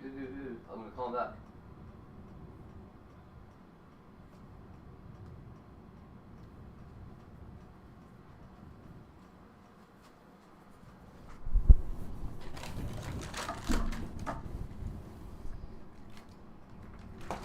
Oh, whatever.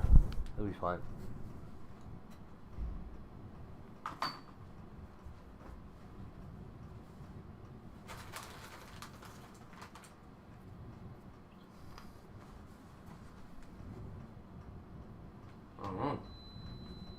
I don't know who that was. Some dude.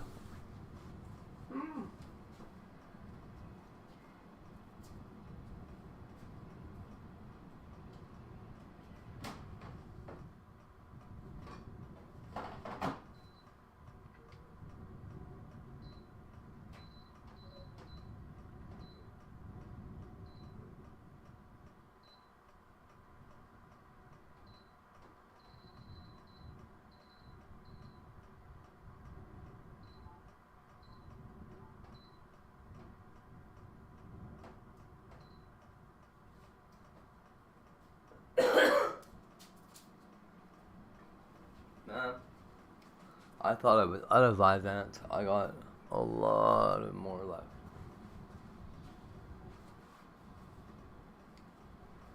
Oh well.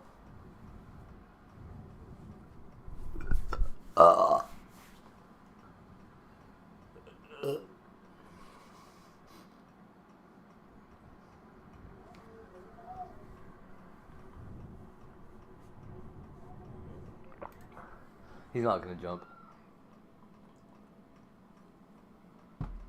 Make him jump. Make him jump. What? Driver found dead after crashing SUV filled with bombs into the MAC in Port. What is that? A driver crashed through the front of the Multnomah Athletic Club in Portland. The car filled with bombs. Thanks for joining us tonight for Full of bombs. I'm Lisa Bailey. We have that breaking news. Portland police and FBI agents at the Multnomah Athletic Club throughout the day and into the night, defusing those bombs after that driver crashed into the building. There were multiple handmade bombs inside that vehicle. It drove right through the entrance of this building. Here, all that's left now is this giant hole through the glass. I've been a bomb technician here in the city for over 13 years. This is by far the most complex scene that I've ever done. This is the most bombs I've ever seen in my life. Tanks, homemade bombs, plowed through the front of the Multnomah Athletic Club in the middle of the night. Employees called 911, saying the vehicle was engulfed in flames. Portland firefighters quickly put the fire out. The driver dead inside. Even though we're not identifying this person because we're waiting for the ME, we have a great deal of confidence The damn Muslim.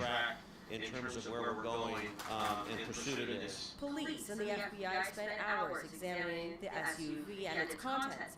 Throughout the day, they sent in robots to find and safely detonate the many. Damn it, Iran! They kept finding more and more. It looked like there was an intent to detonate more than actually ultimately was detonated. There was also a number of devices that were left in different states.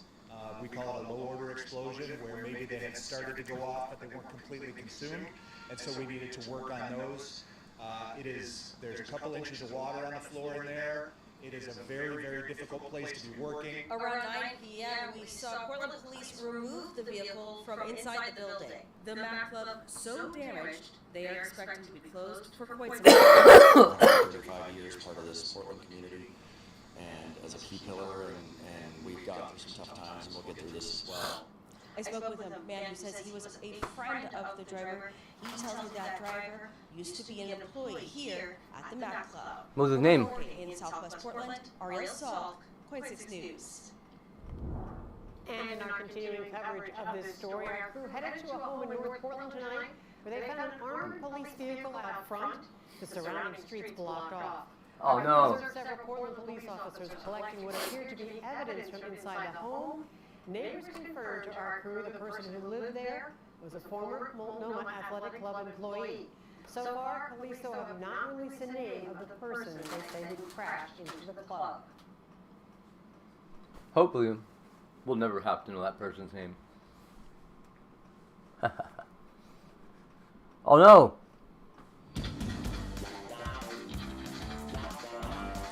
Leave Brittany alone! Leave Brittany alone! So she would take those trips to Mexico, right? Well, they can go to Mexico. You can go to Mexico to see something like that. Yeah. Drive to Mexico, bitch!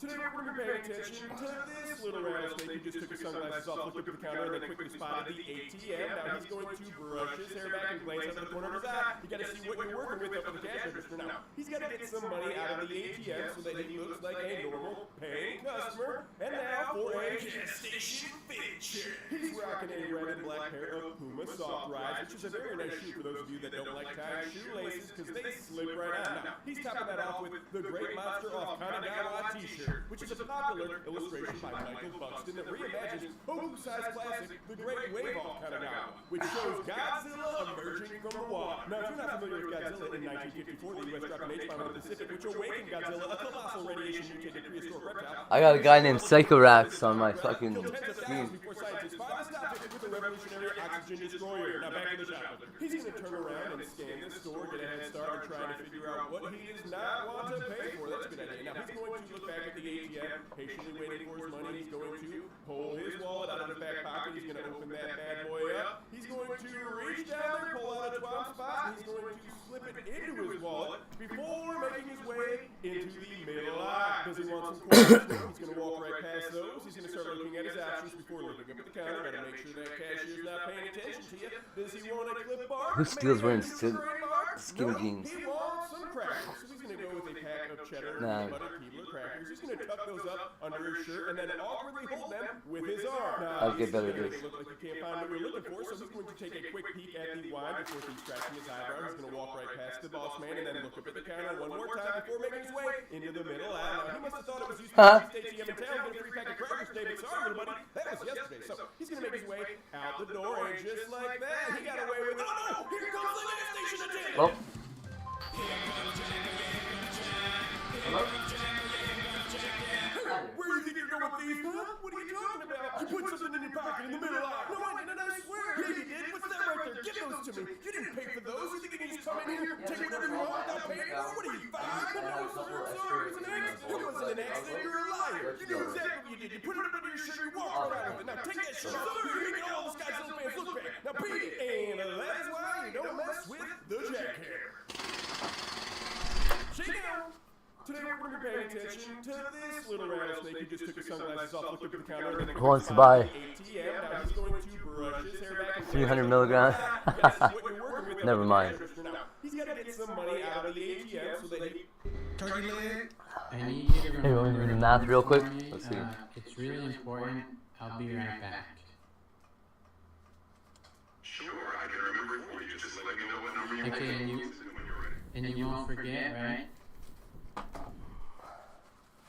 won't forget. Once you tell me, I'll keep it in mind until you get back. Okay, it's 60012814452. Okay, I'll be right back. Just don't forget. Got it. I got that number safe and sound. I'll be right here when you return. Thanks. Okay, I just need that number to get into my house. No problem. The number you gave me is 600128142. Let me know if there's anything else you need. It didn't work. Are you sure you didn't forget a number? I'm absolutely sure. That's the exact number I filled out. Okay, like 100% sure or like 99? I'm 100% sure. I've got it exactly as you said. Okay, but it's like I'm locked out of my house. It's not working. I'm sorry that's happening. I know how frustrating that can be. If that code isn't working for your lock, maybe double check if there's another factor. Okay, can you just tell me it again? Maybe you missed the number. Of course, the number I have is 6012814. Whoa. It's exactly the same. If anything's out, it might be 600. It's working even worse than before. It's working even worse? I need you to remember a number for me. It's really important. I'll be right back. Sure, I can remember it. Just let me know what number you Okay, and you won't forget, right? I won't forget. Once you tell me, I'll keep it in mind until you're back. Okay, it's 60012814452. Okay, I'll be right back. Just don't forget. Got it. I got that number saved in sound. I'll be right here when you return. Okay, I'm back. I just need that number to get into my house. So here you are, Jules. Young, single, successful, fresh out of college. What's the next move for you? Citizenship. Yeah. Do you really want to be a citizen here? She wants to live here forever. I like staying here, but I don't get why it's so hard to stay here. Best country in the world. We get it, man, from Texas. We We get get it. it, dude. What is it? Because in the Philippines, there's so many white people. But the whites get to come and do whatever they want, and you can't come here and do it, right? Yeah. No. So here you are, Jules. Young, single, successful, fresh out of college. What's the next move for you? Citizenship. Yeah. Do you really want to be a citizen here? She wants to live here forever. I like staying here, but I don't get why it's so hard to stay here. Best country in the world. We get it, man, from Texas. We get it. dude. What is it? Because in the Philippines, there's so many white people.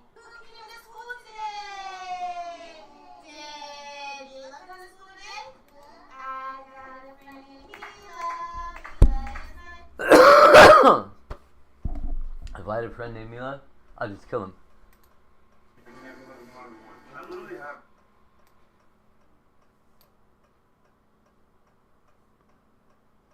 Nice.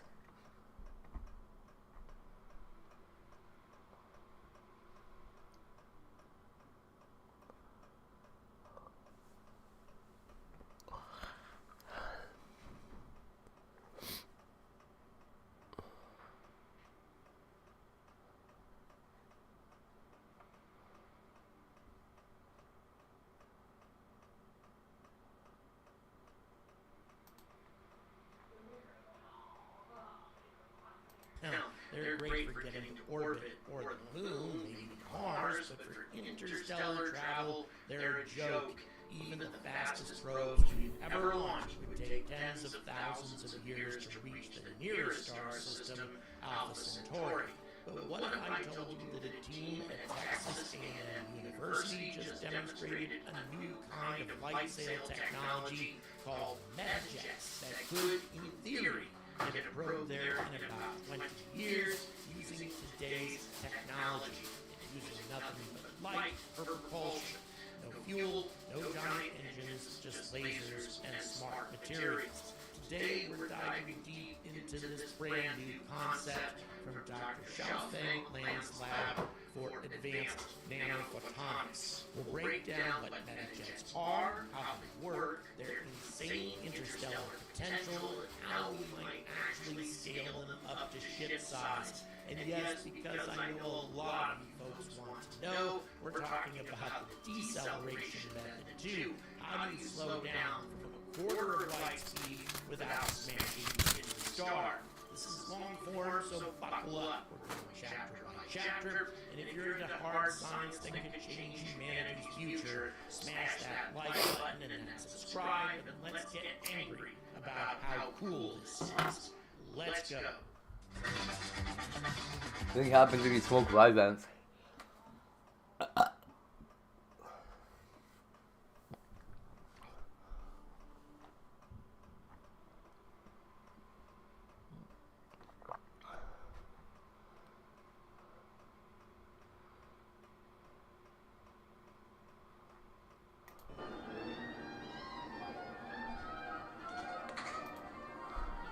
How come nobody's filming? Why is nobody filming down here?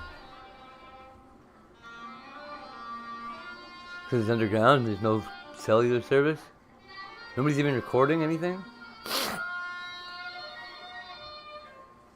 That makes no sense.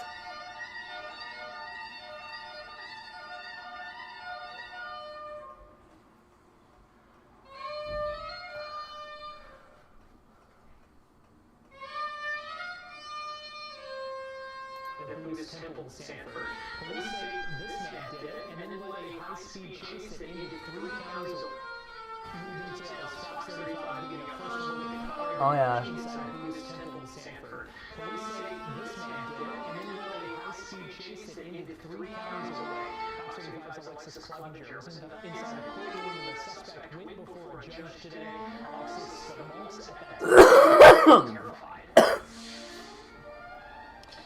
Yeah, Gary, it was a really scary situation for them. Someone actually lived in the same building where that suspect allegedly started the fire, and inside these doors here is where the majority of the damage to places their everyday worship area.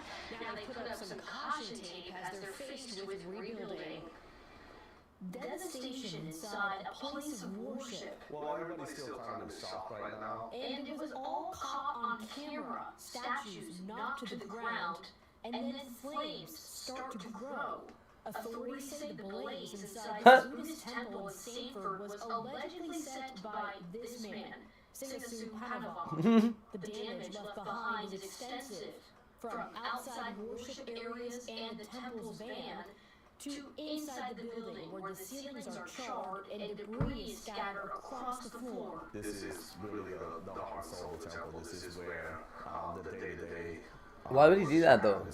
The attorney representing the temple says the area where the fire was set is in the same building where some of the monks live. This was the scariest part for us, is that the monks live in this building. One of them actually witnessed it and ran outside of the building to call for help. One of the things that ran through his mind was that they would potentially be a committed hate crime. While authorities have not said what the motive was behind this alleged arson, the attorney says the suspect was known to the temple. It appears that he grew up here in Central Florida and also attended this temple while he was growing up here. At some point, he moved out of state to Atlanta. Really? At a Cinco de Mayo festival, the men in this truck get out and point what looks They? like a rifle at this group of people. Before showing the entire altercation in the surveillance footage, it's important to understand the full story. One of the victims... No, what year is this from? After safely managing to get away from Last year?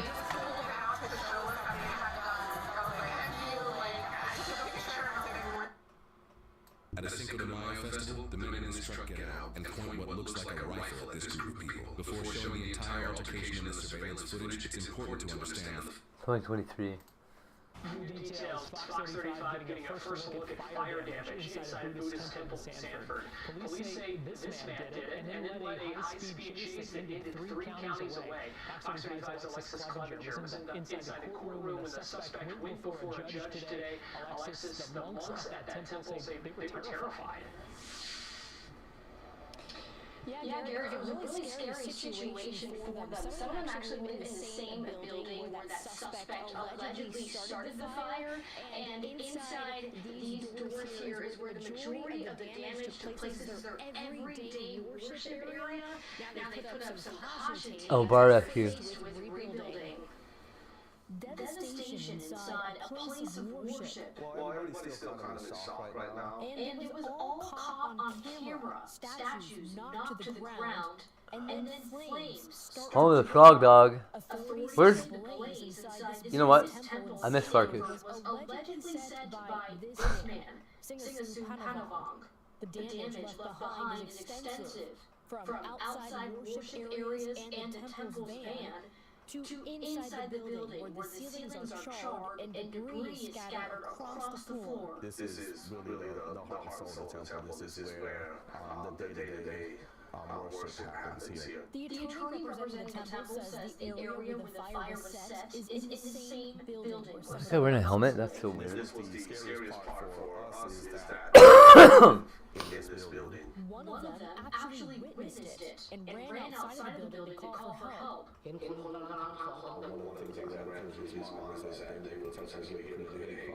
While authorities have not said what the motive was behind this alleged arson, the attorney says the suspect was known to the temple. It appears that he grew up here in Central Florida and also attended this temple while he was growing up here.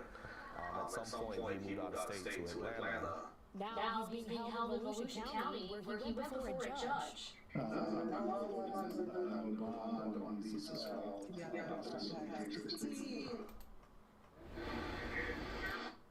Dude, he knocked him out, man. I will beat him up so bad. The guy out of his truck and shoved him. And so it's self-defense, 100%. I've been in 100 fights at this point. It seemed like he was trying to... He killed the old man? It was deliberate. There's no reason for him to do that, other than the fact that I'm a black guy walking in the middle of the parking lot. On May 6th, That guy was black? 2025, officers So were it's just a dispatched dirty white to a guy. parking lot after a 911 call about a fight near the fuel pump. Is that guy really black? A 70-year-old man in a pickup had stopped abruptly in front of a 36-year-old man and his girlfriend, sparking a confrontation. Seconds Wow, really? later, one man was unconscious on the pavement. No. That old man, you really know, he was walking across the parking lot like chilling, and that guy in the curb barrier, and this guy pulled in, he was walking across the parking lot, he was walking across the parking lot, he started saying something, the old man got out, obviously he almost hit the truck or something, the dude was walking across the dude hit him, knocked him out, man. I just caught a glimpse of it, he said the old man pushed him first. Let me see your ID. No, just what I'm on you, man. The ambulance is coming, okay? How come you're bloody? Okay, we're gonna have to look at it. We're gonna deal with it, okay? I want to beat him up so bad. Okay, go ahead and just have a seat. Is everything coming on there? Yeah. In the car, so what's going on? Well, me and my girlfriend were walking across the parking lot from this sidewalk. Okay. He comes speeding in, and he slams on his brakes like within a foot of me. Okay. Heavy, man. Like, come on, man. Wow, dude. And then he keeps like mouthing off. I can hear what he's saying. But as soon as I get out of the way of his truck, he goes by me again. And it's close enough to where I put my hand out, and it broke his mirror. He hit it. And you can see that his mirror is broken, because I put my hand out, and he just kept going. So when it broke his mirror, he slammed his brakes out, and he got out of his truck, and he shoved him. And so I hit it. It's self-defense, 100%. Okay. Do you hear what I'm saying? Yes. Where's your girlfriend at? I don't know. I mean, she was terrified. She almost got run over too. Do you fall backwards? Do you fall forward? He fell straight back. Okay. I mean, I even swung the chin. So you were towards the back of the truck at this point, correct? Yes. Okay. They moved the truck already. Then you saw this with your eyes. I didn't see the hit. I saw the after the hit. I heard it, and I right when I came around the corner, and I seen that dude fleeing with his girlfriend over here after he hit that dude. Like I just cut a glimpse. I didn't see the physical thing. I think this lady right here who's helping. In that car right there, she was right here when it happened, driving. She probably seen everything. I only caught a glimpse of it through the pumps because I was over there on the other side. Okay. Well, the old man probably deserved it. Okay. Are you hurt at all? No, this is just his. Okay, thank you. Can I? Just that man. I'm trying to explain to you. It was self-defense. He almost hit me with his truck. Like he almost hit me. He slammed on his brakes. I would not call that guy black. You're doing walking across the street. I was just walking from that sidewalk to here. As soon as I turned my hands up, he kept knocking off, and as soon as I got out of the way of his truck, he slammed his gas on. Sounds white. And it was so close, I put my hand out and broke his mirror. So he hit me. Like, all I did was put my hand out and busted his mirror off and landed in his lap. And he slams on his brakes, and he's like, you broke my mirror. And I'm like, you hit me, is what it is. And he gets out and he shoves me. And so I hit him. How did you hit him? With my fist. Okay. Huh? Where'd you hit him? Square in the chin. I mean, I've been in 100 fights. I know, I mean, it was self-defense. It's not like I was... Okay, I wasn't here. Okay, I'm sorry. It's just these So I'm listening. people like acting or something. It's like They're upset, someone's hurt, you know, like, yeah, they saw part of it maybe, or, yeah, you know. he technically hit me with his car. Okay. Yeah, I'm just here getting my windshield replaced because it was cracked. Where are you getting that done? Cinco. Oh, down the street. Yeah, I'm just walking the Cinco. I'm gonna call your, do you have a phone? You can call your girlfriend? No, okay. Where do you... Okay, are you physically okay? When he hit me with his mirror, I put my hand out. Are you gonna live, sir? Yeah, a little bit. Is it like here? It's pretty much... The whole, your whole hand? Yeah. Okay, to me it looks maybe a little red, but Not much. okay. Yeah, if you, a little swollen too.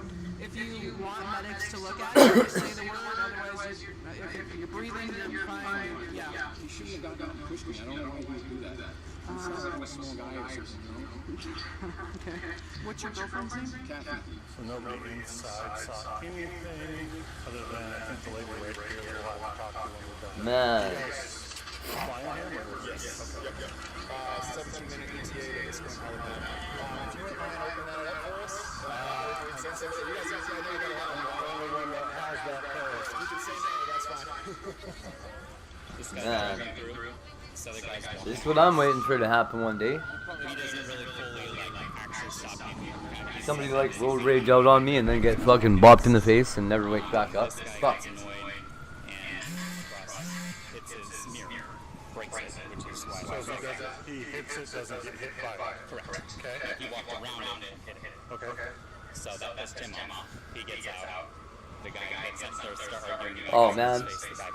This guy pushes him away from him because it's too close. And this guy comes across and pushes him in the face. Is he going to be okay?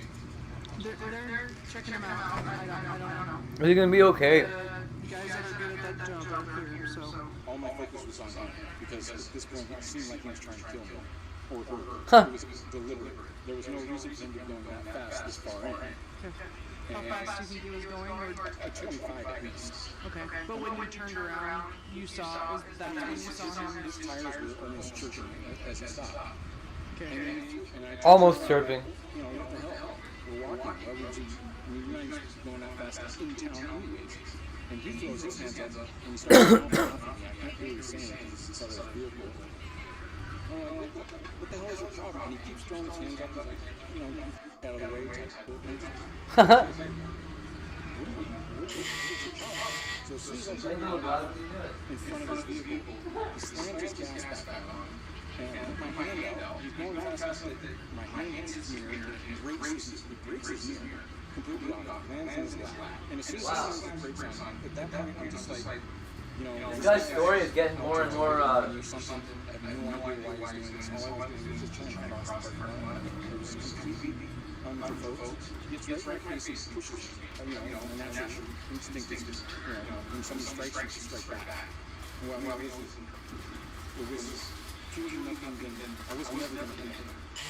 Is that really natural instinct, sir? That's not good. It wasn't something that I initiated. Okay, so then you punched him in the face with your right closed fist, and then he went down right there? Okay. Hit him in the jaw. Okay. Did you see what happened afterwards? He hit his head on concrete, he was just lights out. Okay. Has this happened before? No, I've never had this before. This is, I mean, I think this picture is realistic. You know, when you get in fights like there, it isn't like this. You know, it's just frustration. I don't know what the problem is. I'm just seeing it as prejudice. There's no reason for you to do that, other than the fact that I'm a black guy and I want to know what's going on. Oh, I love it. Now he's black again. I'm not going to comment on that. I'm not going to say that that's what it is, but I mean, we don't have so much to think. There's no reason for somebody to try and run me when I'm clearly just trying to cross the parking lot. Well, I'm glad you're okay. I'm sorry to say that. I'm so really sorry. I hope he's going to be okay. But if you're going to fight somebody, it's this thing that you know? That's a pretty hard defense, but we're here now. So can you try giving your girlfriend a call just so we say that we did it, please? Nothing? Okay. Thanks for trying. I'm gonna check in with my boss. You just hang out here, okay? I'm not sure right now. You shouldn't leave. So you're not under arrest right now, okay? But that's why I want to go check in with them, so it's not a big question for you. Do you think your girlfriend will come back, or do you think she's gonna like find a ride? I don't think she's my girlfriend anymore. How long have you been together? Like how close? 15 minutes. Okay, so.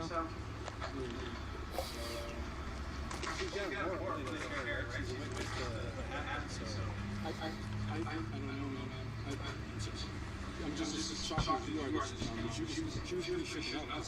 He almost ran so it doesn't seem like there should be any question about whether did anything wrong. The guy hit you and then jumped out and shoved him. So it seems like everybody saw what they wanted to see. Like I was the one. So can I ask you keep saying he hit you. What do you mean that they hit you? When I put my hand out behind him, it was weird. Yeah, that constitutes hitting somebody. It wasn't like I was chasing somebody down, punching something. Okay. The way that you made it sound is you said you threw your arm back as if to strike his vehicle because you're mad that he's driving. Which, I mean, I can see this from... Technically, that's what I was doing. Okay. I don't understand how what he did was... Okay. I'm not saying what he did was okay. Yeah, no, I'm just trying to understand, like I said, because I wasn't here. I'm not saying that guy was totally in the right. I'm not saying you're in the wrong. We just, because, you know, people, do sometimes I'm saying all of that. See what they want to see. We try to get the most information as possible before we just dust our hands of it, okay? Whatever he did, then he gets out. Whatever he did. But then he... to put him down. That's a bit excessive. So right now we're looking for surveillance to kind of corroborate. We're getting, you know, it's better than a person's statement sometimes. So that way there's no confusion. It's kind of what we're waiting on. So I was told that he is in early life flight to the hospital. So I don't know the extent of his injuries. Someone also told us CPR. So that's all I know. Wow. It's just that whatever happened in the hospital here, he couldn't handle it, so they gotta take him to a bigger hospital. So I can tell you what, we are supposed to barely overcome someone's force. We can't. Yeah. Yeah, exactly. So I can't advise you on what you were supposed to do. I can just tell you, if someone strikes us, we can barely overcome that. Otherwise, we could get arrested and lose our houses and stuff too. But that's us. This could very well be seen as self-defense. It's really unfortunate that guy has injuries. Do you know how old? I didn't quite see how old he looked. Okay. Like now that guy's black. 80s. Now that guy's black. I mean, he could have been pulling out a gun the next time. I don't know. Poor Denzel Washington. Just was instant. And it wasn't seeming. So it sounds like right now they have enough information to arrest you, okay? So right now we're going to put you in the handcuffs. Just stay where you're at. Put your hands behind your back. Sir, I'm going to have you stand up for me, okay? We'll get your stuff. Got something that's right. Yes, yes. Do you have a card? Watch Reese's. Did you hear this other? So basically, general justice. The guy comes through. He stops. That's the name of the video, guys. I just watched this thing. So the same is because they have your card. No. Drop box and then we got the video from there. So guys come through here. They have space. He stops. The guy goes across, and then he starts going. He starts taking off a little bit, but this guy's and then he turns around. Hits the car, and then he slams on the brakes. And that's when, so that's on top. Then he gets out and the other. Aaron Fisher was found guilty of murder in the first degree and sentenced to 7.5 years in prison. He'll serve 3 Damn. years in community custody after his release with mandatory anger management. Damn, Daniel.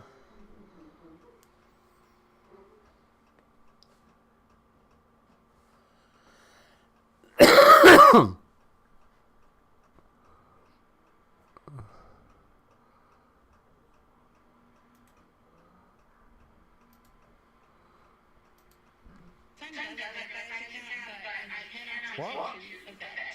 Because I tried that, and the veterinarian told me that because he has human anatomy, that he does not know how to work on him or diagnose There's no way. So, why do I think that is a form of discrimination? Because, you know, he says he's a cat, he is a cat, and he needs to be treated like that, like one, you know? Wild. I'm not going to press charges because I know that he can lose his license if he didn't work on his son. So I'm not gonna try to sue him or anything. Just send the asteroid, man. This is something that I want to raise awareness on because I do think that people that identify as an animal should be able to get their vet. Yeah, sure. That's the medical attention that they're wanting. What? And so I really do appreciate you asking this question. I think it's an important topic that we discuss because if we don't, we're never going to make progress. And these people that identify as cats are going to have to continue going with human dog. You know what? At some point, we really got to charge these people with child endangerment. That's wild. Because that woman is flipping nuts, mate. No I'm shit. very offended because I actually identify as a billionaire, but my bank won't, you know, they won't show They won't give me my extra fucking money. numbers in there to affirm it for me, and I just feel so What are you offended doing? and discriminated What? against. Okay, well, what are you trying to do? Guys, believe me when I tell you that this clip is going to shock you. I've done hundreds, almost 1,000 videos at this point. This is probably one of the most absurd things I've ever heard. These kids stand up and fight back against their woke teacher pushing the crazy ideologies on them. I mean, just You know what's crazy? You just really upset someone. Saying things like it should be in an asylum. What? I just think if they want to identify as a cat or something, then they're like genuinely they're crazy. True. You're questioning their identity. No, I wasn't a question. I was just saying about the gender. I haven't said anything about them. But when you so different between two genders. I just said my opinion. If I respect them, then can't I respect mine? It is not an opinion. It's What? not an opinion, it's an opinion. Those two think there's only two genders. There's only a boy and a girl. Literally. There's no other private part. There's only two.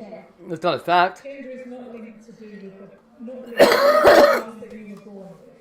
Gender is about how you identify. Which is what I said right from the very beginning of the lesson. Biological sex, there is actually three biological sexes. You can be born intersex. You can be born with male and female body parts or hormones. Yeah, Did you know that? there is three, there's not three animals. Doesn't mean... Yeah, there's three. I'm talking about biological sex. In terms of gender, there are lots of genders. There is transgender. There is agender, people Hello? who don't believe they have a gender at all. Yeah, but you can't have that. You can't have that, it's not a law. Yeah, it's not, it's our opinion, we just don't agree with it. If you have a vagina, you're a girl, yeah. But cisgender is not necessarily the way to be. You're talking about the fact that cisgender is the norm. That you identify with the gender that of the sexual organ that you're born with, and you're with. That's exactly what you're saying, which is really despicable. How? When it's, if I was my mum, my mum would sad. If I was my mum, she'd sad. But that's very sad as well. How is it? Most people agree with that. There's only a small majority of people who actually think There are so many problems in the world with homophobia. Because you 9 people. Because people is I've got nothing against it. That's not homophobia, you're right. There is a link between it, and you're saying that people Nah.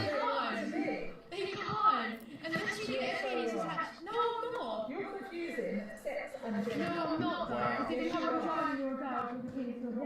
You can't have a vagina and be a girl. But then even then, because you've got those genes. How you identity. How you identify. It's not an opinion. Yes, it is. Yes, it is. No, it's not. If you don't like it, you need to go to a different school. What? Your opinion is how you identify. What do you You mean, need lady? to have a proper educational conversation about equality, diversity, and inclusion. She's talking like how you identify as a fact. It's definitely an opinion.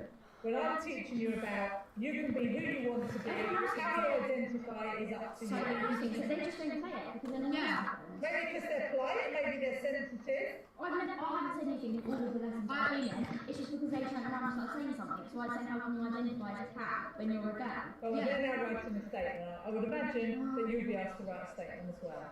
We will. Wow, that might be one of the most just outrageous things I've heard. And this is in the UK, by the way. It's not that This is unhinged. happening in a lot of places. There's worse than that. Clip in particular was in the UK.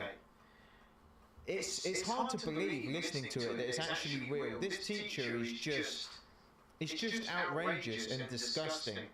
It really is. And this is why a lot of people are getting their kids homeschooled. Because the kids have more sense than the teachers teaching them. I mean, I take my hat off to those kids standing up to that flipping donut of a teacher. I can't believe the teacher said they should be going to a different school. Like they're not allowed to question things or anything. That school needs a new teacher. And one of those kids said, if I can respect their opinion, can't they respect mine? Well, I think those kids found out following that they really don't. Because kids educating their teachers is just, I'm not really sure that's the way round it's meant to be. That teacher needs to be away from kids, full stop. If genitals don't determine gender, how does removing them or changing them affirm it? Makes no sense to me. The point of it was she was being called despicable. She was told that she cannot have the opinion. So the child was saying that her opinion is that you can't change your gender. The teacher, and I will make a direct quote, said, that is not an opinion that we express in this school. And if you don't like it, you need to go to a different school. That's now, crazy. as much as I'm being silly with my fancy dress, this is a very serious story because. I mean, what is going on in this world? She just said Why is she just like a cat? That's so funny. When children visit their cats and be taken seriously at school.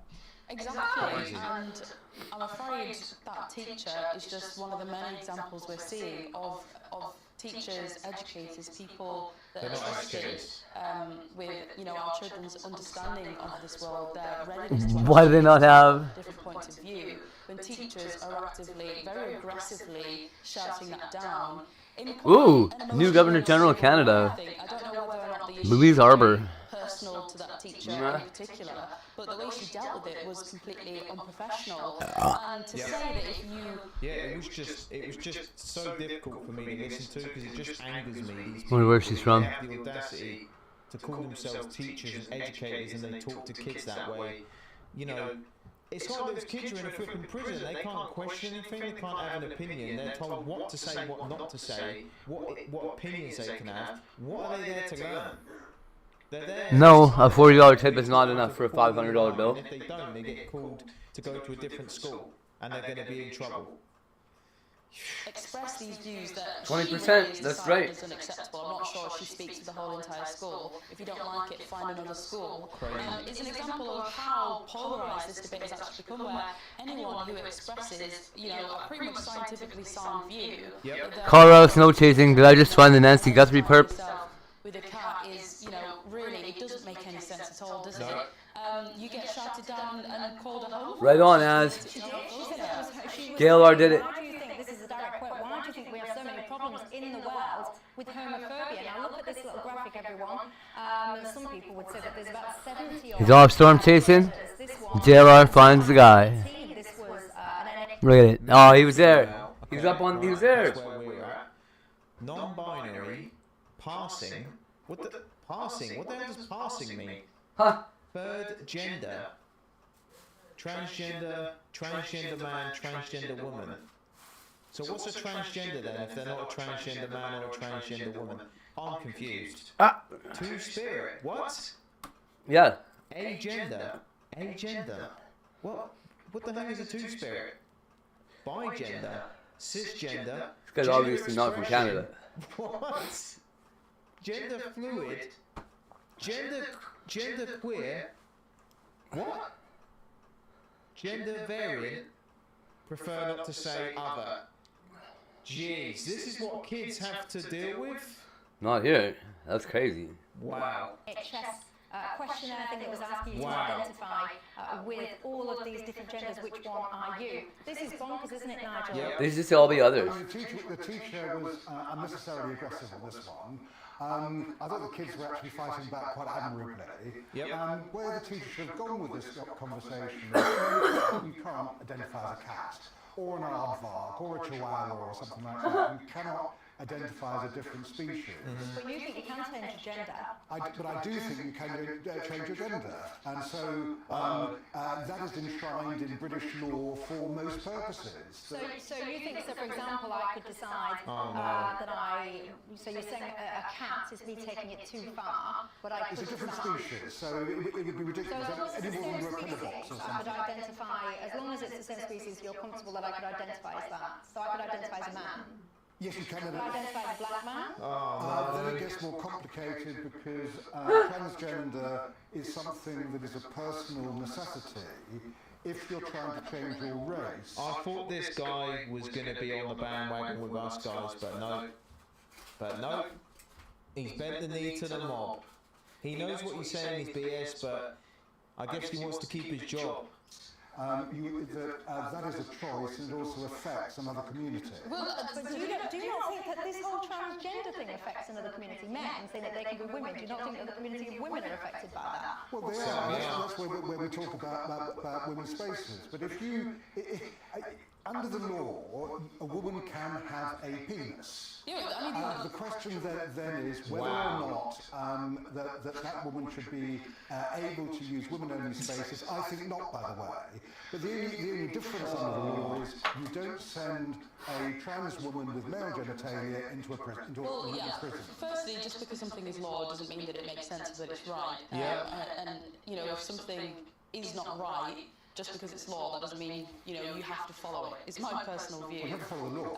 Well, you don't have to follow the law if it's not right, and that's how people affect change. But on that, the logic is the same. It doesn't matter if you're identifying as a different race or if you're identifying as a different species, because the whole point of being transgender and having gender dysphoria is the idea that you were placed in the wrong body and you identify with another gender. So using that logic, you can feel like you were born into the wrong race, because that's a biological thing. You can feel as though me not being white is materially affecting my life and my mental health. I mean, it's not entirely uncommon for people to identify with animals and want to be animals. I mean, online you can find where people can actually pretend to be dogs and foxes. They can't be a dog. Yeah, those people need to have their hard drives checked, most of them.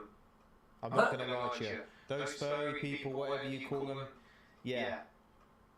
Like, when I watch them, I can just see and smell the BO through the screen.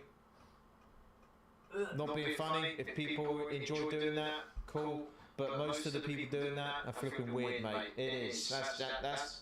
We're all thinking the same thing, right? They believe it in their minds, so the logic is the same. It's just crazy. Of course, again, in the UK, man, it just never seems to end. The long list of stupid nonsense things going on in England. This is happening in a lot of places in the West, though, of course, in America, lots of other countries. But everyone knows it's BS. But they're just bending the knee to these people. And yeah, it's just, I mean, adults do dumb stuff all the time and they can make their own decisions because they're an adult, but the fat kids have to deal with this stuff. I'm so glad I got school out of the way before this BS came in there, because school is hard enough as it is. And now kids have to deal with that. It's just crazy. Absolute insanity. That's the only word for it. Gender is self-expression. Self-expression? I'm asking your opinion on it. It's not, it is not. Gender is self-expression.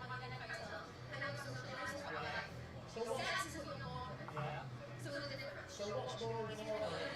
What's more important, gender or sex? What people want to be, huh?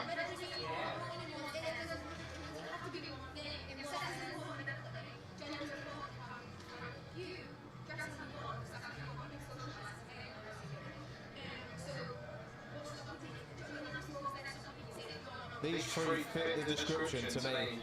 So you think there's such a thing as a transgender child? Yes. Yeah. Okay. You do, right.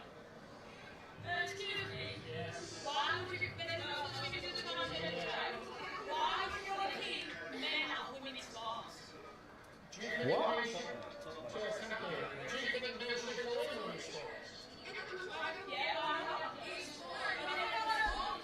All these girls saying men should be in women's sports. I tell you what, you jump in the boxing ring or the cage, MMA wrestling with a dude who's even been training for 2 weeks, they'll be tapping out in 2 seconds. It's easy for them to say it though, isn't it?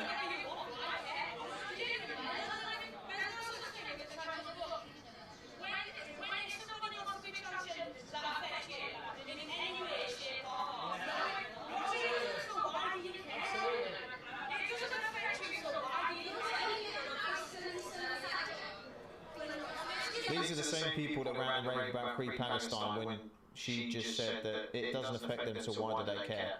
They seem to care about a lot of things that it doesn't affect them, right? Unless it goes against their opinions and beliefs.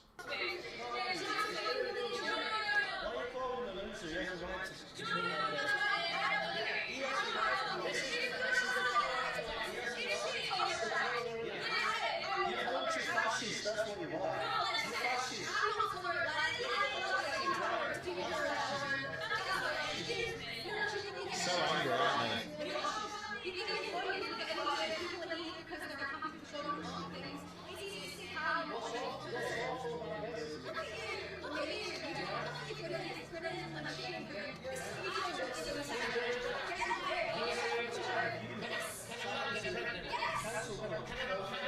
Wow, a man can get pregnant, huh?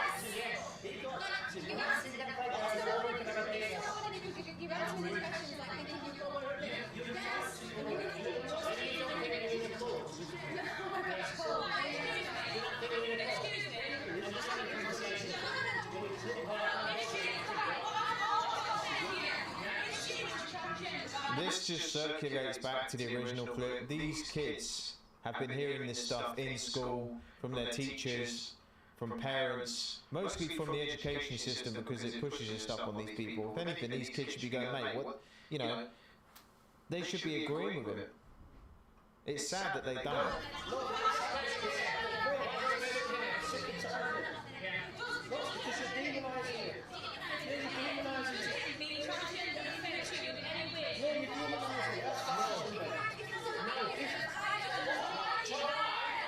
They can't have a conversation, can they?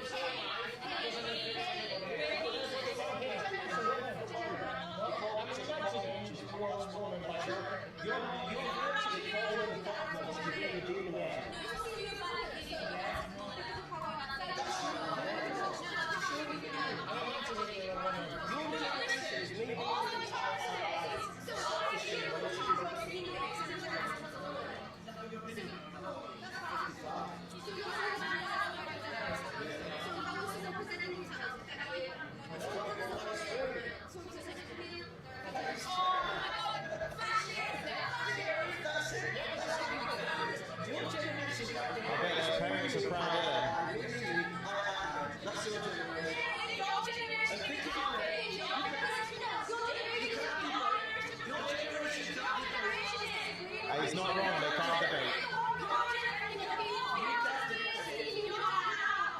He can debate. He's got they're women, all right. facts. This guy has got facts on his side, yeah. He's got facts on his side. All you've got is emotion. Yeah. All you've got is emotion. He's got facts.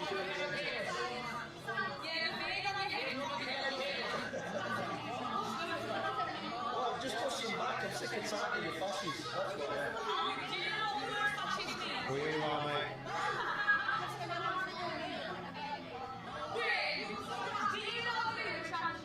I'm just looking for you. Just because he debate, we bring facts.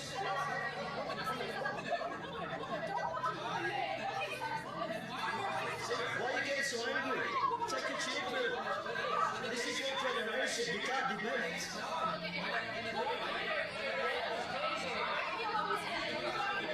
It's just scary that these are the people that are going to be you know, they're going to be in hospitals, in schools.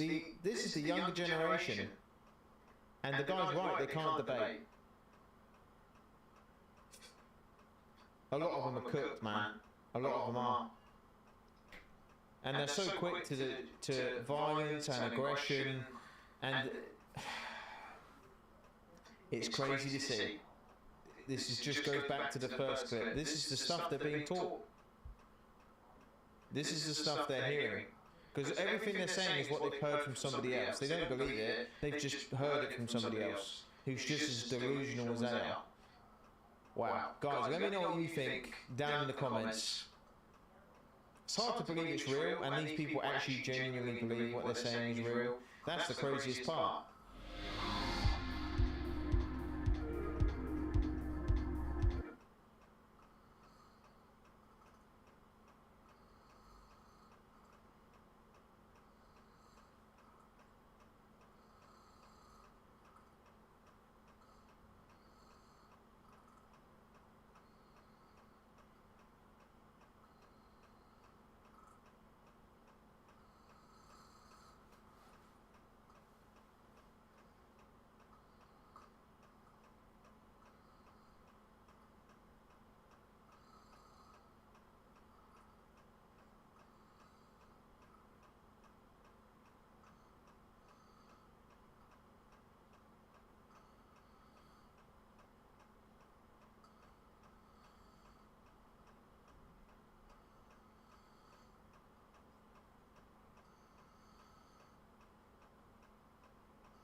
What?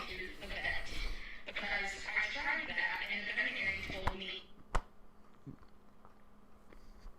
So funny. Is a little Mexican Danny in the middle there?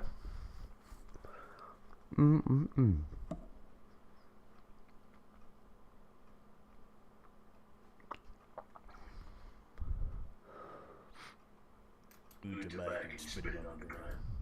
You know, I just miss the good old days when a man could just be a man and get his chewed tobacco and spit it on the ground. Gone to the good old days, boy, I'm telling y'all. Good morning. Here's my outfit for today. Boy, you look like a raisin that's been left out in the sun for at least a month. What is that?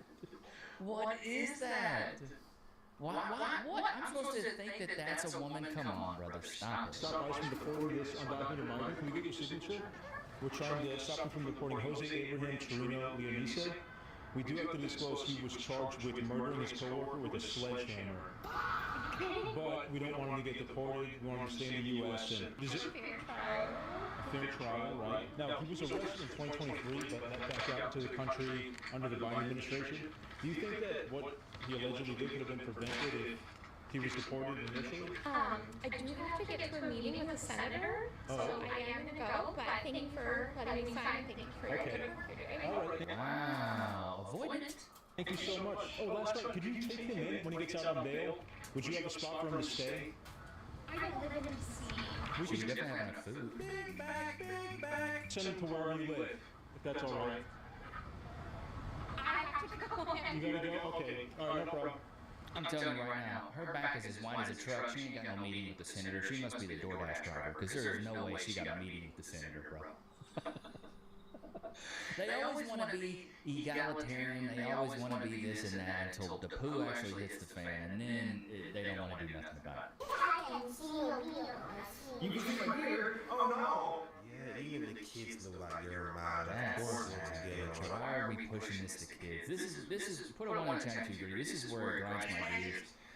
I don't like when they push the kids, bro. What did she just say? The same nonsense they believe in. But I cannot take him to a vet because I tried that and the veterinarian told me that because he has human anatomy that he does not know how to work on him or diagnose him of anything. And he legally cannot. Oh, so, while I think that is a form of discrimination. Oh my God. Make insane asylums great again, bro. Like, let's put people in these deranged hospitals where they can just be crazy. Y'all remember that movie with Brad Pitt, Bruce Willis, what is it, 28 Monkeys or something like that? That's what this reminds me of, that Brad Pitt scene when he's in an insane asylum. You Mexican? Absolutely. Absolutely. And are you proud to be Asian? Oh, 100%. Yes, I am. Why? Because I was born there. Are you proud to be black? You know that movie, 28 Monkeys? Yes. I'm proud to be a black man, yes. Yeah. Why? I mean, I see no reason with it, you know. I agree with that. It's just, you know, my family's black. And, you know, pretty family-oriented family. There's nothing wrong with it. For me, I'm proud of it because of what my grandmother went through. My mother, just different type of discriminations that we go through. Are you proud to be black? No. What about you? No. It's crazy how you can be proud to be every other race, but you can't be proud to be white. It's the other half. Colombian and Ecuadorian. Are you proud to be Colombian and Ecuadorian? Yeah. Why are you proud to be Colombian and Ecuadorian but not white? Because of the oppression over the years. People never boast about like being white really around this area at least. Oh, what a surprise. See, that's what's so crazy to me, and this is Nika, that guy, you know, you see, he's even like, this is BS. But to me, it's so wild. Every other race can be proud. But God forbid you want to be proud to be white, dude. You'll always be a man. You're not white. Nobody's white, stupid. He him this, he him that, you it, you disgusting, you whatever, you this and that, like. I mean, you are a dude. Let's keep it at that one. And a big one at that. Like, you look like a boiled egg. You're doing With that. lipstick. You look like a Mr. Potato and it was Mr. Egghead. That'd be you, right? And you think you were so awesome, and you're like, that really showed me. You know, that really showed him. That really showed him. Like, we clocked him. And I look like this. Okay, if I'm presenting it. You look like a man? Reminds me of the Mad TV skit where she's like, you look like a man. If somebody's outwardly, if someone is outwardly presenting as the gender they want to be called, you are not cool, you are not intelligent, you are not breaking down barriers, you are not doing something special and awesome and fun and great.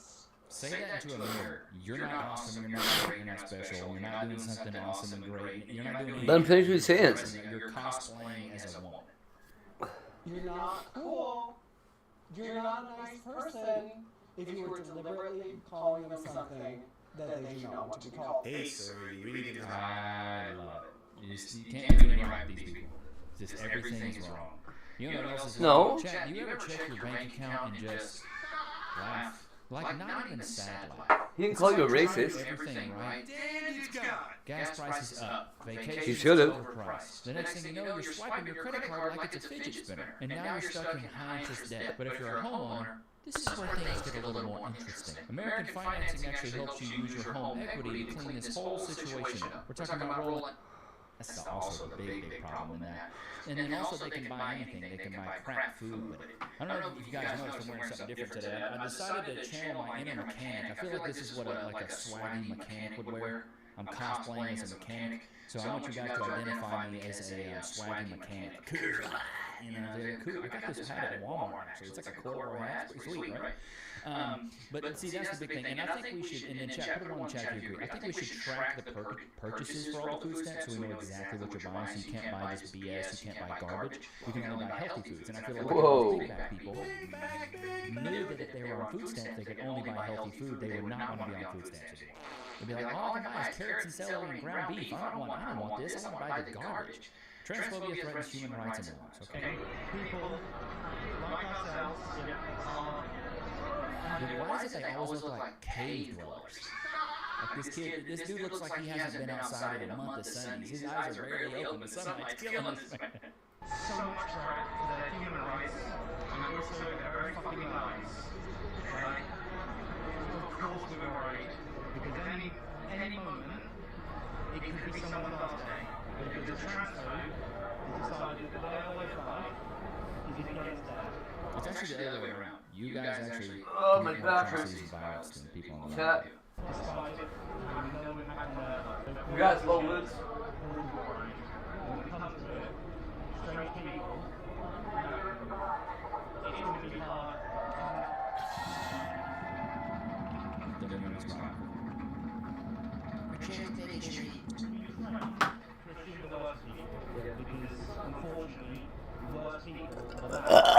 Excuse me. Wait, are you talking about yourself?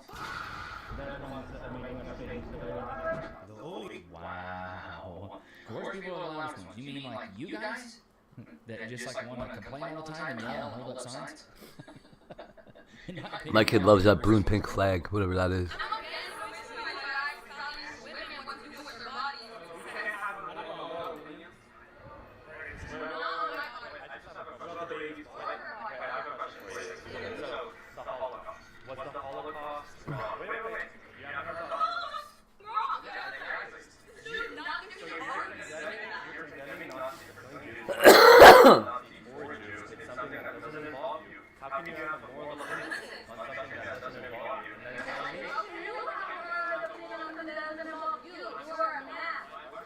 Did they not realize the argument? This is why I say you can. You can lead a horse to water, but you can't make him drink. I can explain the concept to you, but I can't make you understand it. Stupid is a thick barrier that's hard to cross. Keep your dick in your ass until you're married. You just proved this point. Just a side. I'm saying that you can have a bowl of feelings that don't directly involve you. You saying that all of us is murder is wrong. Me saying that abortion is wrong is also saying that murder is wrong. Why do you think shut Yeah, I love it. Like, it's like when you gotta explain a joke, it's not near as funny, you know? For these women, it's like, just skulls are so thick they can't even realize how stupid they are. 62 million men visited a Academy website, and surprise, surprise, the men are silent about this. What? No. What? I need more men. I need any men What is it? to speak about this. Because 99.9% of the videos and posts I've seen about this topic are coming from women. Men will be so I've never heard of it. What is it? They're so quick to say, well, not all men are like that, and then I don't think any men are like that. Where is this place? 2 million Where? of your population From where? visited that website. Are they Chinese? Are they all Chinese, you stupid bitch? To come on here and be like, this is disgusting. You guys should be talking to your bros. You should About be what? talking to your fathers, your grandfathers, your uncles, any other man in your life that has access to the internet. You need to be talking to them about Tiger. this. See if they've heard about this. Ask them if they visited that website. Ask what they think about this. No one's ever been there, bitch. You're too afraid to. You don't want to cause drama, and you are part of the problem. Good Lord, just shut up. What was this? Okay. Academy? Maybe it's because these men don't want to get accused of going to Rape Academy? That, and that's why they're looking that up. Have you ever thought about that? Men are the ones that go to jail mostly on those accusations. Men are the ones that get accused of those. I've never even heard of it. Accused of that more than women do. So of course, Is this cool? Men are going to this website. Teacher flips out at kids questioning gender theory. Oh, this bitch.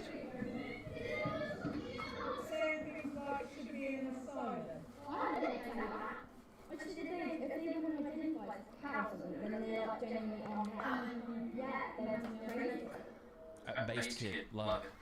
If you want to identify as a cow, actually, move out of here. Yeah, I mean, go somewhere and go to an insane asylum, bro.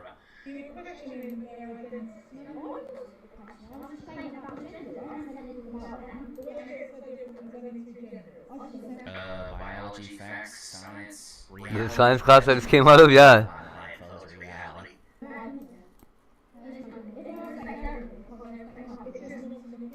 Oh, he goes, that's a good one. If I respect their opinion, why can't they respect mine?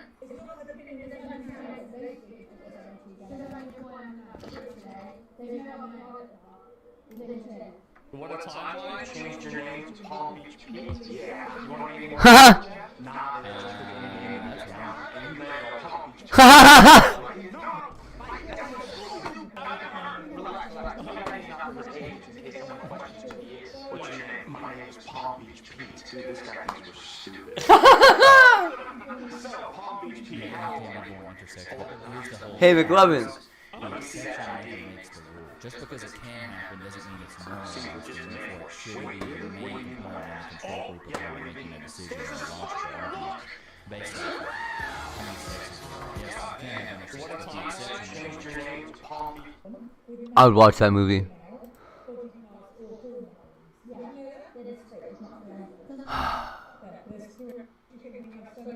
If you're Pastafarian and you believe in What hurts me is that I have to support my kids' ideas. different strokes for different folks, right? If that's what you want to believe, cool. Just don't try to push it on me. You can have your toys, but don't make me play. I don't know where she got her ideas from. Like, I'm a Christian man. I don't want you to try to convert me to Pastafarianism. I don't want that. I don't want you to try to convert me to Islam. But I can tell you, nobody's got a right to tell my kid what to think. And so, we can have a simple conversation without you trying to push your ideology on me. It's really that simple. This is the problem with the left, though, is they always try to push their ideology on you because they feel like they have a moral and ethical high ground on you, and that they're just more of a... I'll beat the literal fuck out of anybody that tries to tell my kid what to do, but...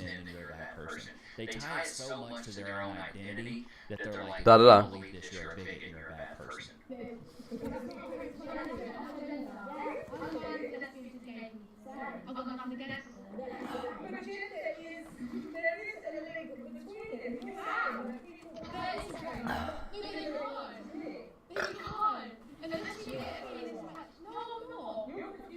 Unless we get a penis attached.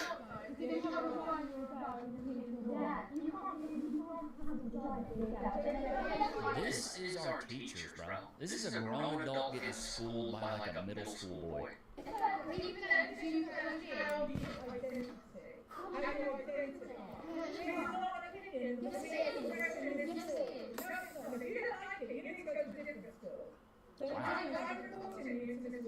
You need to have a proper educational conversation about equality, diversity, and inclusion. About DEI. What is saying there's two genders have anything to do with DEI, bro? I'm not having that expressed in my lesson.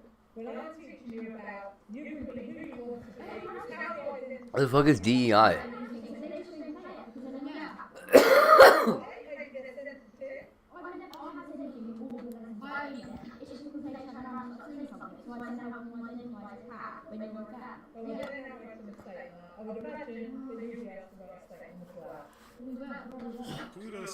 Wow, this is insane.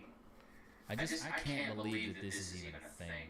Like that we have gotten to this point. I can't believe that Palm Beach Pete. Middle school boys are having to preach logic to grown women. And this is another problem, is that it's mainly women in the schools. It's primarily older women that are in the schools. And I hate to say this, most older women are liberal women. It's just how it is. Cat identify class. Girl branded despicable for questioning cat can say it. Identity.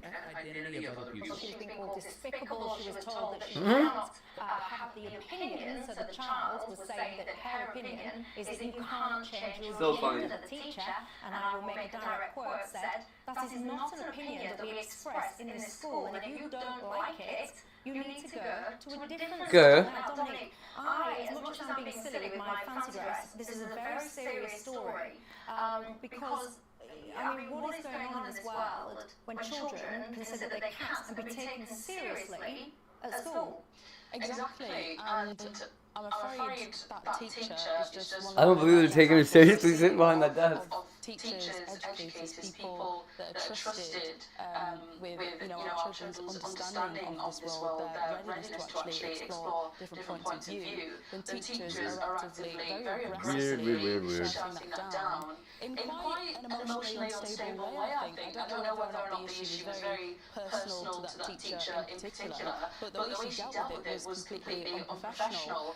And to say that if you express these views that she really has decided is unacceptable, I'm not sure if she speaks to the whole entire school. If you don't like it, find another school. It's an example of how polarised this debate has actually become, where anyone who expresses, pretty much scientifically sound view that there are only two genders and that identifying yourself with a cat is, really, it doesn't make any sense at all, does it? You get shouted down and called a homophobe. She's linked to homophobia. She was saying, why do you think this is a direct quote? Why do you think we have so many problems in the world with homophobia? Now look at this little graphic, everyone. Some people would say that there's about 70-odd genders. This one describes 18. This was an NHS. Gender fluid, gender variant, prefer not to say two-spirit. More of a three-spirit kind of guy. Third gender. I'm a fourth gender kind of guy. Transgender woman, agender. I got my gender free. That's what my grandpapa used to talk about. What's on your gender? What do we got to do? Cisgender, I've never been passing. Passing. I'm more following. I'm not really a passing kind of guy. What is gender queer? Gender fluid? What about gender solid? We got gender solids in any gender solids in the building? Questionnaire thing that was asking you to identify with all of these different genders, which one are you? This is bonkers, isn't it, Nigel? Well, I mean, the teacher was unnecessarily aggressive on this one. I thought the kids were actually fighting back quite admirably. Where the teacher has gone with this conversation is, no, you can't identify Nigel. or an aardvark or a chihuahua or something like that. You Chihuahua. identify the different species. I like the chihuahuas. But I do think you can change your gender. What? Okay, you had me in the first half, bro. You can't change your biology, brother. You can't. And so that is enshrined in British law for most purposes. So you think, so for example, I could decide so you're saying that a cat is me taking it too far, but I It's a different species, so it would be ridiculous. You can't change your species, but you can change your entire biological makeup. Makes sense. Identify, as long as it's the same species, you're comfortable that I would identify as that. So I could identify as a man.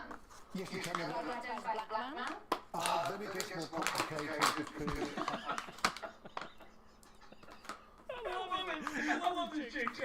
transgender is something that is a personal necessity. It's like, no. Stop there, Edward. If I can change my biological sex, then I can change my race as well. Don't pick and choose now. If you're trying to change your race, that is a choice that also affects another community. Well, do you not think that this whole transgender thing affects another community? Men, I think that they women, do you not think that the community of women are affected by that? Well, they are. That's where we talk about women's spaces. But if you, under the law, a woman can have a penis. The question then is whether or not women should be able to use women-only spaces. I think not, by the way. But the only difference under the law is you don't send a trans woman with male genitalia into a prison. Firstly, just because something is law doesn't mean that it makes sense and that it's right. Bro, this is the first time I've seen 2 women destroying a woke dude. This is not. This is usually the other way around. Thing is not right. Just because it's law doesn't mean you have to. Yeah, slavery used to be legal. Does that mean it's right? And just because it's in the law doesn't mean it's correct morally. I agree. It's my personal view. Well, you don't have to follow the law if it's not right, and that's how people affect change. But on that, the logic is the same. It doesn't matter if you're identifying as a different race or if you're identifying as a different species, because the whole point of being transgender and having gender dysphoria is the idea that you were placed in the wrong body and you identify with another gender. So using that logic, you can feel like you were born into the wrong race, because that's a biological thing. You can feel as though me not being white is material. Oh, we got about time.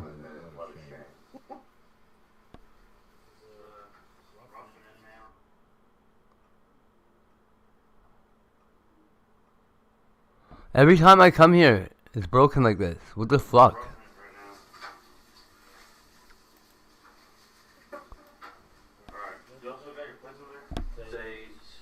Attention says someone has donated $25, which means you have to stay silent for 5 minutes, or else you lose your 5 minutes, or else that says. Is it CO? Not QO? Well, I put a Q, so kiss my ass. Show them Zaddy's ponytail combo. If it's Cinco, I hate everybody. Learn how to spell Mexicans.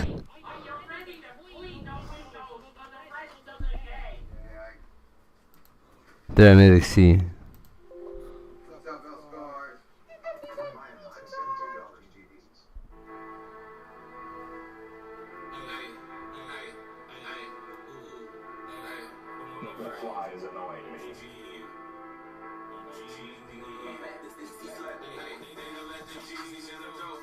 Whoa, what is she high on? That's some crystal meth going on there, isn't it?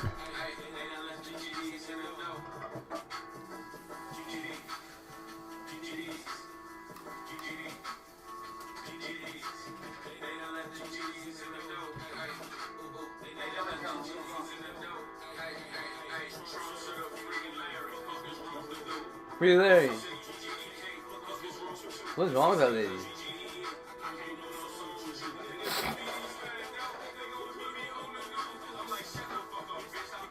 She would have been a terrible Snow White. Snow Yellow? No. Terrible.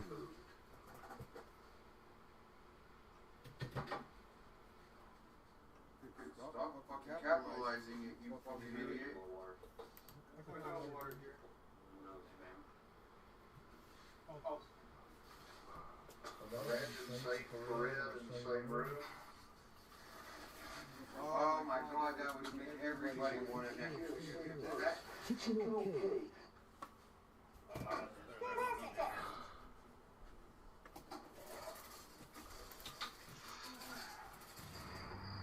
Yeah, like, I'm pretty sure that would be the worst. Oh, I was supposed to say that. Hi, Melonhead. Yeah.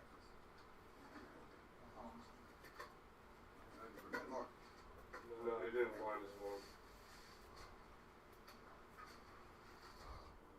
I was in this meeting, it's absolutely true. Shut up.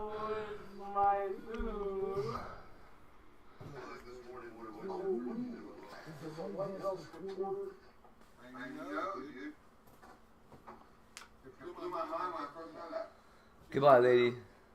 Literally is a White House correspondent. Has to be a consistent thing I left. Somehow I think that's how she... Right there. God bless me, Melonhead. You got a wife, dude?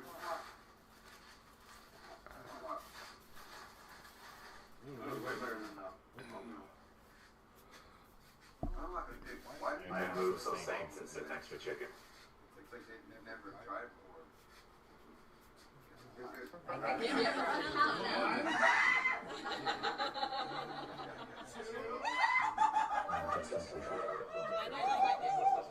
Keep your guns in.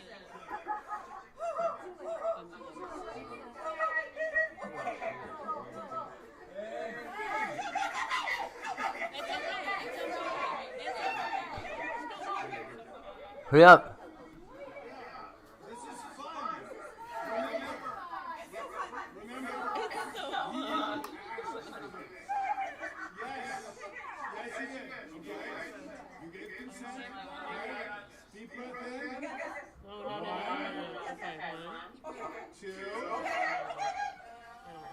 Go.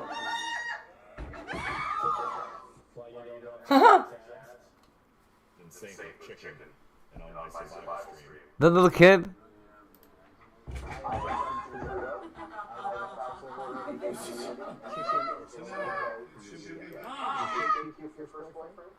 Poor lady.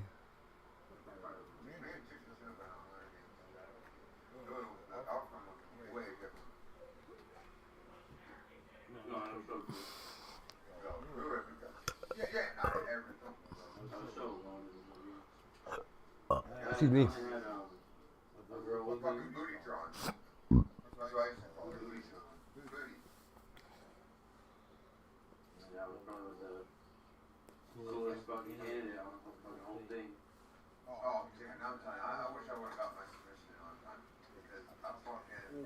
Remember when Captain Content kissed you and you smiled immediately after it?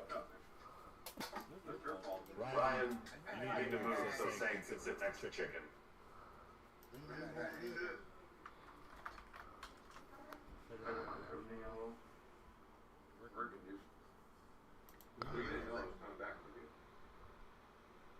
Well, you called me and told me. Oh, I told you. You called me and told me about yoga and everything. What's gonna happen? And these Nicole monkeys so much. They keep killing, robbing, and raping. I just kept watching it. I remember thinking like, I would maybe one other person like we tried to Donna was such a good girl.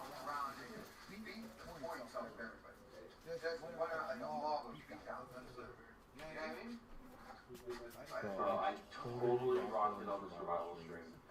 Would been better if somebody was there though.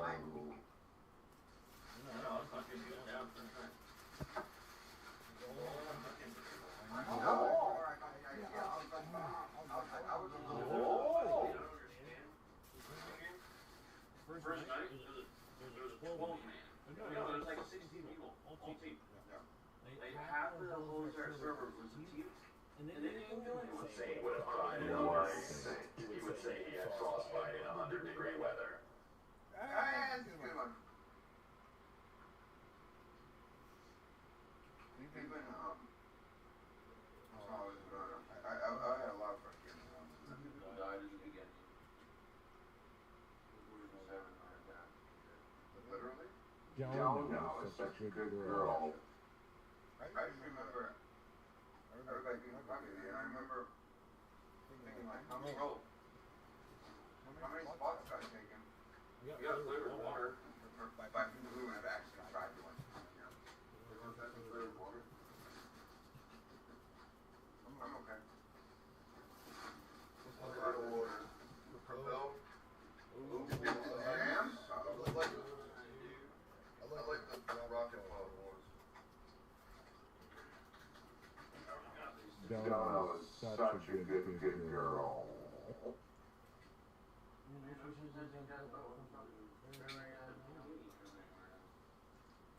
Saint would be one that fears factory streams you. Literally is a... Hey chickens, who's he gonna box your head in when you get to Florida?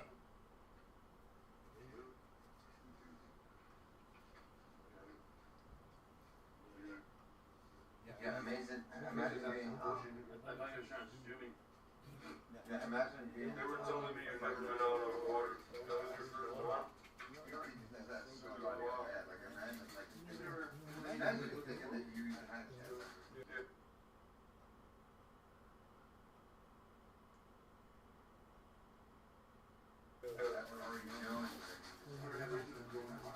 When you're below like miles of water, you're from Florida, so you're near water. Yeah. And then this year we got the Great Lakes. You should take a citizen advice. Promise Ryan to go fishing. I told you to make fishing. I asked her to take right.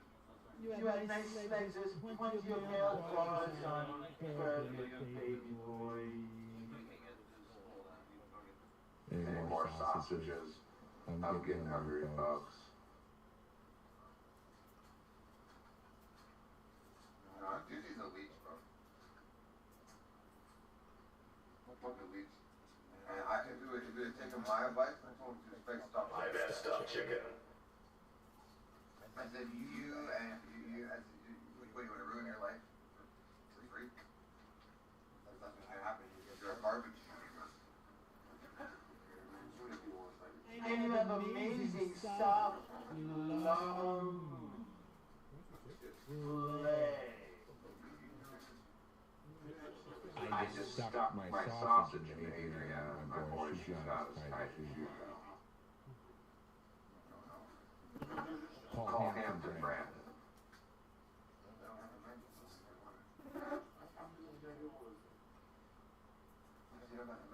How much you get Ryan to paint his toenail?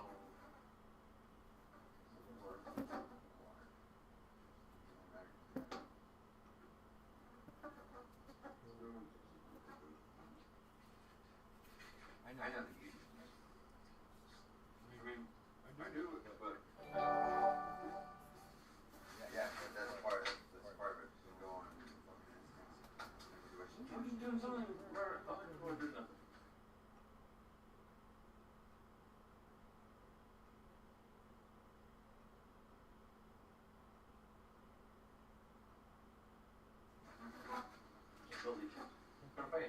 There's gonna be for other people who want to fucking box up. But that's not right now. It was my idea. When chicken realized it was being blowing a sausage instead of a woman, like he thought, at first he was disturbed, but then he enjoyed it. It's just a moment on camera.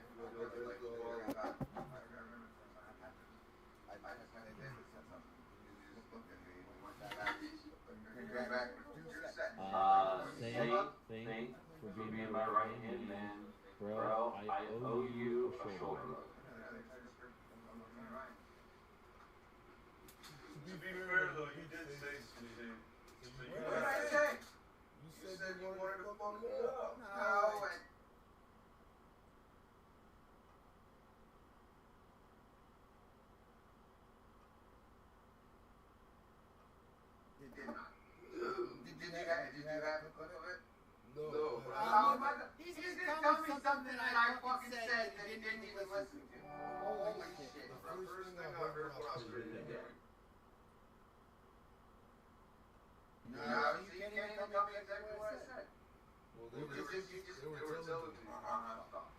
Ryan Cinco alum. I swear to God, bro.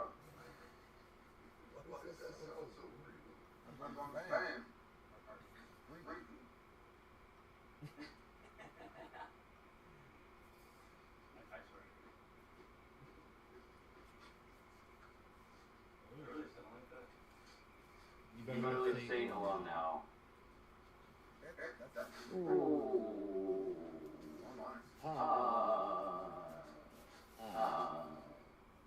You. Look at these Bayou boys. Bayou. Spice that is absolutely. Where's my boy Cam? I don't think I've ever had some. St. Loki has nice toes. Thank you. I want hot chicken. Yeah, definitely.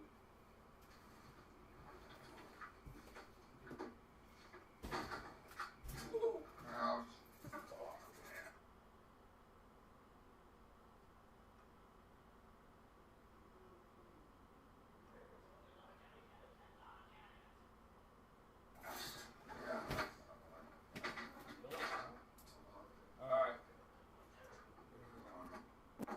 LGMR, racial slur. LG. Dude, this shit sucks. What's happening? Yeah, I did those me talking about you. They spam my shit. Ooh. Test broccoli hearts 1, 2, 3. Almost like bacon.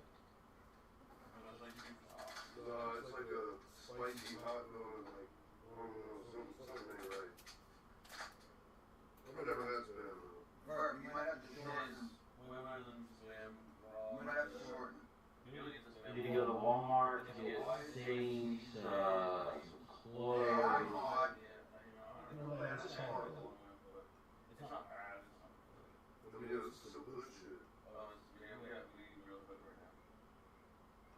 Jeez, Bart. You just tried to take my channel down or something. Why would you do that?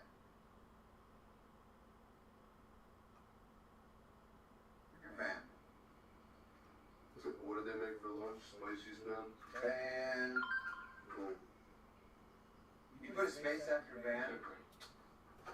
Verb.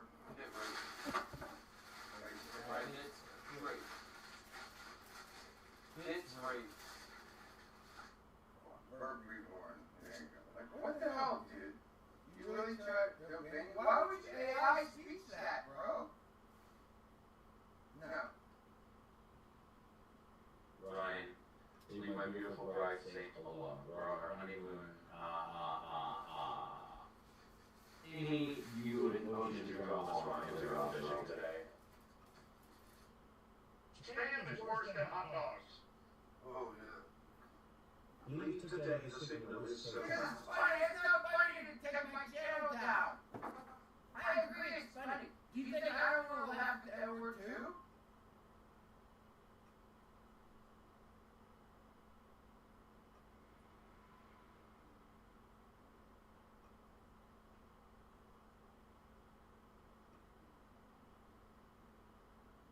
I do whole bits around that word and I can't. You know? Jesus.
He earned his Bayou badges with the Gator ritual. Now it's Cam and Ryan's turn. That's why me and him were vibing so much. Yeah, I've never met anybody that had the same kind of childhood as me, except for the people that was in the same group. Something else. Yeah. Squeeze, I'm sorry, man. I'm sorry, man.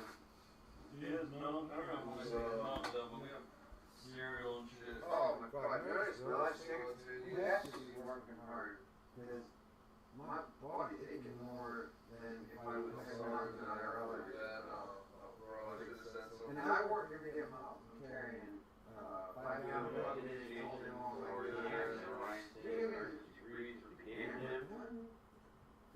we must be working.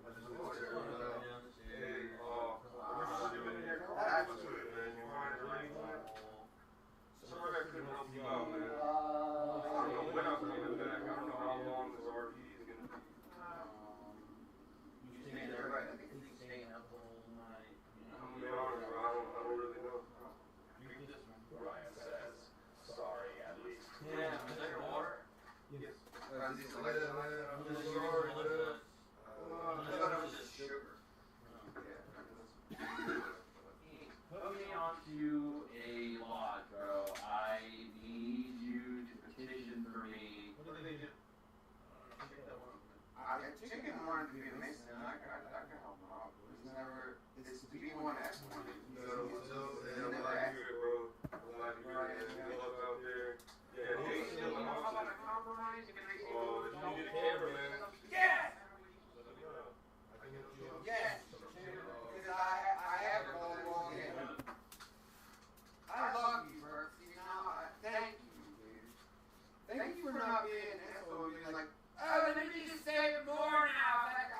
Like, yes, thank you, dude. Goalie ball is perfect because I have a goalie ball. Like lemonade, huh? I got mine from Australia. Hey, Bert, did you know that goalie balls is illegal? Goalie balls is illegal in South Africa. You got here.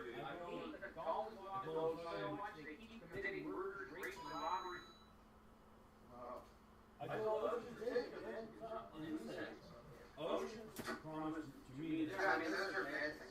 Cheese, Louisa, cheese. You got a farm, you go. God bless you. Just make it. Just maybe just say the words. Just maybe just. I don't know. Just be nice to say. I love it. Yeah, you need to ask Ocean to go right, and then when he comes over here, tell me to, I'm going to let him know. You need to send the gold walks back to Africa. Yeah!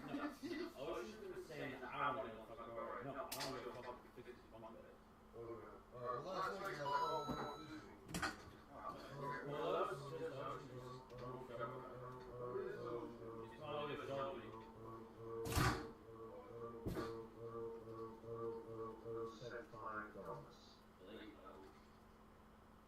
Can we do a bonfire tonight, bro?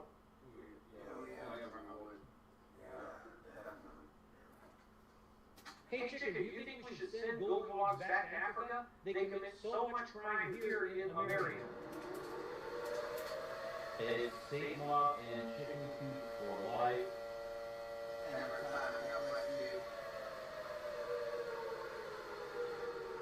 I don't think it matters if you send it back or anyone back. You marry so fucking mixed race now, it doesn't matter. Yeah, and let me say that. Being an N-word is not a color anymore. The CIA did the N-word is program starting in the late 80s, and it's beyond color now. Being an N-word is pretty boring. It's a state of mind, dude. It's a state of mind. I'm the N-word for Mexican. So, Hey, Chicken, remember when your ex-girlfriend Alice got killed by a gold wall? American idiot, American, fucking, Look at the state wars.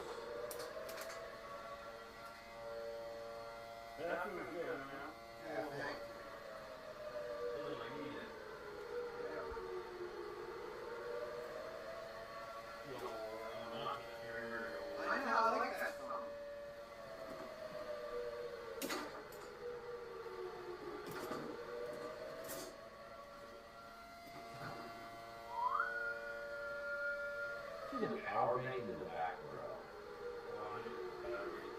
The GlaDOS need to be sent to Africa. That's the only solution left. Chicken, are you gonna use the power bank in the back?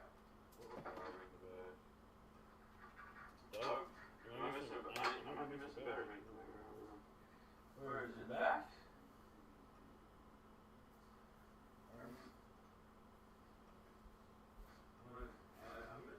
Yours, darling. Shit is lagging. Holy fuck you, death fuck. Turn that shit down. I gotta turn chicken on to the fucking, the node that increases the signal. That little node. You have that? You gotta get one. Come on, man. Need one of those, dude. Yeah, that's what. Oh my god, I miss Sophia, the crazy crackhead Mexican from RV7 that I wanted to live on RV so much.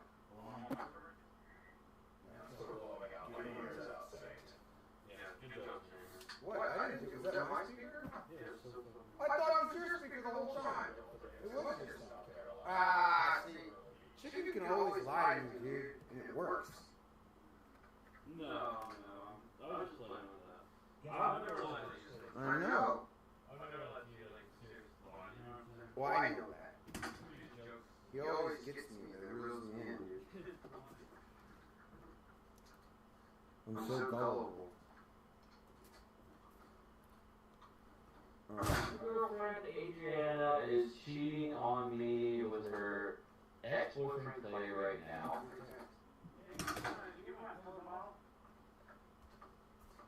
Wait, what's that again?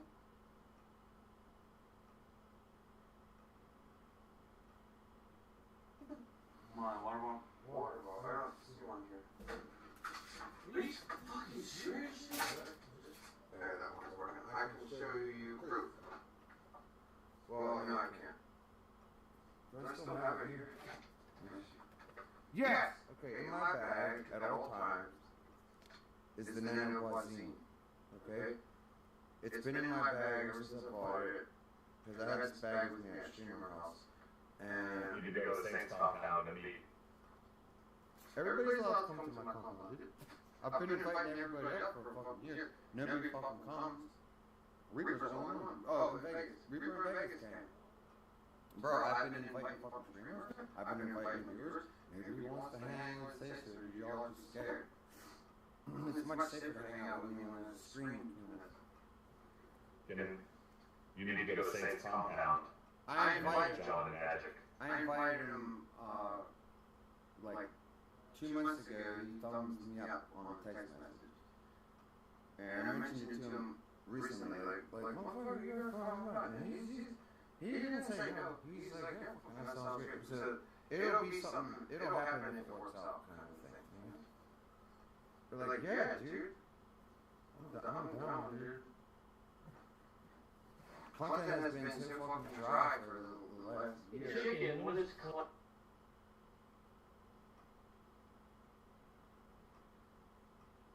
How you join the RV? I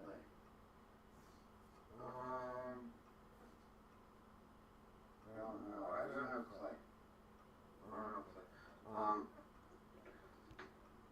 I don't even know who the first.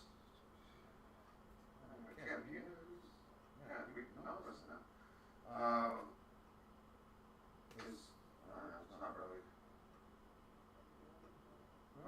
Chicken, when Clay is joining the RV Saint. Did Clay join it? He said no.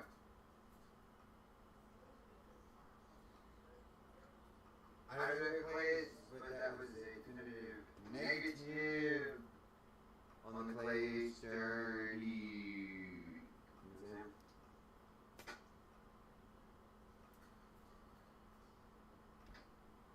Yeah, do you know who Clay is? I know Clay Higgins. Do you know who Clay Higgins is? Yeah. That's right, man. I know that Clay. Me and Kevin know who that Clay is. You know what I'm saying? Mike Brett, how you doing? Tell Chicken the reason why the server is open is because it changed the emote overlay to have 50 emotes on it. It's maximum. Okay. Take it.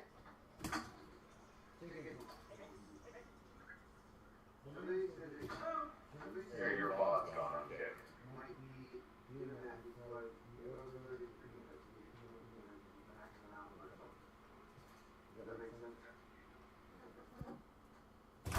I told him, and he said he don't think so. But I told him. Plagueis, but he's not joining RD. He will hang out with Saint at the compound, though. Please say happy birthday to my cousin, CQ Oil. CQ Oil, happy birthday. I was singing happy birthday song. Plagueis is my fucking one of my life. Are we talking about Plagueis? I don't know. Yeah. Happy birthday to you. Happy birthday to you. Happy birthday to you. Happy birthday, Rachel. Sir. Happy birthday to you. Get drunk and mouth off. Yeah, exactly. Exactly, Cats. You don't know. I'm hoping that it's a glitch. Because my home screen's not loading either, right? So, either that. So ours have it now. This is too hot here. Y'all need to sit outside. You know. So I think this is glitch. Thank you, Reek. God bless you. Apache, God bless you.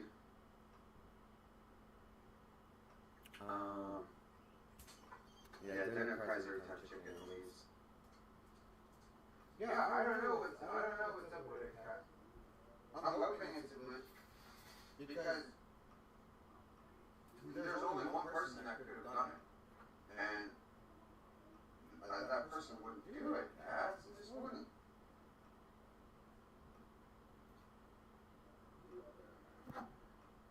Like for a lot of reasons, like number one, like I know where this person lives. Like they wouldn't do it. They wouldn't do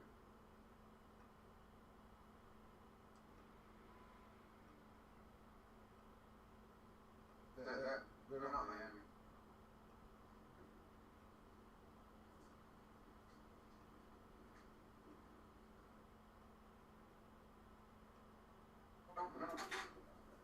Your connection is total poverty. Mine is poverty now? Why? Oh yeah, I might have too many people on my shit. Cam's on the internet right now. He might be really in it. Ryan's streaming on it. You can get on. Saint, in Alaska, joining the RV. Cool, babe.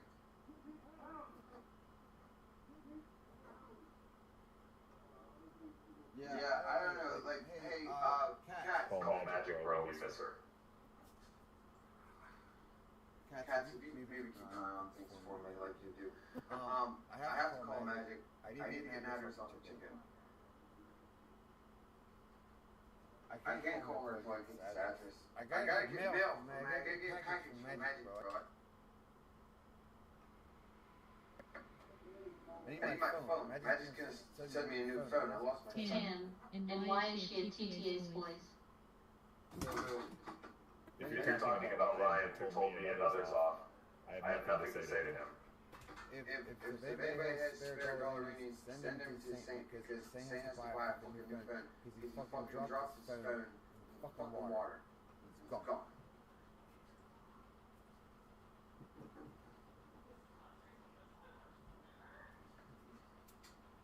No, so the chatters are American, chatters racist, derpy. Fuzzy Bear, how are you? What's up, Purple? And then Magic so hard.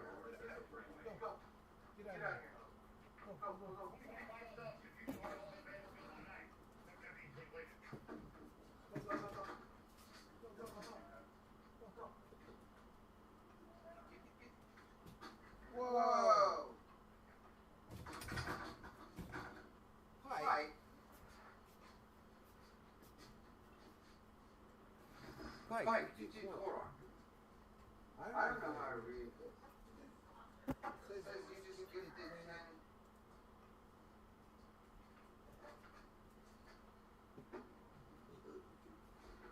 Thank you, Byte. God bless you.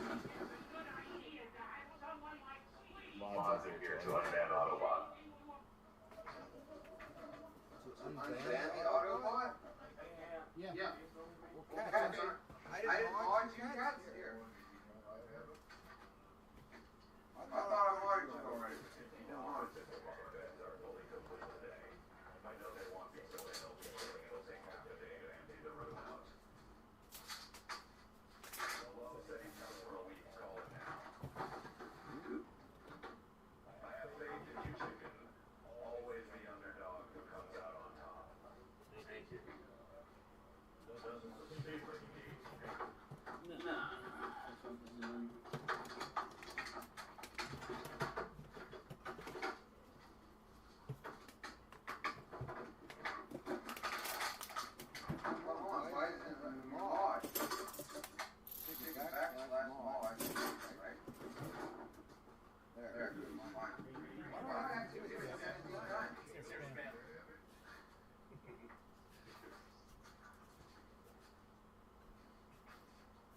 There you go. God bless you, cats.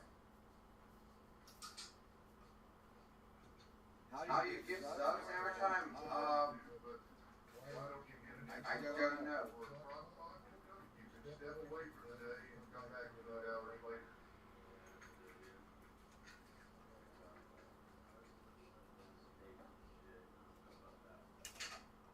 Alright. God bless you guys. Yeah, and then when you got a sub, then you get to play with TTS voice, which is like so much fucking fun, isn't it? These motherfuckers on YouTube is lying. They're gaslighting. They're like, oh, kick is worse, kick is worse, kick is worse. Yeah, it might have been worse fucking last year. Or 2 years ago. I don't see it worse now. The TTS voice shit was going every month, bro. It'd be going every month. And I like the $5 a month thing because that is the way it should be. YouTube treats us like fucking slaves, bro. Why the fuck? Never mind. I'm gonna be quiet.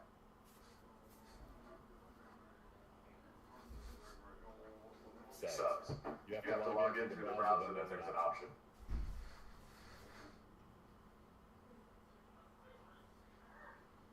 Alright, let me try this too. Hey, Ryan Hines. Are we there yet? Here we go. Saint having an episode. Next up, a loud fucking song. That's the thing they made me so well. I knew it! Chicken, this is smart, dude.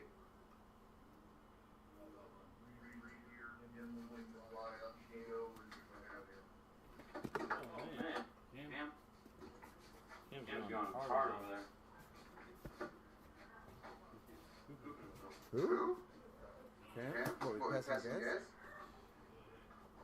Oh man, I walked through one of Cam's parts on like the first day I was here, and I was like, oh yeah, because you were standing right there, and I walked right behind you, and I was like, Cam needs to not be embarrassed to party so that we can have a warning. Like, when you blast past Cam, you're on stream, just be proud of it. You know what I'm saying? Be like, hey guys! Blah! I wish. Hold on. Ah! Thanks, Cam. Here, hold that.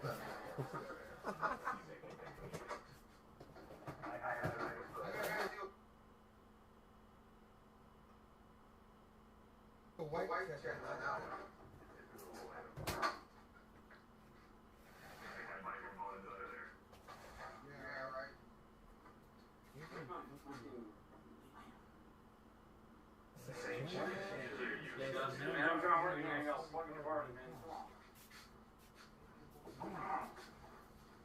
Where's my fucking land? Thanks, Maybe outside?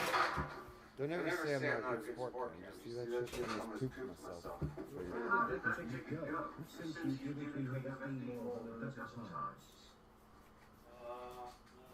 I'm a failed Twitch streamer. It's so sad. Hey Merwin, I fucking really thought that Twitch was my best option. Because I figured that's where I started, you know? And I was like, I want to be like Ice. Plus, I tried to start on YouTube, and you needed a lot of requirements to be able to stream live. You want an item? It's a nice item. Do you want to see the item? It's not. Well, I got an item, and I got some other items. If you want to learn about the items. Well, how's the speaker? Oh, maybe that was Ryan's speaker. Is your speaker back there? Oh, okay. They can't hear. Left down.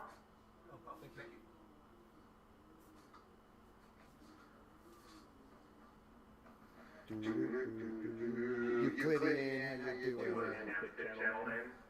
You have quick channel cam? He says no.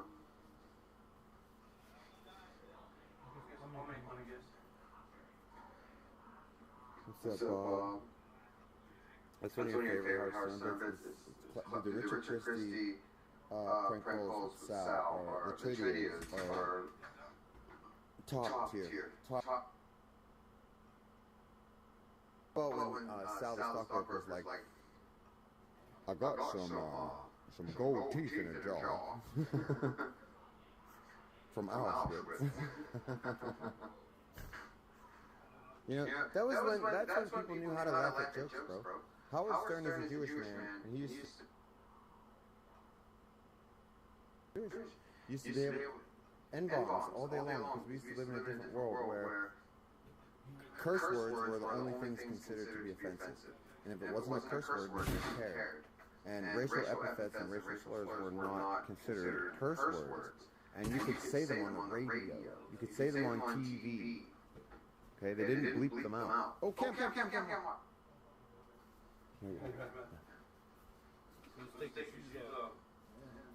And I don't know about you, but I think that is a much better way to live. I'd rather live in a place like that. St. looks like shit. I need to shave. Hey, I think there's not enough sunlight. Let's shave. You really don't see shit. Let's get a shave.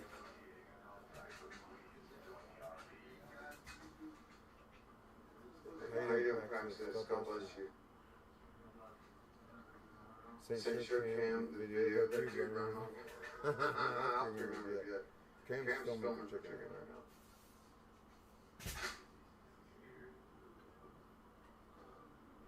Yeah, Footloose, right? Footloose. Everybody know Footloose.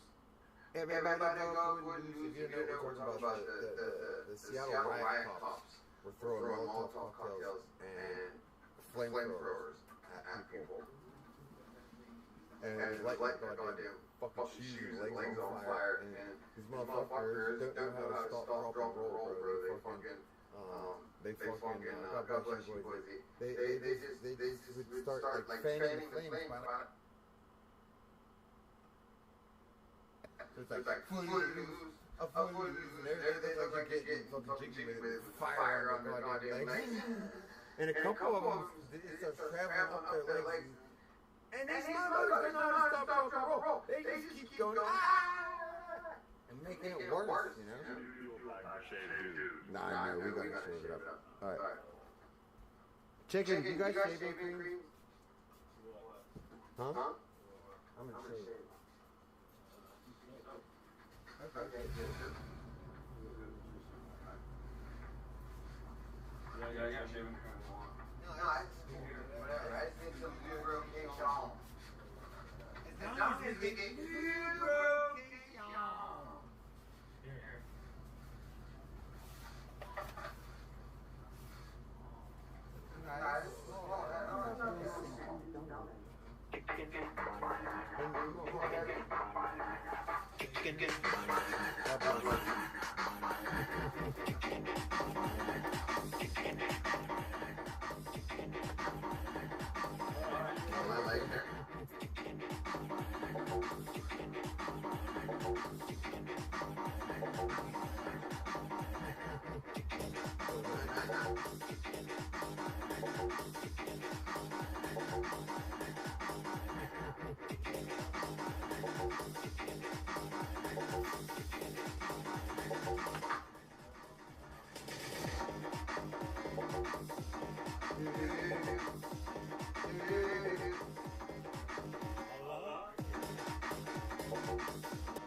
I want to be rated by curriculum. Because I believe when I'm saved, I'm an 8. You call me a 7 and a half, I'm an 8 then. What is that? What is that? I can't hear nothing, dude.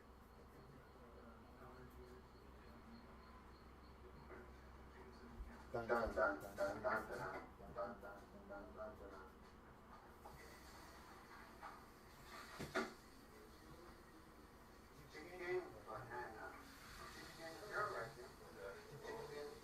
Yo, Squeeze, I just sent you Nate's guns and Down the train.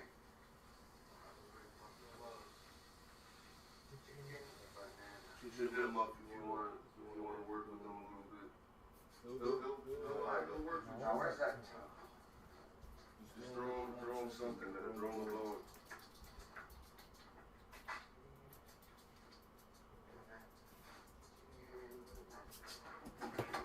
Alrighty, dudes.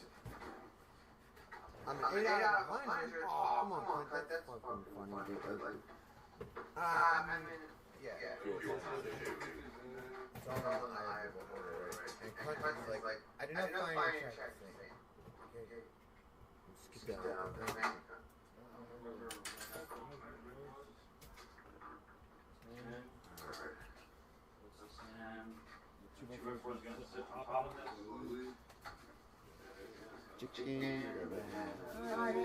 I got something wrong with my face, dude. Do a little shake.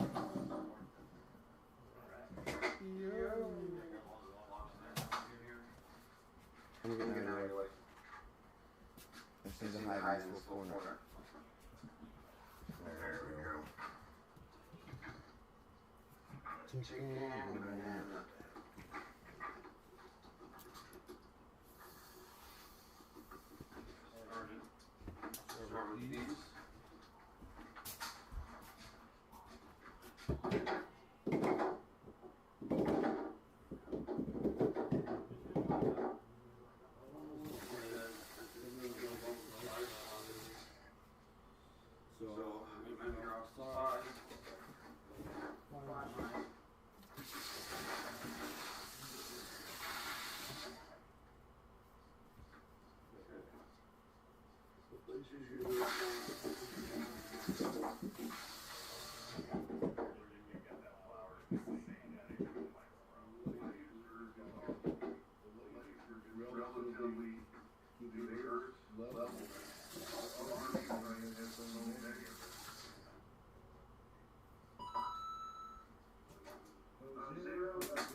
Where's that fucking good measure tape? I just had it. It's just fucking measure my cock.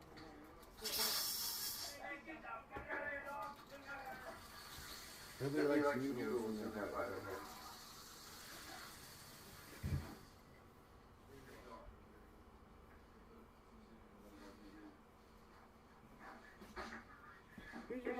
It's right here. Alright. So, This is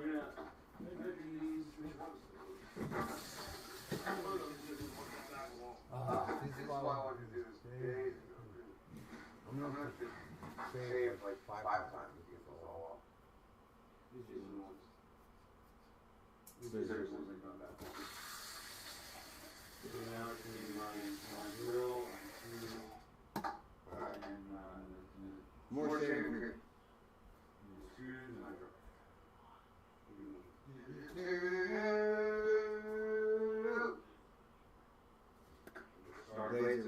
This is fucking brand new. I just have thick ass curly hair, dude. So. It's gonna take a week to make one? That's why I like electric razors.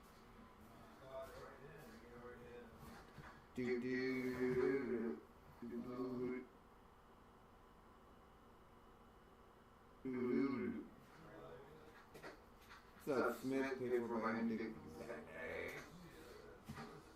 Sometimes I call on stream. No, not usually.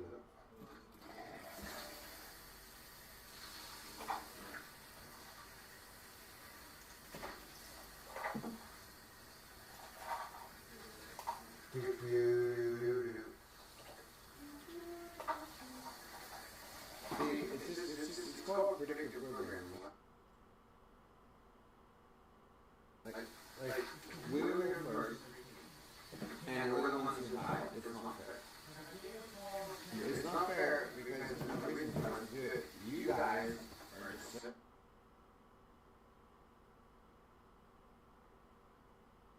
just damn fearful. Okay? Like, let's put it this way.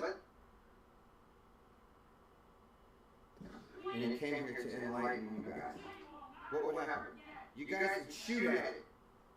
Wouldn't you? Yes, you would. You'd shoot at it.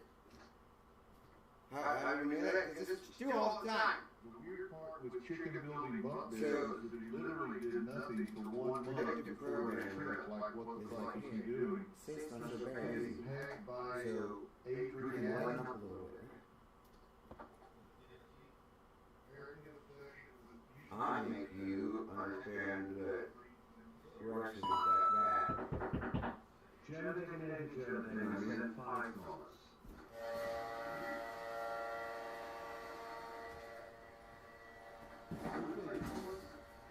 Wow, this is a good razor, bro. Chicken, you bought me the best razor. Look at this. I don't even have to go up. Normally I have to shape up like that, and you're not supposed to do that. You're supposed to go with the grain. But you can never go with the grain because it's never sharp enough. Wow, look at this.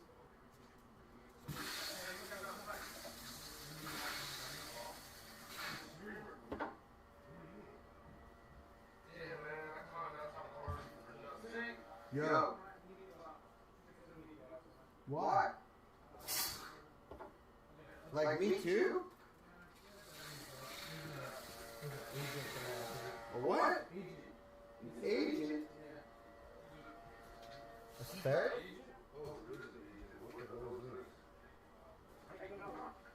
Wait, you talk to me? I'm sure. I'm not talking to no agent. He's a bond agent. He's not even a cop. If it says agent, that's bail bonds. Well, that's a bondsman, bro. I don't give a shit about fucking bondsman. Hurry up, what? Don't finish! What's going on? Not very much. What's going on?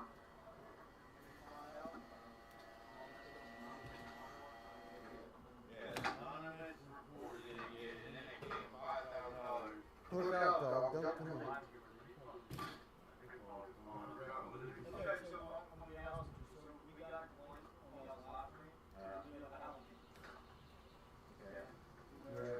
That has nothing to do with us. Somebody harmed it, and it's his house.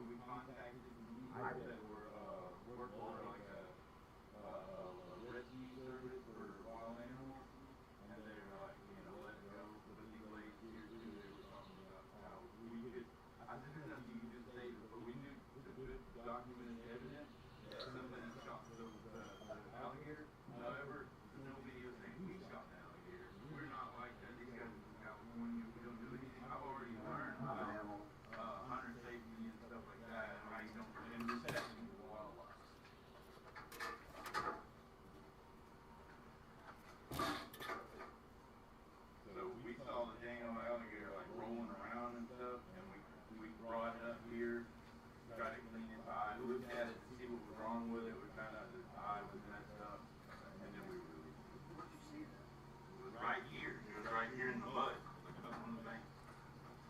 And then I got it. I took it to the property owner. I said, "This is Gizmo." I said, "This Gizmo's supposed to have a bullet in his brain going through his eyeball." He said, "Somebody shot it with a 22." Somebody's doing all this weird stuff. So we wasn't trying to molest the wildlife. Right. We know that we're filming that we can't do anything illegal, we'll get in trouble. However, there's people that watch and they want to try to turn it and say, "Oh, we did something wrong, maybe we shot the fucking alligator." That's not what we're trying to do. We're not trying to get in trouble. We're just trying to make videos about nature, loving nature, respecting nature, and stuff like that. But there was legitimate. I read the comments, just whatever people were saying. But what we were filming before, during, and after the alligator right there, acting crazy as shit. We picked up the alligator, showed it to the property owner. What do we dispose of this? Do we call the game and have them haul it off? What do we do? So it goes back off the mall. It's one of these guys here. This is Shelby. No. And then there again, we're just here for park the RV on someone's land and we have all this stuff. So that's the alligator might still be hanging out right here. He lives in these logs. We ain't fucking around. Yeah, these people that call the major report to that room. Yeah, so the thing is, whenever you put in that RV, you're possessing it. Whenever you pick it up, you're possessing it. So, and that's what we come in, because you can't possess an alligator legally. Even if you're, say you're doing it in good faith, you're trying to rehab it, rescue it, or whatever, as soon as you put it in that RV, you're possessing that alligator. That's true. You're right. I didn't think about that. So, I'm gonna read y'all your Miranda rights. You're not under arrest or nothing like that. There's no one asking you further questions or anything like that. I'm gonna allow your rights first, okay? Before we ask any questions, you also understand your constitutional rights. You have the right to remain silent. Anything you say may be used against you in court or law. You have the right to not incriminate yourself. You have the right to stop answering any question at any time if you desire. You have the right to assist with counsel and the right to consult an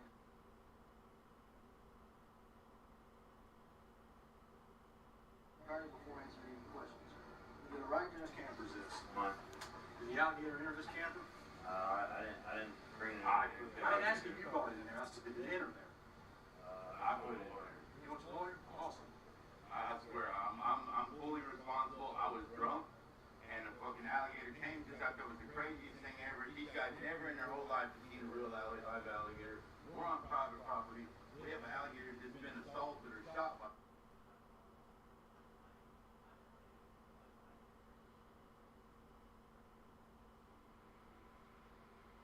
Somebody. Now I can't prove, but you can take my word, or you don't have to take my word, but I honestly tell you that we have local alligators and somebody shot. That's the first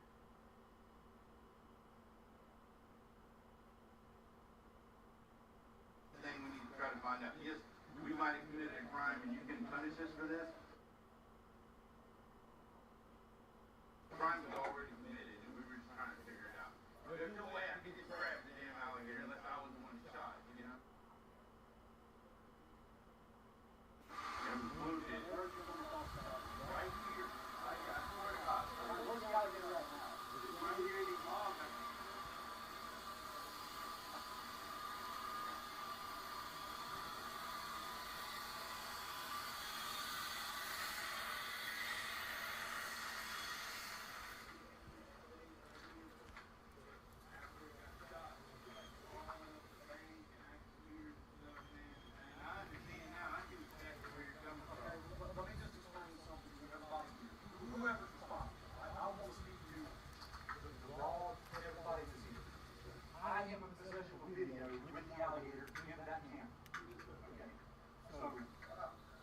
Either I can go to my truck and pull out my little laptop and bang out a search warrant right quick to a judge, Canberra cares, gives me the authority to search that Canberra, or whoever owns Canberra can give me permission to look at Canberra to make sure the alligator is not in there. You give me permission. Absolutely. Yeah, you're looking right inside. That Canberra is yours.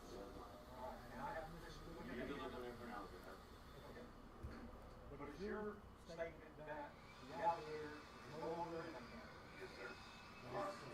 Somewhere in this water. Absolutely. And it's also your statement that you took the office money for office water, you brought it in there. Well, it shows the number. That's the video that I'm in possession of. It was posted by, I'm assuming, one of you. I like this one stuff. Yeah, And I realized when you said that, I put it in there. I'm like, oh shit, I should have done that. But it was incredible. This is what I want everybody to understand. Injured or not injured.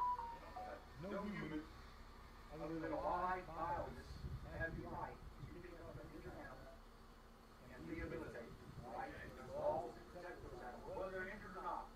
I understand that we all want to help animals. I get it. I love animals too. In the future, if you come across an injured animal, the first thing you should do is call a non-emergency wildlife fisheries dispatch number. And there's a video also of the dog with barking at the alligator, and we separated the dog. I'm sure. That's a normal response from both the alligator and the dog. However, the video that I saw, the alligator doesn't appear to be too injured. It just appears. It was chomping. Yeah, we didn't chomp me, but those pictures to me. You take me from my natural habitat, I want to chomp a little bit too.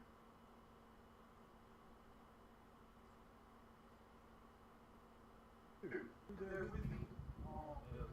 Jake, you get his ID, start the process, and we're going to get out of here.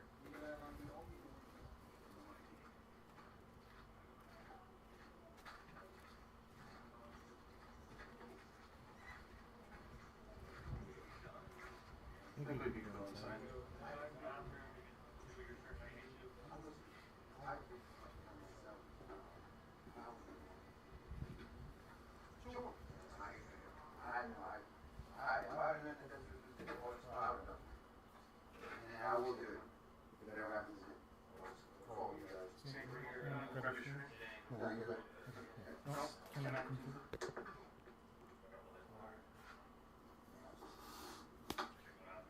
I have to do so then.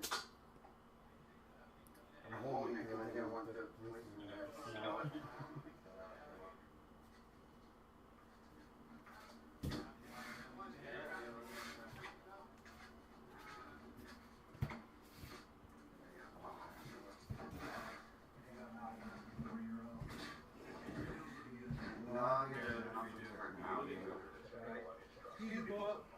No, that's not true.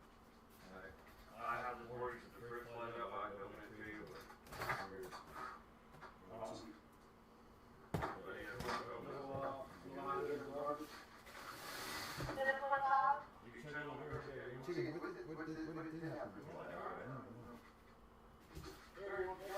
No, man. No. I'm sure he'd be thrashing around P7 and Tesla right now. Is that what they call you? So look, we just got a copy of a video excerpt from the last time we showed the alligator in camp. We just can't investigate that. Because you know what I learned in a moment that you guys are a little serious about alligators. So let me get out.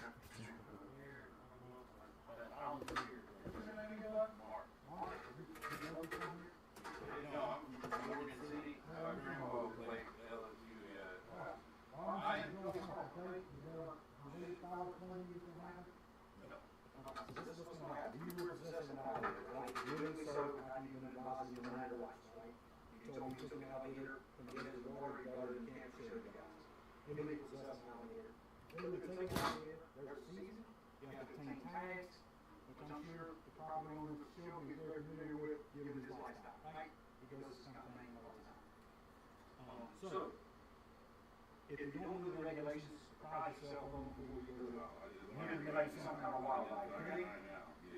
So, 85 is an issue of citation for possessing an alligator in closed season, okay? That citation will come on with a date you can appear before a magistrate or a judge. And plead the case if you decide to do so, or you have to pay it, right? So the instructions on the bottom of the citation. Once we issue citation, we're out of here. You go home to your bed, I'm home to my bed. Everybody's happy, right? No.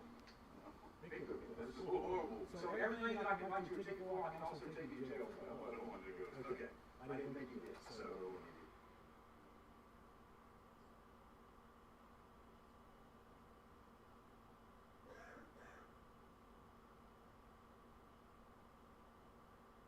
Citations is the way for you to address a crime that was made known to me, and they.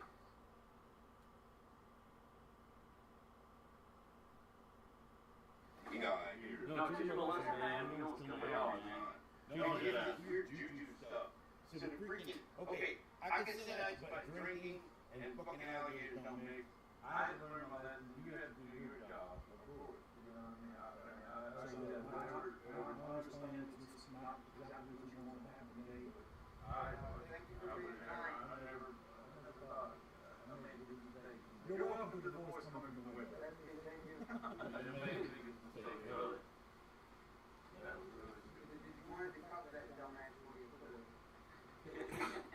I'll give you this, sir. You know what he did? The first thing he did? What the hell are you doing? I came out here this morning. He was on your side, and I was like on the stupid side. And he was right. The first thing he did, you get in trouble for that. I was like, somebody shot it. We got to fucking give a band-aid. You got to take to this fucking nursing home or something. You know, this thing's fucking injured. And we took good pictures of it. But hey, then I feel like I'm yelling all that stuff. Look, I was not in alligator. We found the nuisance alligator. I thought it was coming right at me, sir. Officer Camp, it was coming right at me. I shouldn't say that, but that's a horrible fucking criminal activity right there. But no, another person on the live stream said, well, it was coming right at you. The poor alligators. And I didn't beat it because I know you're not allowed to beat the alligator.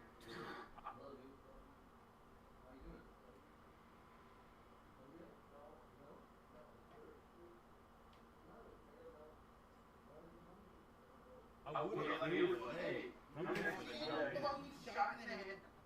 Did it not have one eyeball in the bullet and the eye and half of his brains are hanging out his fucking eyeball? It's just...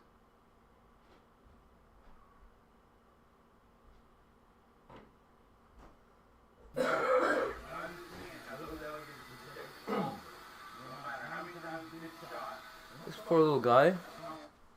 He needs to eat, man. We're both gonna die over it.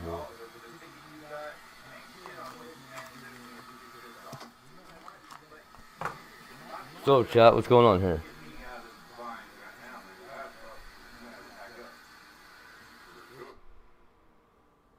It is looking a lot greener.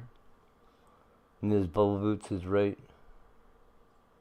Sorry, I was out there talking to Tiggy.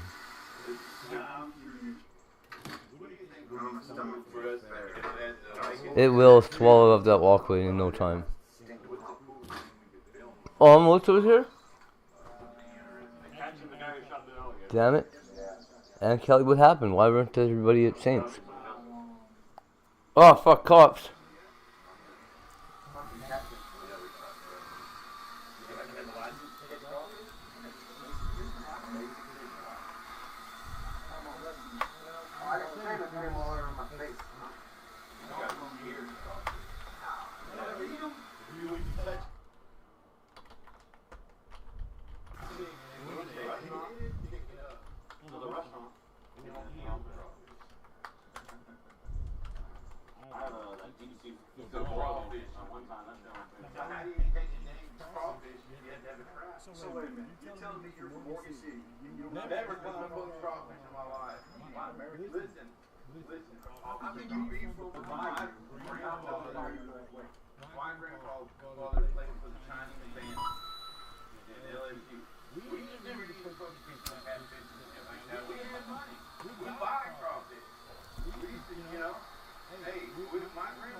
Baton Rouge, New Orleans? No, Baton Rouge. No, I'm coming. I live in Dallas, but I'm coming. Yeah, but I get it. It's vacation. I was in a grand up. I'll pay it over the phone. It's not straight to you. How much is it? Would y'all like a copy of our video that we made of this interaction? No, this interaction right here. I'm sure we'll see. We need some nice If an alligator shot in the marsh, don't save it. Let that somebody drown. If it's rolling over and shit, actually, literally, you already gave me a ticket. There's no reason for me to lie and make shit up. An alligator, rosewood or roseland or something, and the chemicals that are in this water right here now are causing animals to act funny. So you think that I gotta check out this house over there called Mark?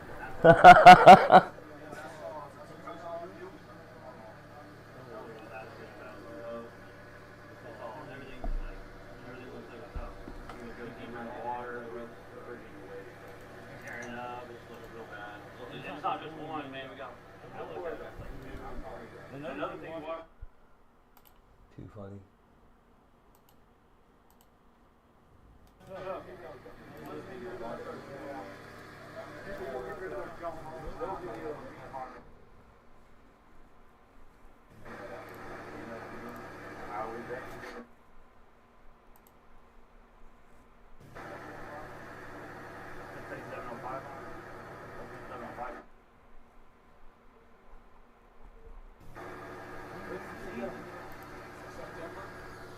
Only that much?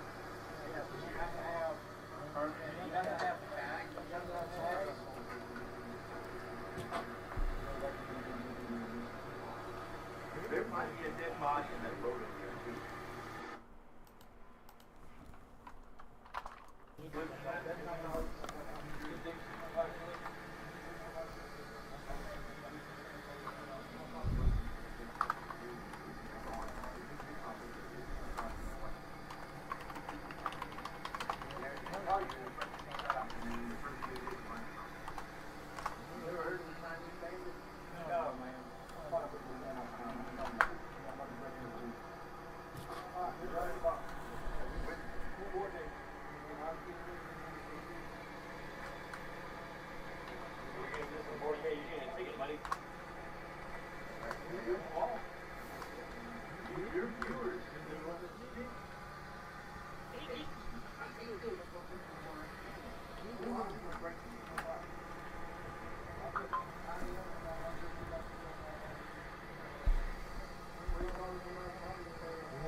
California.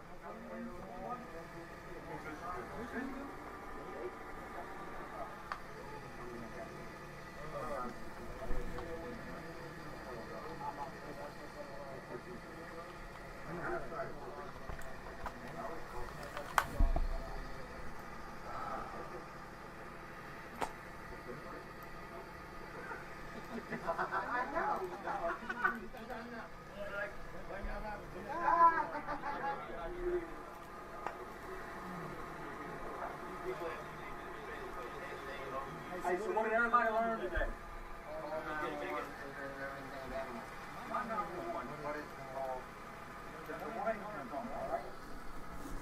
So funny.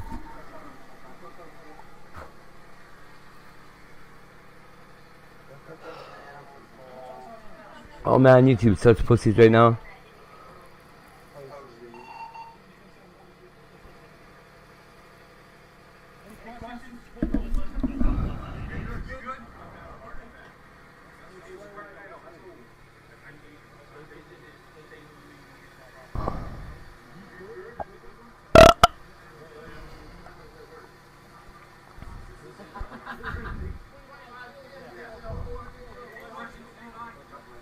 I care what we all think.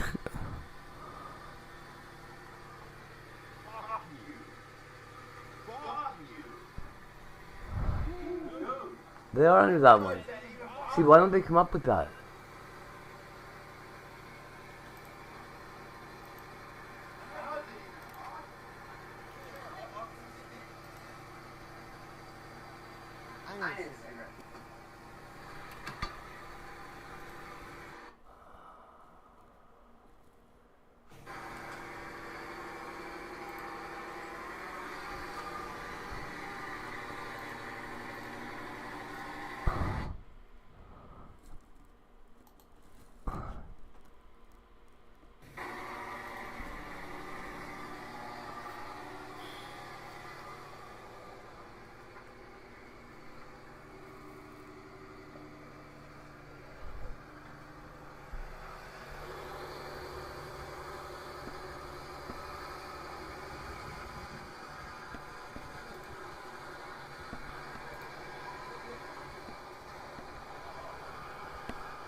For real, I'm doing it.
You should have been like, you should have been on it.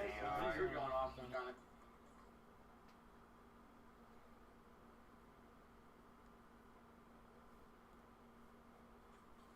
make content like, man, that son of a bitch, man, it was tossing and turning, and I was like, giving it mouth, and, I was good. I didn't like, and Shelby, if I would have included it, we don't know what the fuck you're talking about now. I still fucking doing it all. And like, okay, you think if I would have said that, they could have proved it. Yeah, but fucking the AI. I don't know. I couldn't think. You think I did it right now? I apologize sincerely. I didn't know these motherfuckers can come over here and charge me $165. I'm gonna sell it Rosedale. I tried to give the Rosedale a fucking fucking Jack camera people. The camera people. People who watch the video. Don't gotta watch it. I sent some video on this.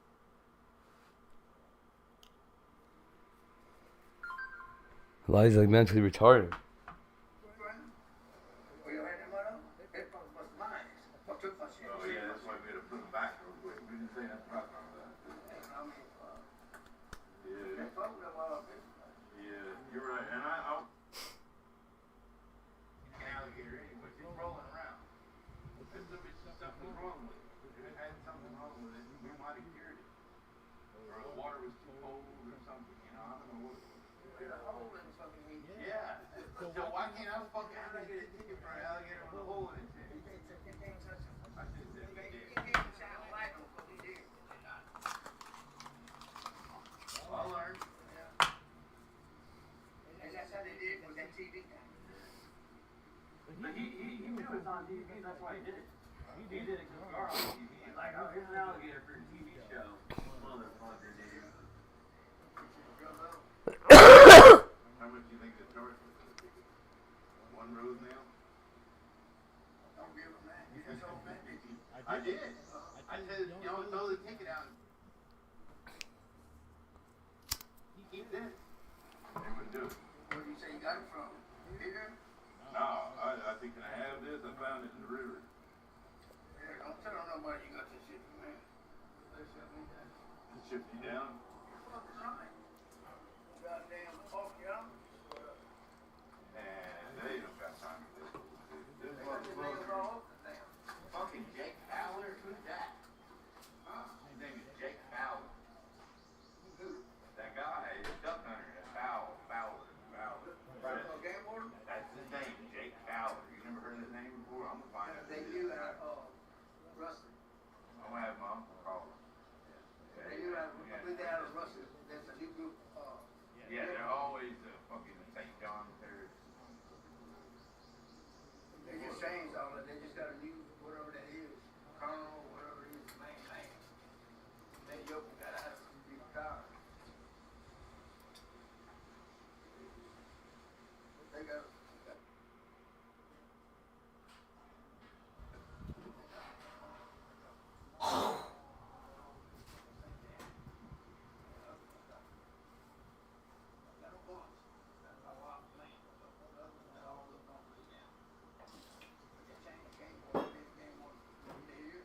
How you doing there?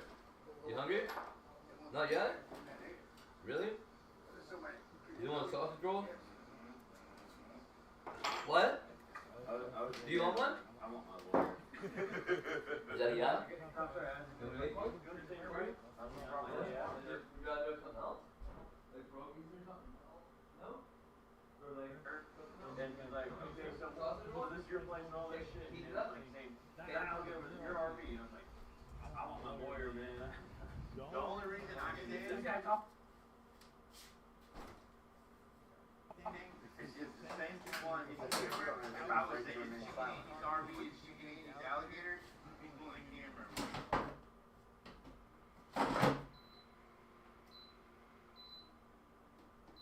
Fucking would be bad. So I always gotta take care of chicken them down. Or whoever. They're vicious, violent people. They call them. All right, I mean, never searched an RV. Yeah, well, on the fucking. They also say that that alligator too close to the soul. Something never was nice. Do what they want. I gotta get the alligator.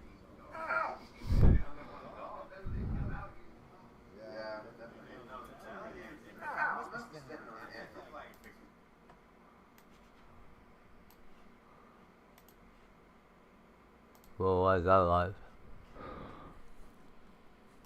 Hey chat, that's not here. What's going on?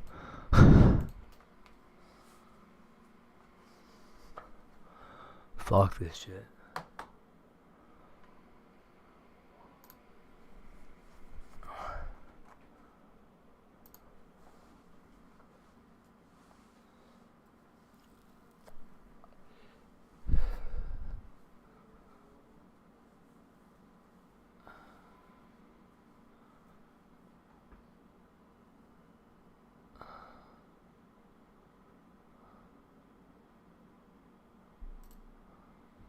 What a hero he is, and we need more people like him to step up and come forward.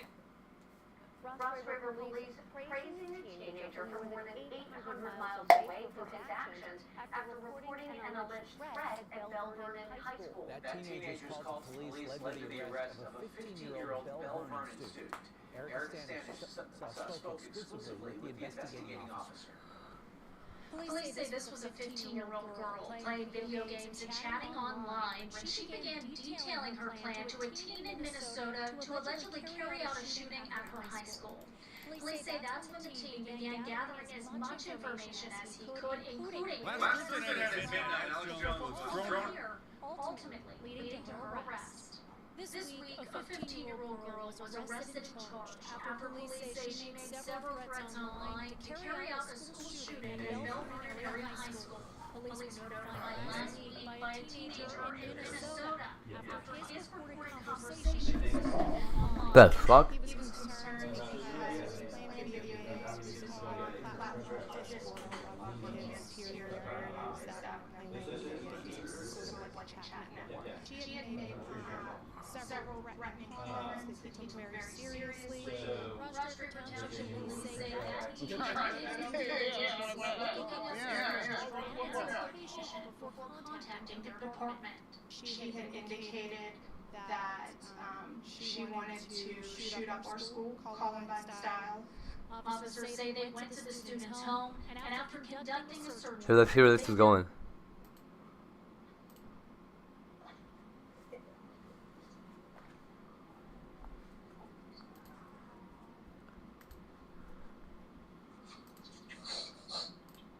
There's Saint.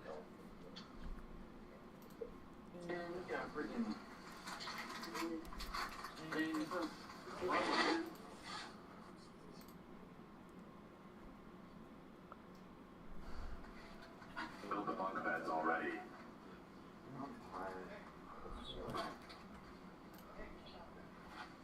That's a 500 fine for a court. Hey!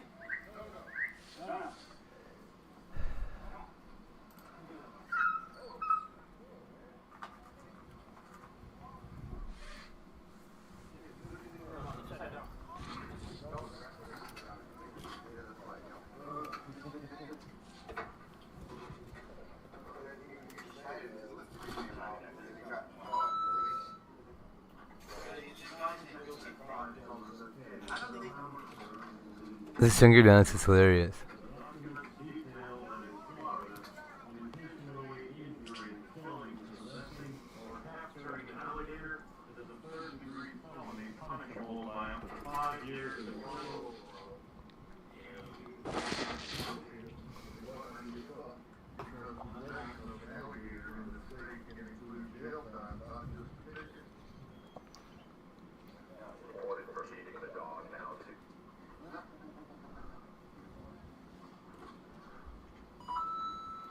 Feed it to a fucking alligator.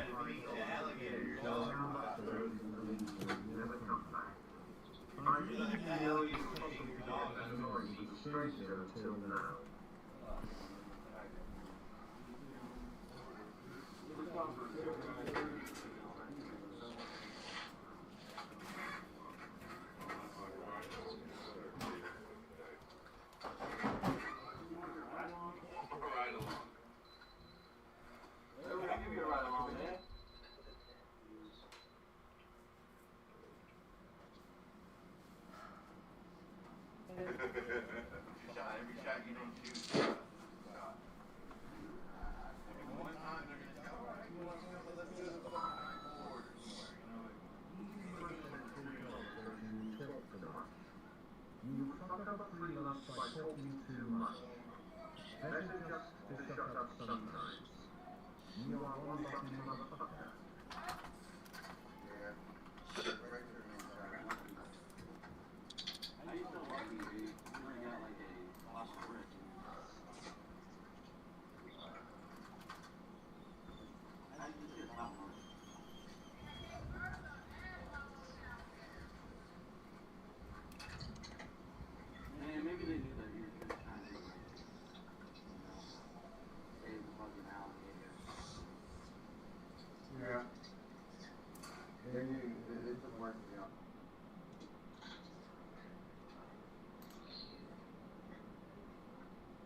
Do you remember watching the movie Back to the Future?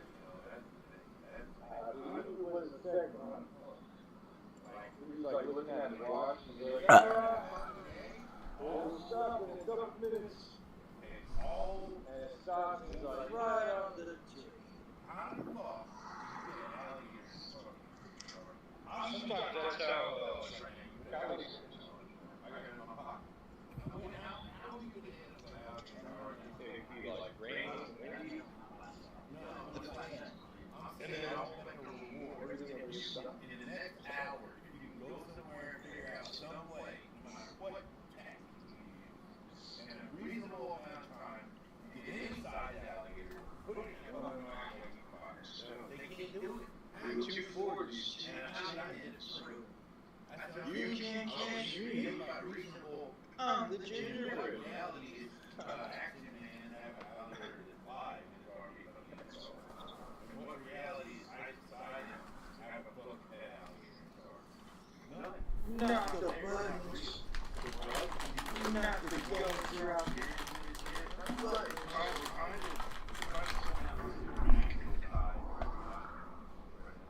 that's that thing where it gets real weird. But in a positive sense, you know what I mean? Someone calls us capacitor, right? Capacitor. First little vanity day.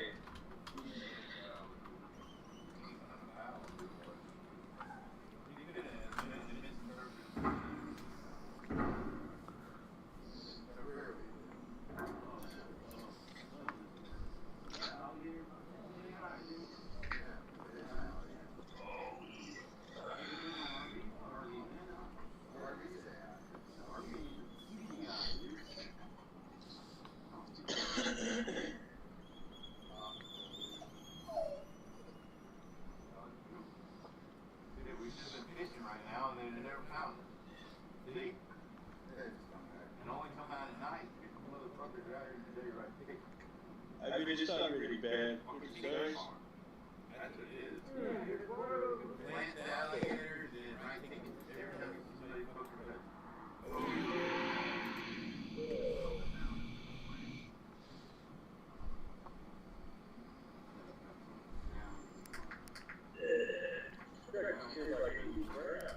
I guess you call it a taker.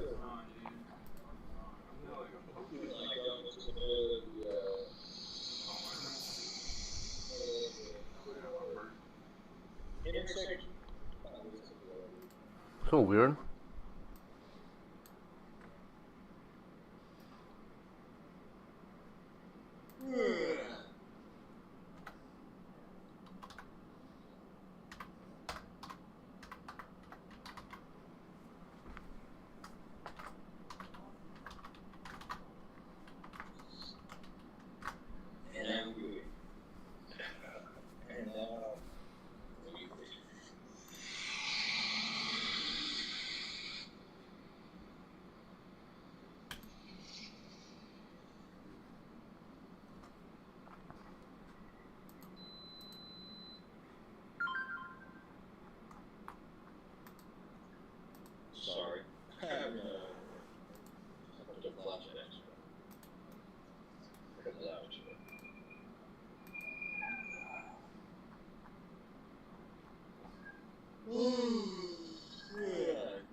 folks, what do you think about this? So there was this thing that happened with me and this person.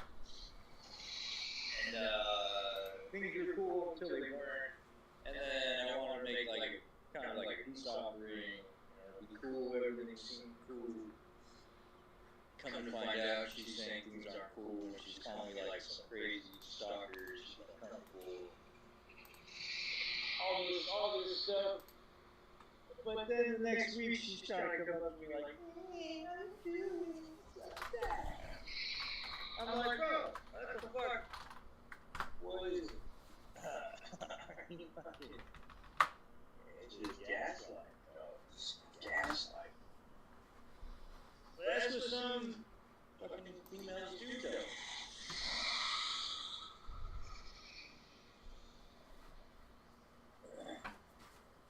Yeah, I should have just ignored her ass with a dick.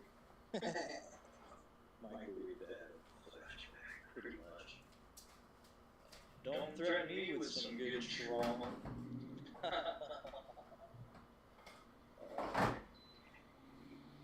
Shit, I did state's kind of dry. Do you want it cut up or you want it like this? You want it cut up into little pieces? How many? Yeah, dog. Yeah, let me cut it up here for you. You want to cut into little slices? Ready for the nap. Like the way I had mine? Yes. Do you see mine? Yes. Yeah? Where was it?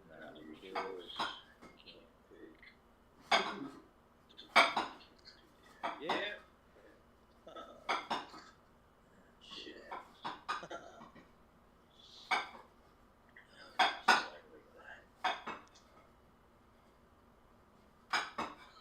No, fuck it.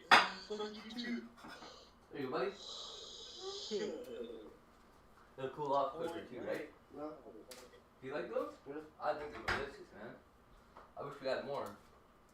I'd like to go pick some more up there, like $12. So we need some juice, Chris? Orange? Yes, you got it. And this is rain too. I love rain. Feels so nice to like have that nice cold air. Get all pumped up on the place. I'm really looking forward to it.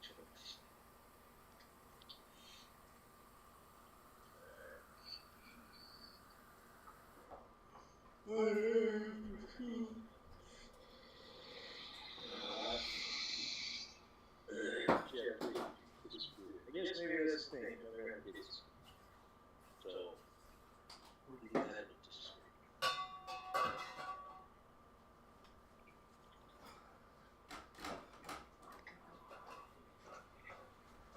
week. Okay, well, it's interesting. I can tell Melissa that at least. I don't know why cars trying to drive like fast. Okay, Shouldn't so. it be the opposite? Just receive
they're going to go back and they're going to lock in the first 24 to 48 hours of all the statements that they took, all the interviews that they did in neighborhoods, all the places they went to. They're going to go back to those first couple of notes. One of them that they may believe is legit, and they're going to try to connect those dots in relationship to why they believe these things are not just circumstantially legit, but they can be proved in a court. Hey guys, it's Jackson Buhai here with TMZ. Now we have officially reached the 3-month mark since Nancy Guthrie was initially abducted, and still the authorities who are peeling back the layers of this intricate case have given no answers to the public. We ourselves don't know where they are at this point in the investigation. Maybe they do have a lead on who could have conducted this crime. Maybe they don't, but there has been a lot of discussion regarding whether or not this crime was conducted by one or more individuals. And to talk to me about that today, I'm bringing on retired homicide detective Chris McDonald. He is also the host of the podcast, The Interview Room. And I think it's also important to mention that he's the director of law enforcement relations for the Cold Case Foundation. So Mr. McDonald, thank you so much for joining me today. Thank you so much. Appreciate the invite. Of course. Well, thank you for being here. Now, first off, before this interview started, we were kind of talking about why you think there is another person involved in this case. Obviously, we see the person on the doorbell footage, which has become infamously tied to this case now, shared millions and millions of times. But you believe that there is a second person off camera. Why? Well, one of the most interesting things that we have to consider here for Ms. Guthrie is, the management of her once they get her out of the house, or whoever this individual was on the porch. Okay? And when we think about that, Jackson, one of the things that you're going to need, and which is obvious here, there was some type of vehicle that was used to remove her from those premises. Okay? As a result of that, now you have to go back from, a behavioral analysis aspect and think, okay, do we have, the placement of the vehicle positioned to where if she were to be taking out of the back of the house, there would be a vehicle there, i.e. near the garage and or the back gate. And so that individual inside the house could say, okay, I got to get her to the back gate. And then I need to get her to the car that's probably waiting outside because we know she's not there. So some type of transportation was used. Okay? And then if we think about this even further, the fact that she is now taken out in the front. Now that suspect behavior starts to change. Okay? And so you have to now think, okay, does he manage her in the home? Okay, meaning does he hurt her in the home? And that we don't have evidence of that at this point. The law enforcement authorities have not given us any evidence that there was, problems with inside her bedroom or anything like that. We only have it at the front door. Maybe at the interior threshold and maybe on the front porch, okay? But something had to change in the suspect's behavior. Because if the fact that he was going to take her out the back, well, then you would logically think he is also prepared to park a car back there and put her into that vehicle and move her. But that's not where the evidence points us. The evidence points us, i.e. the blood, in the front of the house. So that means he has to do one of two things. A, he has to tell Ms. Guthrie, stay here, I'm going to move the car around, hypothetically. Or B, okay, he's already positioned the car out front and then takes her out the front, okay, and puts her into the vehicle. Well, then that is a problem because he's already positioned the back doors allegedly, put those open to take her out the back. So what is he going to do? Take her out the back and then move her around and bring her around to the front? Okay. So that, for me, is kind of this idea that says, okay, there has to be more than one person involved in this thing. Because we're only thinking about just the front porch. Okay?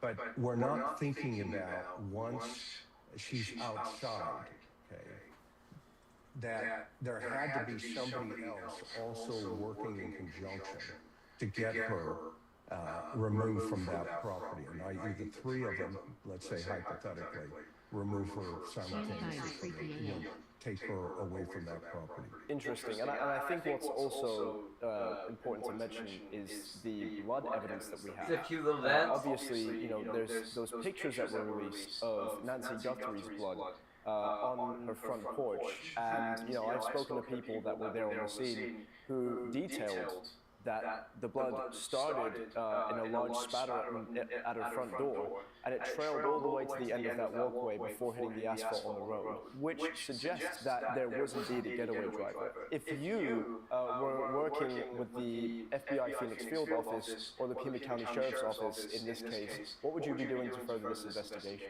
Well, there would be a couple of things that you have to look at, right? You have to look at the data points.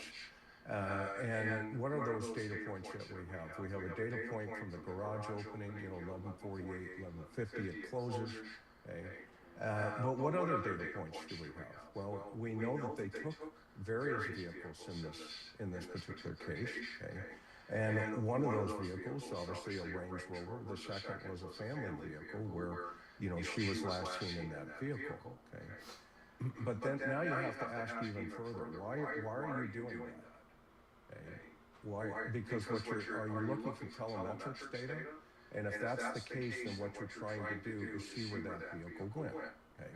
Well, as an investigator, I'm asking the question, do you not believe parts of narratives?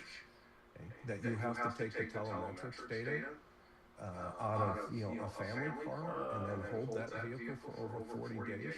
Okay. Why are you checking the telemetrics data if you're only looking for proof of life within that vehicle that she was taken from point A to point B and dropped off? You can do that in 2 days, 3 days. Okay. You can take a story and a narrative and say, okay, she's in this car, let's check that box and see if there's any evidentiary value inside the right front passenger seat. Okay, from when she left that car, that garage door goes up at 10:48. The garage door comes out at 10:50, or goes down at 10:50. Okay, but we don't have any other data points. We don't have a data point of that garage going up and a suspect taking her out of that garage and putting her into another vehicle and transporting her out. Okay, so those are the kind of things where investigators. I know there's been a lot of talk about the telemetrics inside of the vehicles. Okay, well, for me, that was almost this idea that says, well, why are the investigators doing that in such a minutiae detail? Okay, that they're trying to find the data points in the Range Rover, and they're trying to find data points in a Honda Civic, okay, or CRV. Okay. Why are they doing that? Because if somebody says, I took person A to this location and dropped them off, okay, well then you don't need to get the entire telemetric system in that vehicle. Okay. If you're just looking as an investigative process to prove that she was in that car. Okay. They're looking for data points. So again, it comes back to the vehicle. You say, okay, well, where's this vehicle? Where's it been? And why are we doing this from an investigative analysis standpoint? Which leads into a secondary question, okay? The 911 call. Okay. Who makes the 911 call? Well, if it's a medical event the night before, well, then guess what? Who's going to make the very first call is going to be Miss Guthrie, okay? Nancy Guthrie herself. I'm having a medical emergency. I need the paramedics here. Okay, which would have explained potentially, the back doors being open. Okay, but we don't have that information released to the public yet. Okay. All we know is that the next morning, when somebody is looking for her, i.e. the family, okay, they make a 911 call. Okay, so which leads to another question: did they call the girlfriend and say, "Hey, did Nancy call you last night? And did you, somebody come over here and take her out of the house?" Okay, because these are the same people that reported her missing at the church function. Okay? And those are the kind of steps that I think are taking place behind the scenes, in an investigation such as this. There's one thing to catch these guys, okay, and there's another thing to say we've studied these guys. Okay? Just think of the lion hunter and the lion in the cage at the zoo. Profilers go to the zoo and they study the lion. I have to figure out what type of lion it is, okay, before I can put him in the cage. So that solvability rate is pretty good so far. Okay? So I look at minutia details like this. And the details like this are telling us clearly there has to be at least one, maybe two, well, at least one other individual involved. We have evidence of that potential because, you know, the investigators, again, are focusing on that vehicle. And how do we know that? Because they're looking for a video. They're looking for video from February 24th, from, you know, whatever the dates are, okay? Weeks and weeks before this incident takes place. Okay? Now, again, that is behavior that raises the risk of the offender, and which is never a good thing. And two or more people is never a good thing either in this type of case. Okay? However, you know, suspects are, you know, they have surprised me more than once. I've sat down many times with perpetrators and said, hey, you know, we were thinking A, B, C, and D, and they just look at you across the table and say, well, you got it wrong. Okay? I was doing E, F, and G. Okay? And you go, okay, teach me. Help me understand what you were thinking and why you were thinking that way. Why did you show up in the secondary photograph without the gun and without the backpack? Okay? And then why did you change that concept and show up with the gun and the backpack? What was going on? Okay? And you'll be surprised. You know, sometimes they'll say, well, you know, so-and-so was out in the car. I didn't have to worry about that. And I have a radio, hypothetically, I could just tell them, pull the car around the front. We're not going out the back. So, being the director of law enforcement relations for the Cold Case Foundation, you have a lot of experience with cold cases. What would make this a cold case, and do you think that the authorities are any closer to finding the person who conducted this crime? Well, what would make it a cold case is when they 100% run out of thinking outside of the box. Okay? In an investigation, as long as it's fluid and you've got people such as myself, you know, playing, you know, the what if, have we thought about this concept, then the investigation will maintain itself. Okay? And it will keep moving. Okay? At this point, they're going to have to, they're relying strictly on, it sounds like anyway, they're relying strictly on this DNA evidence that comes back. Okay? Well, what if that DNA comes back and it's not anything or anyone that can be identified? Now you're going, okay, what else do we have? And you know what they're going to do, Jackson? They're going to go back, at least they should, and they're going to lock in the first 24 to 48 hours of all the statements that they took, all the interviews that they did in neighborhoods, all the places they went to. They're going to go back to those first couple of notes. One of them that, you know, they may believe is legit. Okay? And they're going to try to connect those dots in relationship to, you know, why they believe these things are, you know, not just circumstantially, you know, legit, but they can be proved in a court. And that evidence in itself will tell you whether or not the case is cold or not. And when those things are all exhausted, then a lot of agencies turn to organizations such as us. We have 167 experts from around the world, including John Douglas, who is our executive director at Emory, which he started the Cold Case Foundation, or excuse me, he started the Behavior Science Unit. Okay? Well, you know, John and many others, Greg Cooper, who's our executive director, was also the director of the Behavior Science Unit. Okay? So we not only have profilers, we have the people that started the business, okay, in our organization. And so that in of itself, agencies turn to us, to our type of group, and say, hey, you know, can we ask you some questions? And what we do is we have a wall, just like this, of a Zoom meeting with all the experts that you could possibly want, and agencies get to throw, you know, questions at that board. And you know, take a second opinion. That's really important when a case starts to get cold. Mr. McDonough, I really appreciate your time today. Thanks so much for joining me. Thank you.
Test kinda creepy after a while.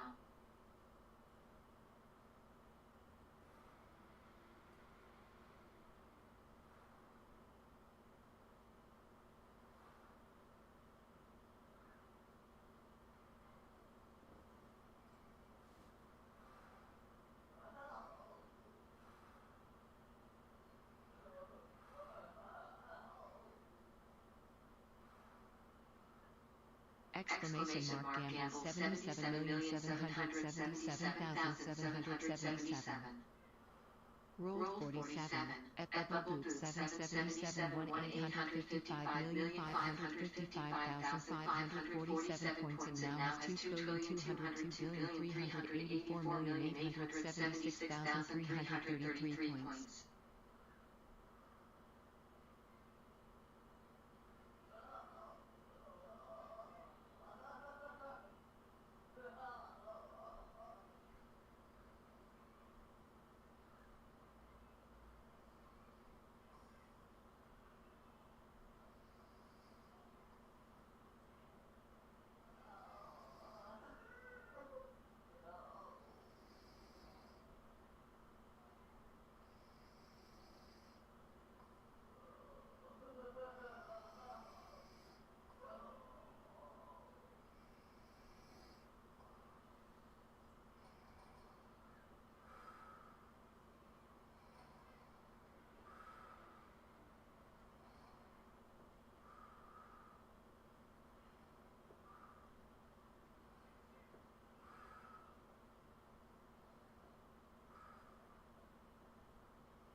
How you doing, buddy?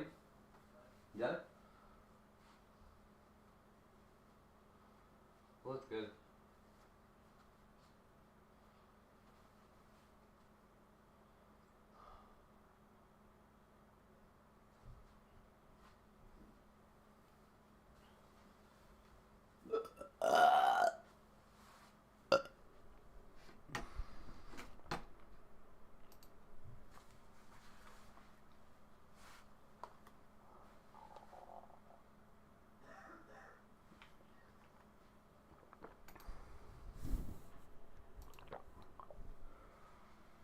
Oh, everybody 12 yet? What is this here? Single era crash out. You guys do not understand. So I'm 25, right? I'm sitting here and I'm having to build a fucking roster. I'm having to sit here and go out and do things I don't want to do. I don't want a roster. I don't want to go out and date. I don't like this hookup culture. I don't like any of it. But I feel like I don't have a choice. Yeah. And you guys just get to sit there and you guys go wait till you're in your 30s, you're almost 40, you can just go get with a girl that's in her fucking 20s and live a normal life. Girls don't have that. What? I'm not sitting here at 25 having to figure out how the fuck to get back in these fucking streets so I can figure out. So 10 years down the line, I'm not sitting there single still with my daughter being an only child. Like, I want to have a family. I want to have kids. I want to be happy. Is that bad? Like, I want all of these things. Right? But people don't want that nowadays, it feels. I mean, she's right. If you are a single mother, you have just initiated hard mode. And I know, maybe your husband got hit by a bus. It's just a horrible thing. But the reality is that a lot of people have kids with people Oh, they Az shouldn't did. have kids with. And listen, a Oh, lot Az of and guys don't Bubble wanna Boots play both seen another him. guy's safe You don't like this dance? She wasn't speaking metaphorically about being a single mother in her I was putting it on hand dancing because I thought we were on a new trend Why here. did you break up with this person after This having is a kid with awesome. them? Are you a big problem? What if the kid's dad is like, you now are going to have an infinitely harder time finding anybody that doesn't just want to hook up with you for a night? The moment that like a girl has a kid, nope. It's like, it's disgusting. Like, my friends helped me make a hinge in a Tinder, and it's like, I hated it. I ended up deleting my hinge, and I'm getting ready to delete the Tinder because it's just like I don't want to talk to anybody on there. Like, I don't want to do any of this. Yeah. Like I'm just sitting there, like a magazine, going through like clothing. That's what it feels like. And it's like, I don't want that, and I don't want to be a part of that. I don't want to be a part of that at all. Then just go to church or something. Here's what you have to do. I'm going to give her some advice. Go to the nearest card shop. Go to Games Workshop, the local Warhammer 40K tournament. Look up online which army seems interesting to you. You're going to go there and you're going to find a soccer engineer with a 6-figure salary. Pretend to listen to how interesting it is about how the different Primarchs and their relationship with the God Emperor, and then you get married. Yeah, make him food. Make sandwiches for him. True, exactly. But she doesn't like those guys? Well, that's too bad.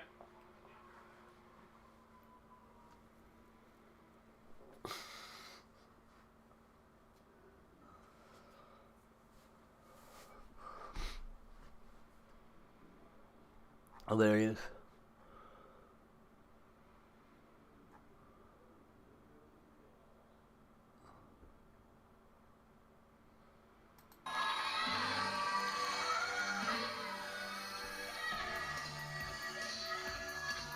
Bad?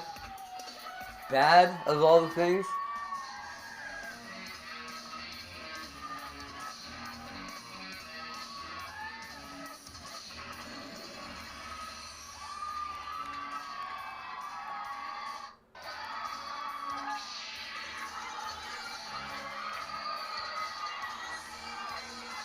What the fuck? They beat it.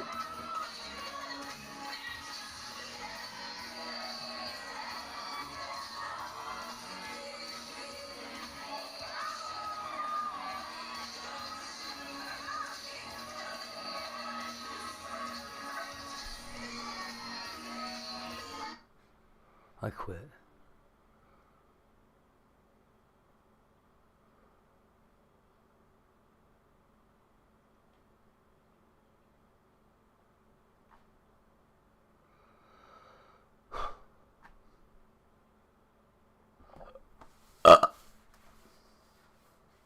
Excuse me.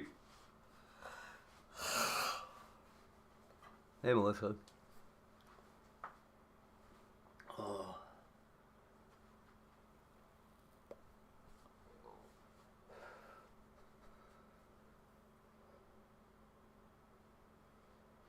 Oh, fuck.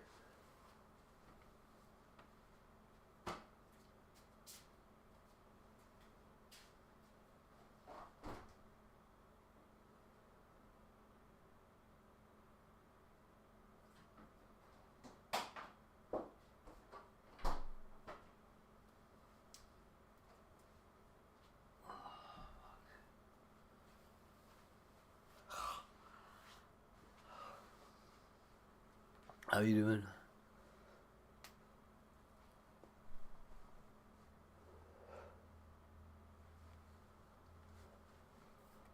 Nope.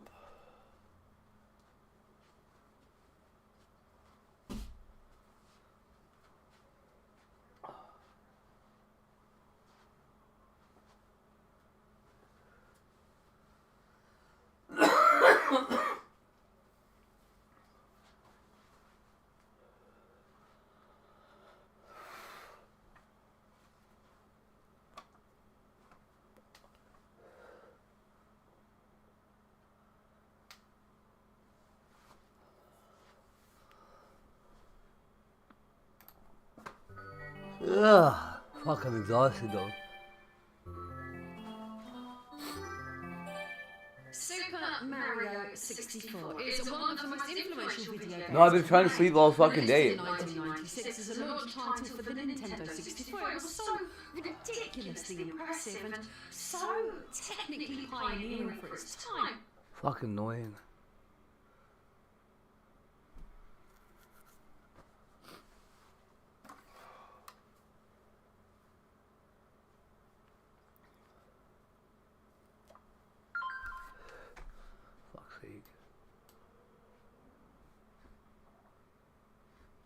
I'll be right back.